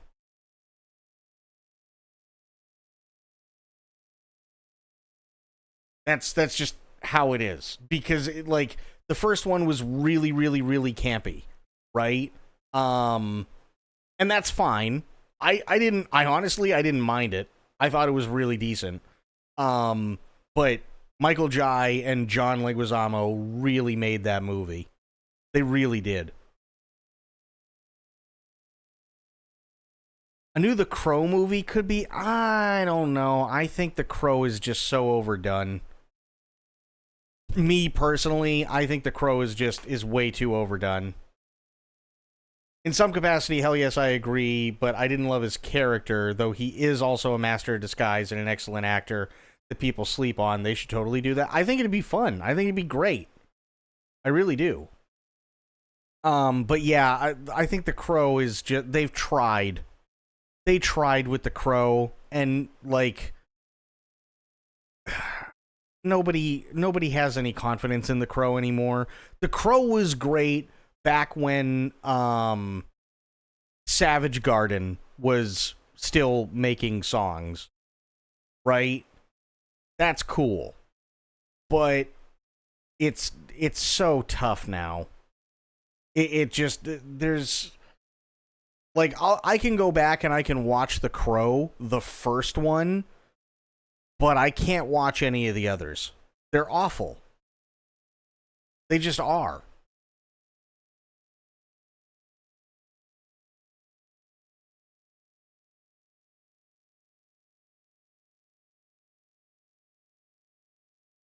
And with our luck, right? With our luck, this is what would suck. You have a man who played the Joker really poorly, and you have that same man who is now going to play Skeletor. And nobody's excited for it. How much you want to bet that same man who played a really shit version of the Joker and who is now probably going to tank Skeletor and was also in fucking Morbius, of all things. If they were going to tap someone, it would probably be him. And I would hate that more than anything. Because you know that's what they would do, because he's the hottest thing out there right now, right? They want him in everything. They want him as Skeletor. Before that, they wanted him as Joker. And before that, he was in Morbius. And now he's going to be in Tron 3. And, like, it's like, come on, just... Can we pick somebody else other than Jared Leto, please?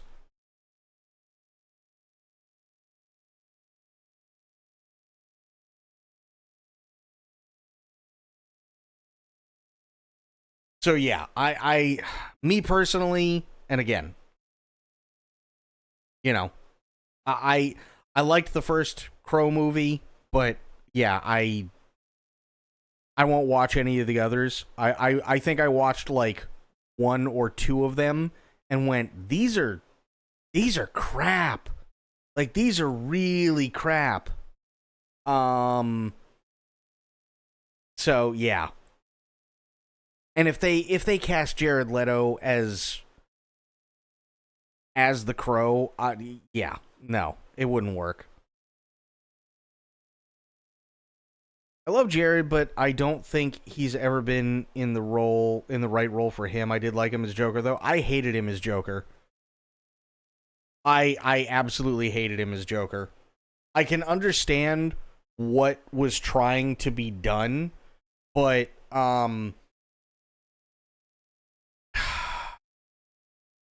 my biggest issue with Jared Leto is there was nothing that he brought to the table as Joker.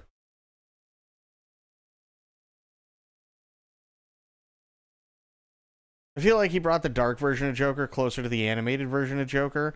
I don't even think it's that. I think the concept of what they wanted him to be was really interesting, but you can't just go, "Oh, well, you know, we're gonna take the gangster approach like Nicholson did, and we're going to put him in cameos."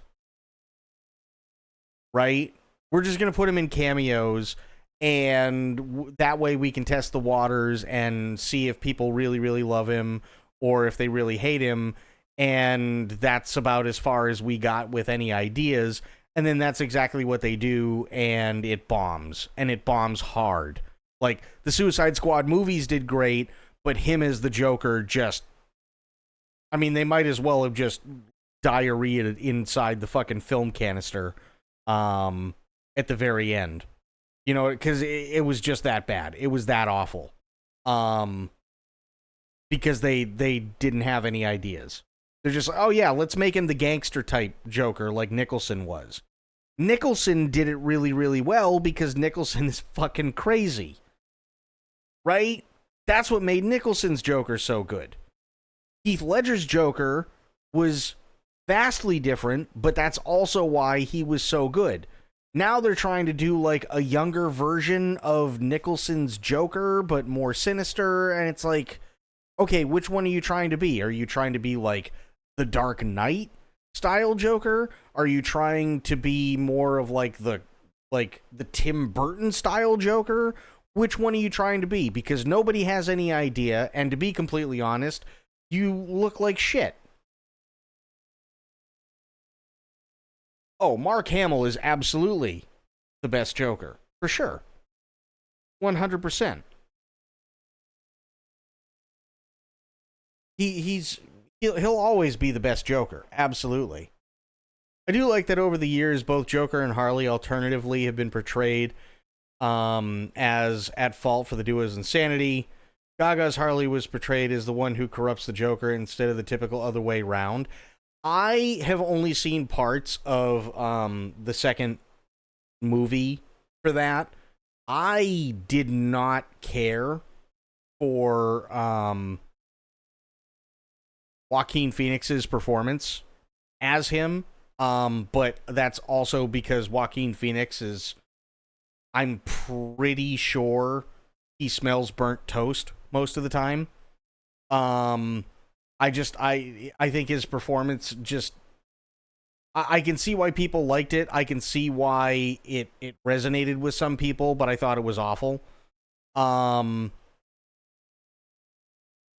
other thing that I really don't like is that there are so many cool things that they could touch on if they really, really, really wanted to. But they keep trying to change the formula. Like there's not one formula that they really want to go with, and there are too many different kinds of Jokers, right? Like there was over a decade, at least. Actually, I think it was more like almost 20 years before we got from Nicholson's Joker to Ledger's Joker, because it's such an iconic role. But at the same time, those two are being icons in their own right as the Joker. Mark Hamill is still, throughout the 90s, 2000s, 2010s, and early 2020s, quite literally being the Joker. So you had, at any given point, up until a couple of years ago, 3 different people as the Joker, all 3 of which were incredibly loved. And now you have the Batman, who's supposed to introduce a new Joker, and you also have the Suicide Squad version of the Joker, which was crap, and now you also have Joaquin Phoenix's version of the Joker, which is also crap.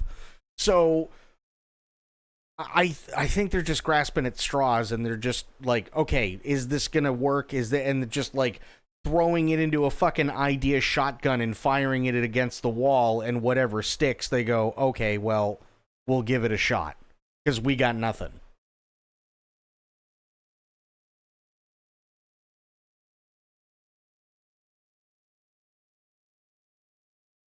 The core of the Joker was always there, bad dad jokes, which are murderous and more sick than funny.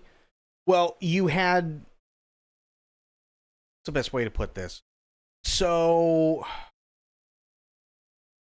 Okay. You've got...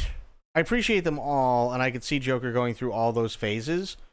Well, okay, yes, but they are different versions of the Joker, and here's why. Because Tim Burton's Batman is not the same Batman that we see once Joel Schumacher takes over, right? So you have Batman 1989 and Batman Returns. Cool. But that's Joker and Penguin. That's Tim Burton's version. Then you have Schumacher take over for Batman Forever and Batman and Robin. That's another version of Batman altogether. Then you have the Dark Knight trilogy, which is Christian Bale. And now you have like Batman Year 2 with the Batman. Right? So it's really tough. It's really, really, really tough. And you also have currently another animated series for Batman that is going on right now. You know what I mean? I think the animated series is what people got used to and very kid-friendly, but the comic book Joker was not that. Well, no, but that's where like it really took off in video games too, right? Like, how many times when I was going through the Arkham series, was where it was just like, holy shit. Like, Mark Hamill would come out with these lines, and I'm like, my God, dude. Like, that's dark. You know what I mean? Like, I mean, he nailed it. He absolutely nailed it. That is the real Joker. Yes. I 1,000,000% agree. 1,000,000%. Oh, Hamill totally understood. Absolutely he did.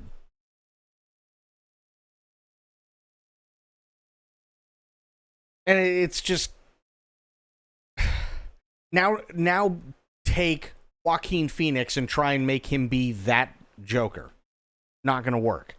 Take Jared Leto and try and make him that Joker. It's not going to work. Right? Heath Ledger was the only other person, in my opinion, the only other person in recent memory that was able to get that dark. But the difference being is that Heath Ledger's version of the Joker, his actions spoke louder than his words, whereas with Mark Hamill's version of it, it was the other way around.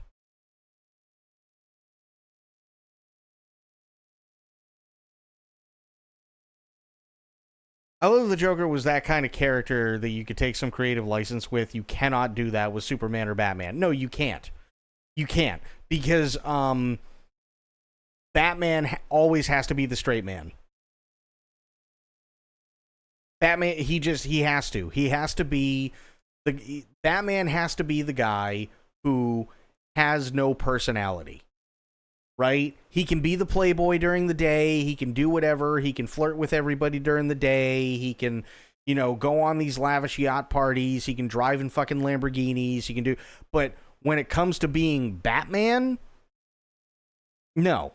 He has to have the temperament and the lack of patience and the personality of a brick.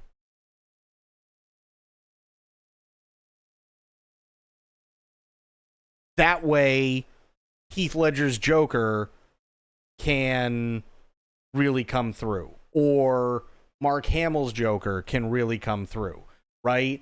Or Kevin Conroy as Bruce and Batman, right? Kevin did amazing as both. And that was something that was really, really, really, really, really well done through Kevin. But even when he was Batman, he played it straight. He played it as a very vengeful person who relied solely on vengeance and literally had the personality of I don't give a fuck. Right? But it allowed all the villains to really shine.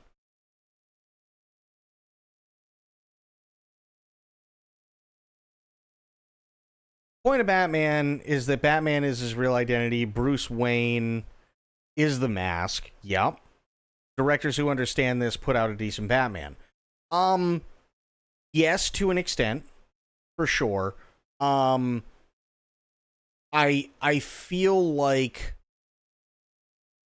the other really, really big thing that makes Batman Batman is that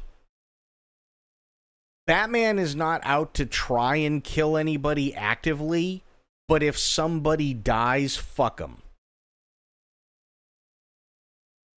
Essentially. Right? He's smart. He's got more money than God. He can do literally anything and everything that he wants to, given a little bit of time. And sometimes, with as much money as he has, you don't need time. Because it can just happen. Right? And that's fine, but that also allows for people like the Joker or Harley Quinn or Mr. Freeze or the Penguin or Two-Face or any of the others to really come out and shine, because you have this guy who is a constant and his job is to just kick the shit out of absolutely everything. That is his only job. kick the fuck out of everyone. Right? That's it. That's his only job. That's all he cares about. He is very one-dimensional as Batman. And that is fine. But it allows the other characters to come out. And, yeah. You know what the world needs? Angelina Jolie as Ivy?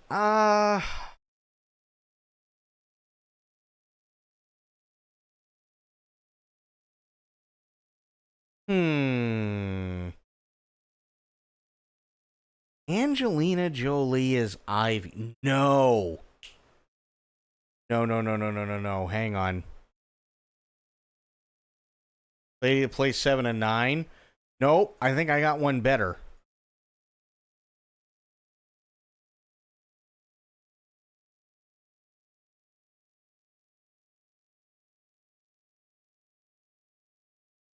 Evangeline Lilly as Ivy.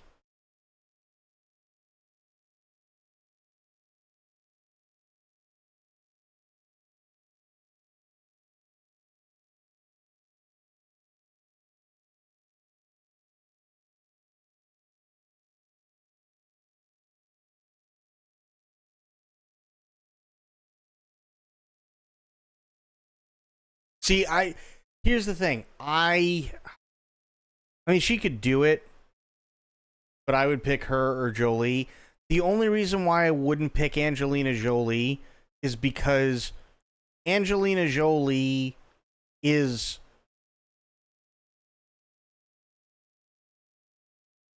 Angelina's gorgeous. Everybody knows this. But I don't think this is going to sound really shallow, but I don't think she has the right type of gorgeous to pull off Ivy. I really don't. Evangeline Lilly is the type of, in my opinion, she's the type of girl next door who got insanely hot. Right? That's the type of look that Evangeline Lilly has. She's down to earth, you know, she is down to earth. She is also very nerdy. She is also very smart and so on, and that's fine. That's great. Awesome. But she can be really, really, really sexy, whereas Angelina Jolie, it doesn't really matter what else she brings to the table because her primary thing would be to just be drop dead gorgeous, supermodel gorgeous, which is what she is.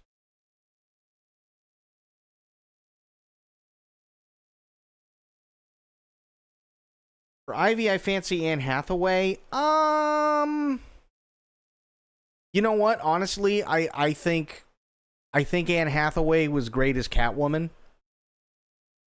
I really do. I think she was great as Catwoman, and that's how she should stay. Granted, I know it's a different, Batman this time round. Zoe Kravitz. I think Zoe actually did really, really, really good as Catwoman as well. But I cannot see Anne Hathaway as Ivy. Anne Hathaway can be very sexy, but she's sexy because let me put it this way. One of the big reasons why she's sexy is because she's also very smart. Right? And that's fantastic, but that's why she works as well as she does opposite Batman as Catwoman, right? She's not fucking insane in the Dark Knight trilogy. She's not like batshit nuts like Michelle Pfeiffer's Catwoman was. Michelle Pfeiffer did great, but Michelle Pfeiffer was literally, we're gonna put you in a latex suit and people are gonna fucking drool. And you're gonna act crazy like you're either gonna fuck somebody or kill them or fuck and kill them or kill and then fuck them. We're not really sure which. It really just depends on exactly how she feels at any given point. right?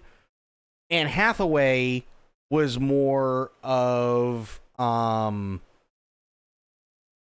really smart, but because I'm really smart, you and I work really, really well together, but I really like being a bad girl.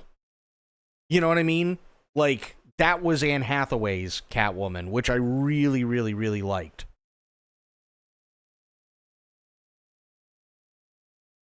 Another thing I would like to see, Troy Baker as Scarecrow. You know what? I could see Troy Baker as Scarecrow. I could totally see Troy Baker as Scarecrow. Especially considering he's just really tall. And to be honest with you, he's got the look, but he's all like, I mean, like facial wise, he's got the look, but he's also like that weird built, but still lanky skinny. I could totally see him as Scarecrow. I think that would go really, really well.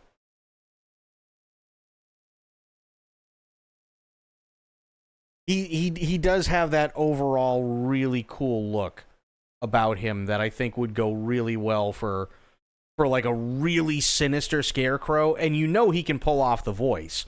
That's easy for him. You also know he can act. That's easy. But he's got the right build. He's really tall. He's well built, but there are times where he wears certain clothes and stuff like that, and you swear to God he's growing as you look at him. And he's just all arms and legs. And it's kind of creepy. So I could totally see him pulling off a really good Scarecrow. For sure I could see that. 100%. Troy Baker, I think, would be really, really good. I've heard nothing but good things about the Penguin series. I have yet to see it, though. But I have heard nothing but good things about it. And I'm really, really glad that they decided early on that they were not going to bring in Batman for it. I'm actually really glad they decided against that. Because Colin Farrell, holy shit. When I saw him as the Penguin in The Batman, I was blown away. I was absolutely blown away with Colin Farrell as the Penguin. He was amazing. Robert Pattinson, on the other hand, is it Robert Pattinson? Yes. Is it? Yeah. I was not a fan of him. To me, he's not Bruce Wayne. Makes a halfway decent Batman, that's for sure, but he's definitely not Bruce Wayne. Also, fuck Nirvana.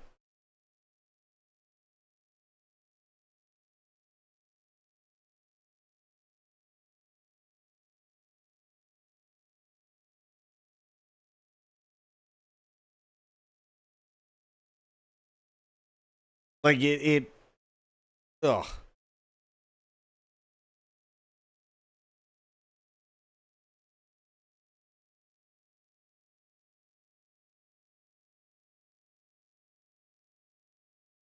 I did not like Pattinson as Bruce. I really did not like Pattinson as Bruce. I thought it was oof. At best, I thought it was oof. And I don't like, I understand he's coming back, but he better fucking shape up. He really better shape up. 'Cause my God.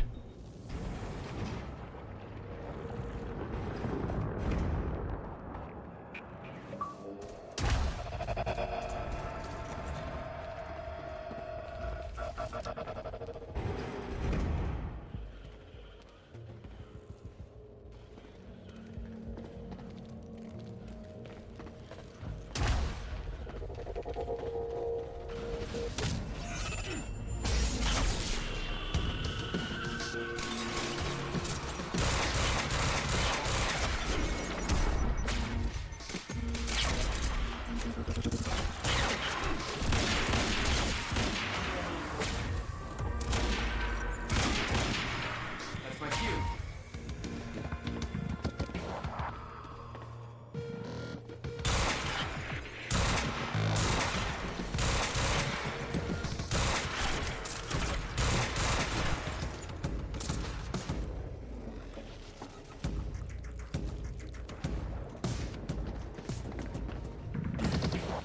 Oh, shit.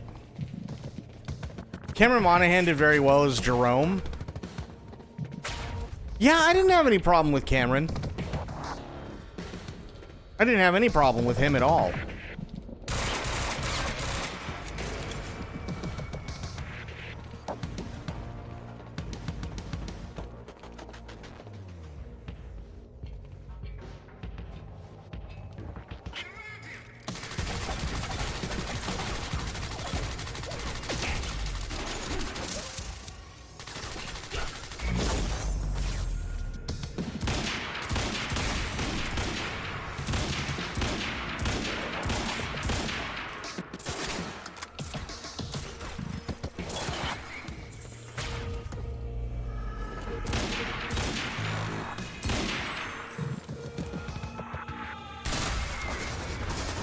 That'll work.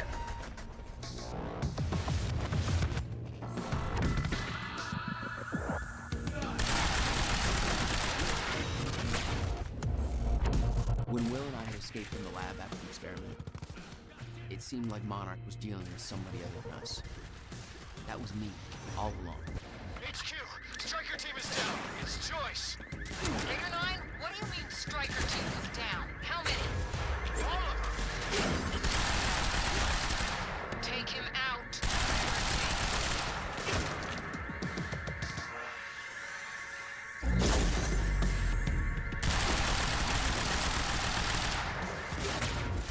Oh, shit.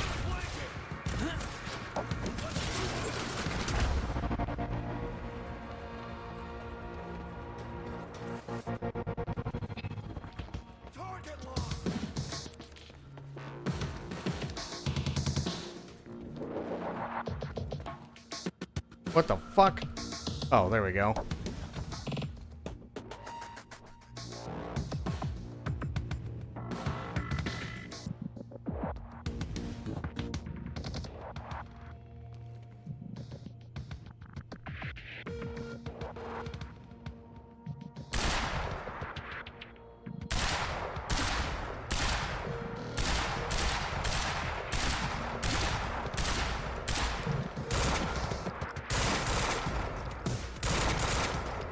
Oh shit, he's coming up the stairs.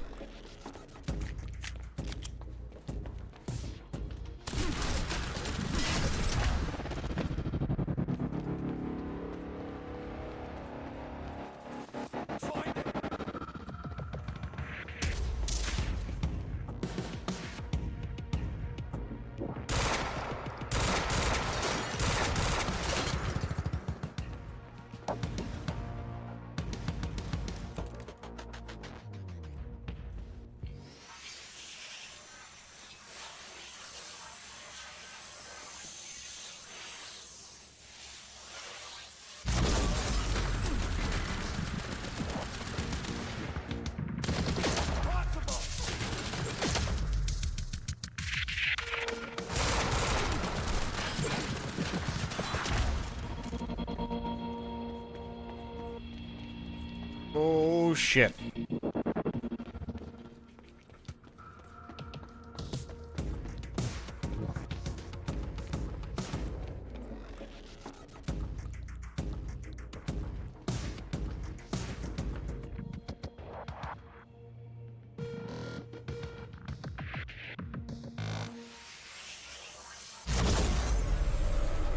Oh, he did. Son of a... HQ, we spotted Jack Joyce in the student lounge. Bandit 4, that shouldn't be possible. I'm getting reports of gunfire in the underground parking. Are you sure it's Joyce? I need visual confirmation. Didn't expect two of me, did you? Gate control. I don't have the code. Okay. hell are you doing down here? Fuck if I know. Let's go see Wade. Oh. Give me one of these, huh?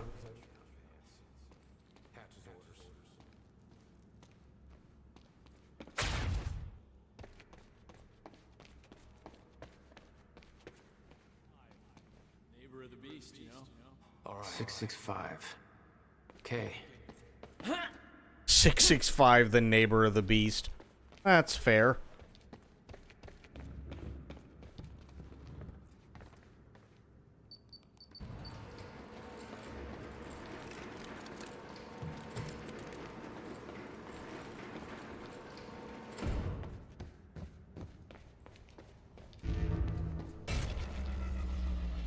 I'm not done with you yet.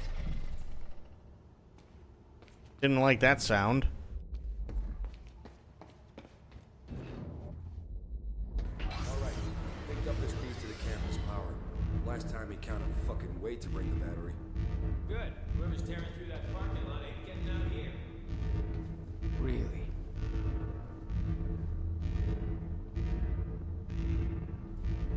HQ, There he is. hostile in sight.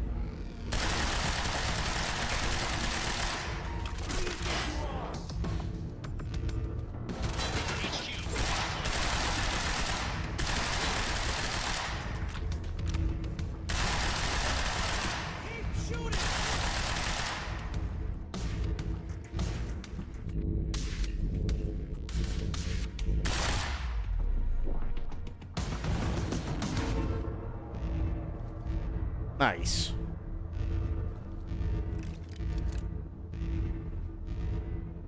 Okay, just making sure.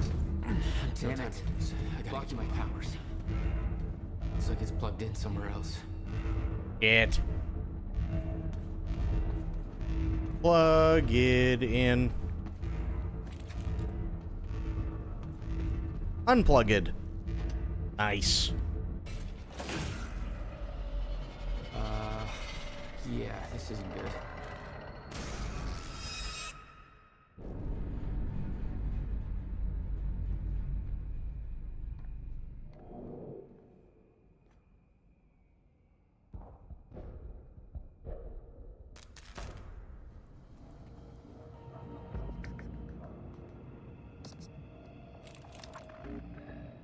Door's still barred. Whoever's here ain't left yet. How the fuck did Joyce take out those strikers? He's obviously not alone. My bet is there's at least 5 of them working together. So keep your eyes peeled.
There we go. Blade watch party when? Oh god. I don't even know. God, I haven't seen those movies in a long time either. Those are really good. Have to reach Will before it's too late.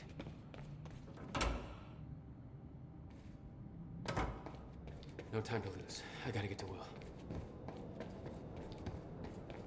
Basically, I just need to... No, that's not what I said. Shit. Too late. I gotta beat him to the library.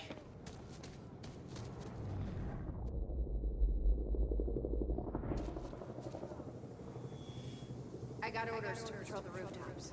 We already got men up there. And they want more. Take it up with Serene if you disagree. We'll see.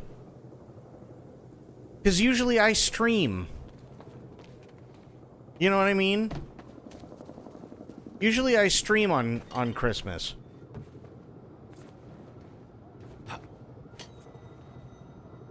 Whoa. What happened? I think the game crashed. Oh, no. Okay, it didn't crash. But, okay. That was weird.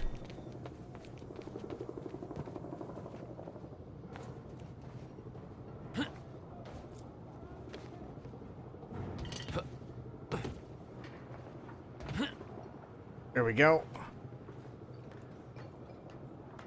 Stream the audio with a screen that has the Discord? This is Airlift Prime. We've got the Time Machine Core in transit. God.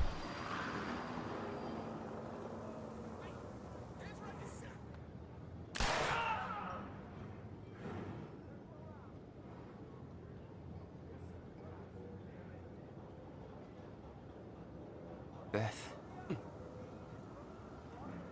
Live invitation to join. HQ, we've got William Joyce in the library. Awaiting orders. Over. See, Milton tried to do something. Wait for arrival of Monarch Actual. Everybody else? Milton tried to do something like that. The issue is that it. Me personally, I don't think it translates well. Doing that kind of thing, right? Because let's say you're somebody who's coming into the stream and you literally just have the camera on me and you guys are talking or chatting or whatever, and something happens in one of the movies. Oh, it's so good, and this, that, and the other thing. And it's literally just that.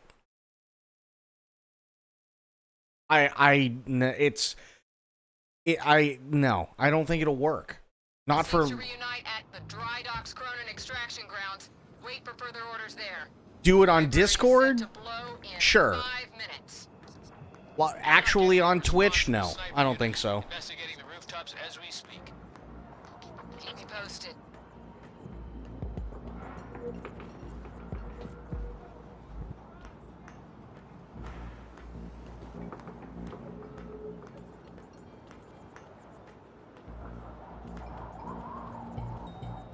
That's the same reason I never did watch parties. Like, I love the idea of watch parties, but it's really, really shitty when you have people who don't have money to spend, and you're like, oh, hey, yeah, we're watching a movie. You know what I mean? And then it's like, oh, well, how can I watch the movie? Oh, well, you got to have Amazon Prime. Well, how do I do that? Oh, you got to pay $120 a year. Oh, okay. Well, sorry, see ya. That's why I never did watch parties. It was the same thing. People can't be included. We need to find out who's unaccounted for. This might be an inside job. Let's start a list of who's missing.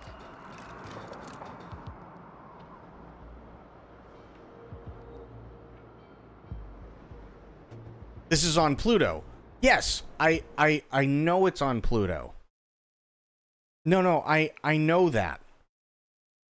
Again, I can't do that on Twitch.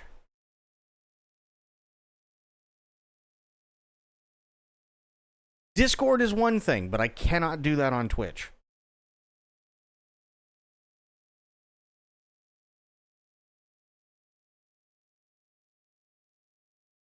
That's what I was talking about. I was talking about streaming on Twitch because I do that every holiday. That's what I said. I stream every holiday.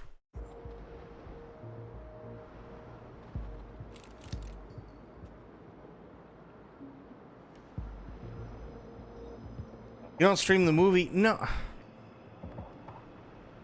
I know I don't stream the movie on it. That's not what I thought you were saying.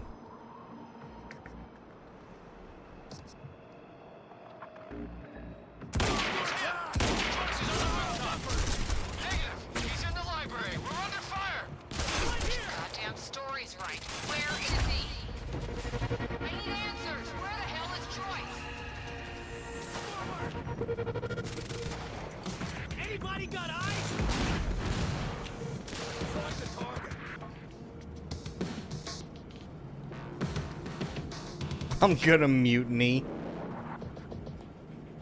Where's Sober? I don't know. Maybe Sober passed out.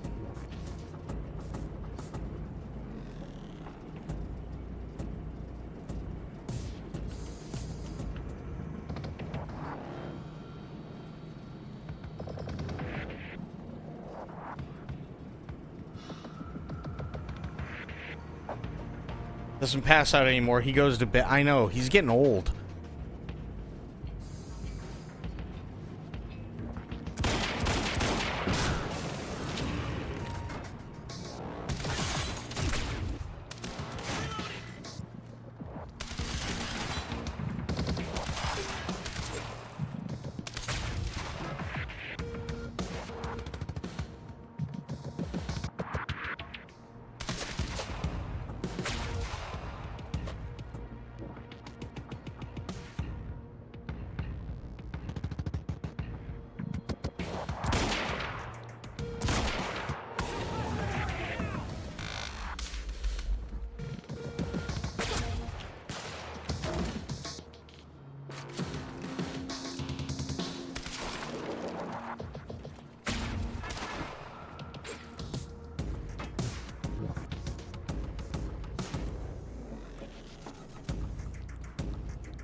There we go.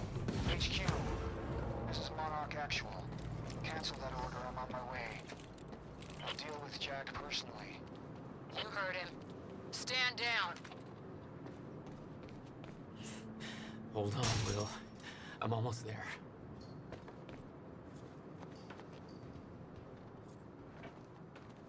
I know he said earlier he was,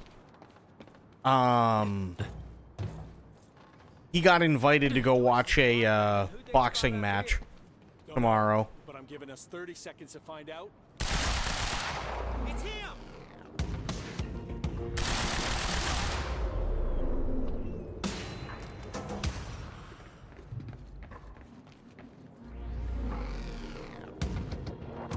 Oh!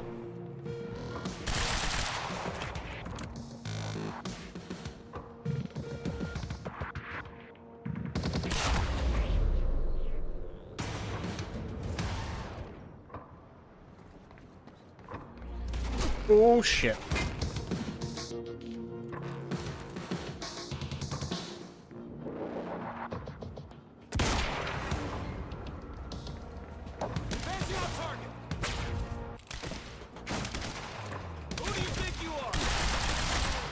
I'm Batman.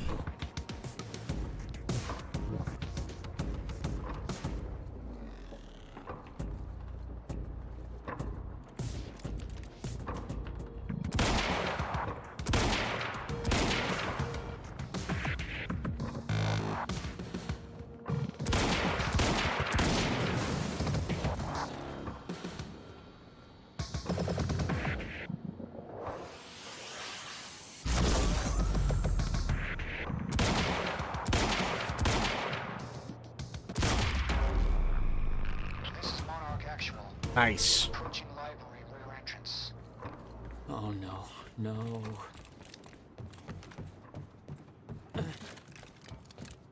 What was that noise? Did someone touch your pee-pee there, Jack? What happened? That's what it sounded like. No, get up the stairs. There you go. Mild constipation. Fuck.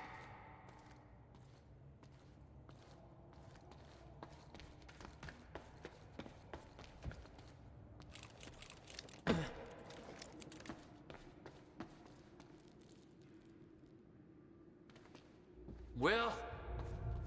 Already gone. Lobby. Lobby, I'm running out of time. Lobby. Okay, lobby.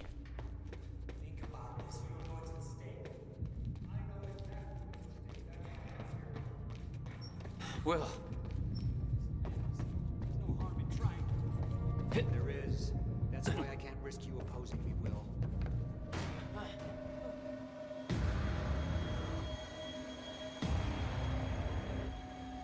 Trigger. I never wanted this.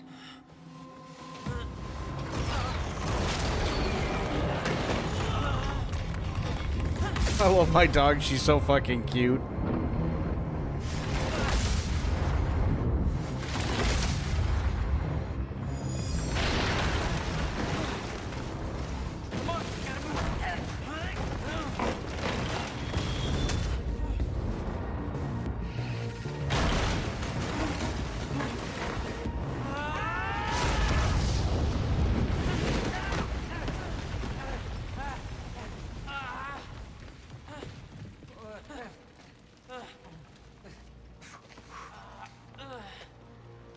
Jack, you saved me.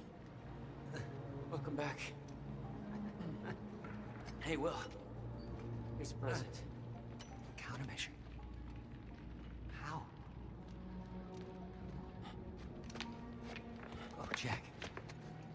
Will! Come on! Come on, let's go. Monarch had it the whole time. Does it work? Came back from the future. For me. Fracture wasn't fixed. Not yet. Does it work? Theory, yes. We gotta get back to my time machine. Gotta get us back to the time where you came from. No. Future. No. It's the only We way. need to stop the fracture here, in this time. Now.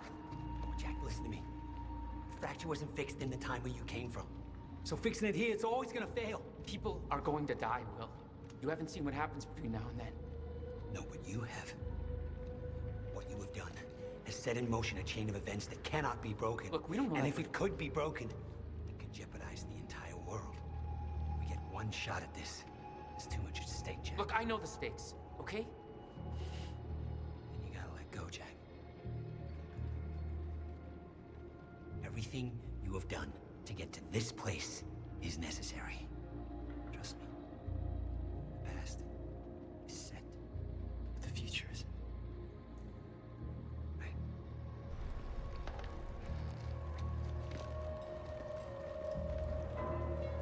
We gotta go.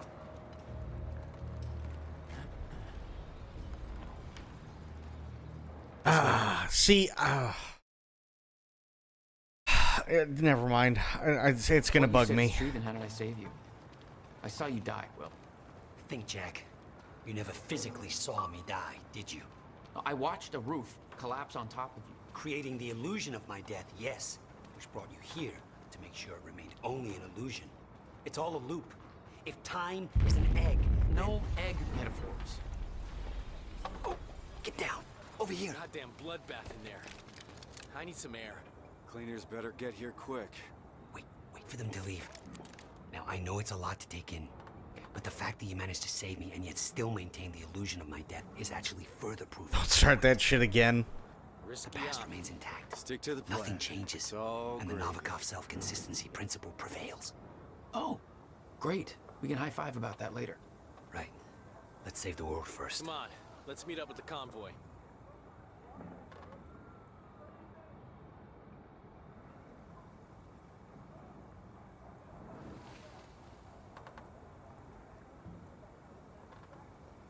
The only thing I'll say is this. This is why typically I don't like time travel shit, because the only time travel stuff that's ever worked is Star Trek 4. Okay, they're gone. Let's go.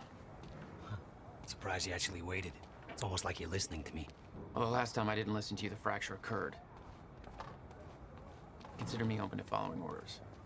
That doesn't sound like my brother. I know. No, butterfly effect was too complicated. Even that doesn't work because warp speed. The problem with time travel is that if you try and answer every single question, you never will, because it'll just keep bringing up more questions. So you have to take into account, okay, warp speed is a thing. Doesn't matter how it works, it's just warp speed. Cool. Warp around a planet, go back in time. Simple. Cool. Save whales. Cool. get them on ship, cool, warp speed again, so you get back to the present, dump them off on Earth, alien goes away. It's very simple. That's why it works. It doesn't need to be anything more than that. But then it's like, well, you have this principle and that thing, and everything is set in a loop, and if it's not, then that's because you did a thing, and you can't change what you did, and I wrote all the stuff down for Beth, and Beth died, and, but she's still here because you're in a different time, which means that you came back from the future to save me, which means that it always remained in a... No. Now it's just way too complicated. You know what I mean? Because you and I, we could all sit here and debate why this game or why this story works and simultaneously doesn't work all night, and we would all be right. That's the worst part. Look at my dicks.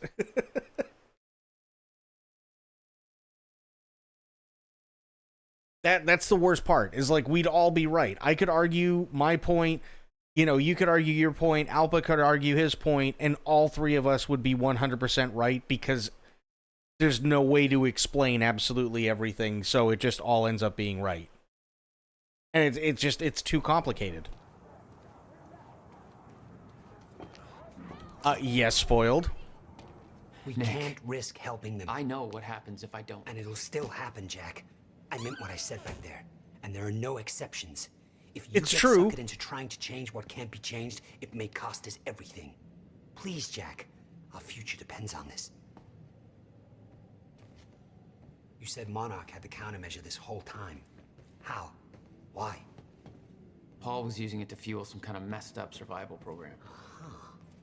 They must have somehow repurposed it as a localized chronon field regulator. Dr. Amaral and Dr. Kim both took positions at Monarch. Now I think I understand why.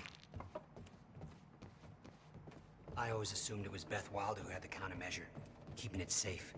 She was the one who warned me, told me to build it. I know. You met her. Is she helping us? She was. Ah, I see. Come on. Oh shit, watch out.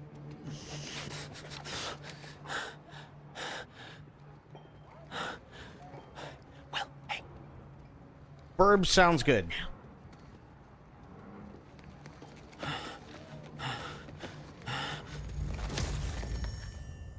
Well, shit.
Come on. You can do it.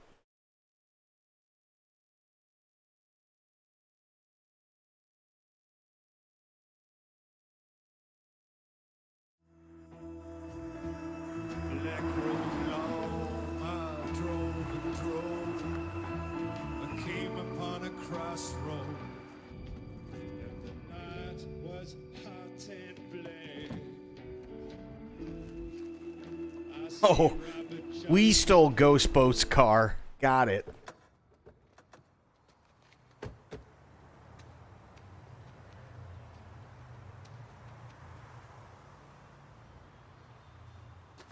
Look, I know I've kept you in the dark. But when I started my work, you were so young, and afterwards, I always hoped it would all pass you by without touching you. Yeah. I get it. Come on. Let's just go to the future and fix this mess.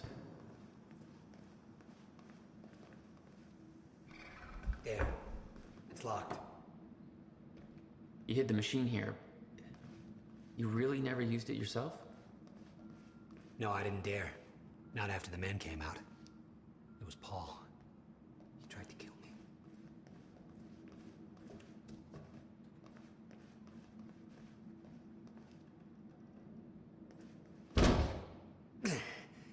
Damn.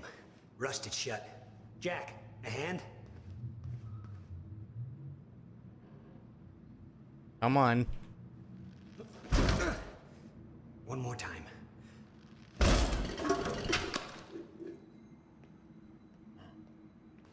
When Monarch came for the time machine at the university, Paul was trapped in it. He escaped into the future. Whatever happened to him there changed him. Somehow he found my machine there and used it to come back to 1999. And founded Monarch. He escaped from Monarch and became what he escaped from. Insanity. I never should have built the machine. I should have left well enough alone.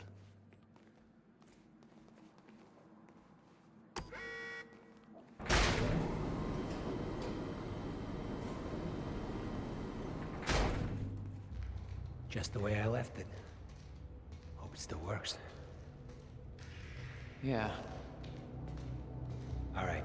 We'll go to the future. A little after your time of departure. Before the fracture to stop time permanently. I don't know. I'm a little concerned about this. It'll be dangerous. Of course it'll be dangerous. At this point, what isn't?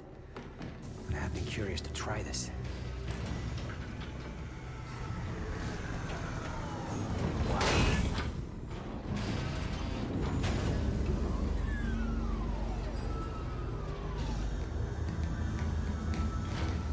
Wow. So this is what it looks like.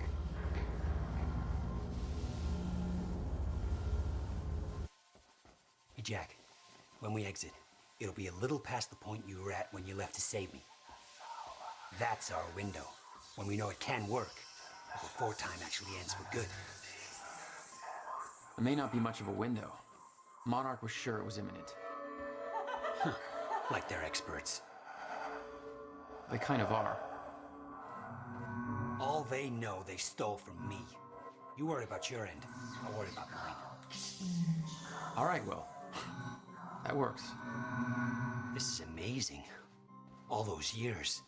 I never imagined it would be like this. Crap. Hang on, Will.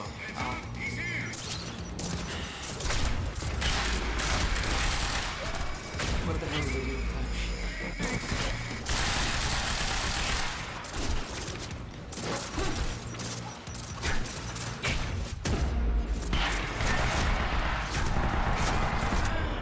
Damn it.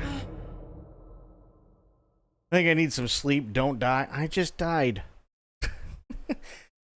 I'm gonna be honest. This game takes a lot out of me. I think I'm actually gonna call it early. Because my eyes are hurting. This is just one big bullet hell. I think that's what I'm gonna do. I think I'm gonna call it early anyway. Told you not. I know. That's what I'll do. I'll call it here. So, Gina, thank you so much for the raid. Spoiled, Alpa, Sober, Corgi, Bree, it was good to see you. Happy birthday. Everybody else, I always take a break from this and play a new game. You know what? I think we're, like, damn near close to the end. So, we'll see. We shall see. Worst case scenario, we play it on Monday. But yeah. That's going to be it for me. So, thank you everybody for hanging out. I appreciate all of you. Thank you again, Spoiled, for the present. I appreciate it. We will definitely be playing it, for sure. I'll be back later on today, but until I see you guys then, have yourselves a great day, great night, wherever you are. Be good to yourselves, be good to one another, stay safe, stay frosty, and of course, the number one golden rule around here, try to remember some of the basics of CQC. And seeing you guys later on. Thanks so much, everybody. I'm out. Bye now.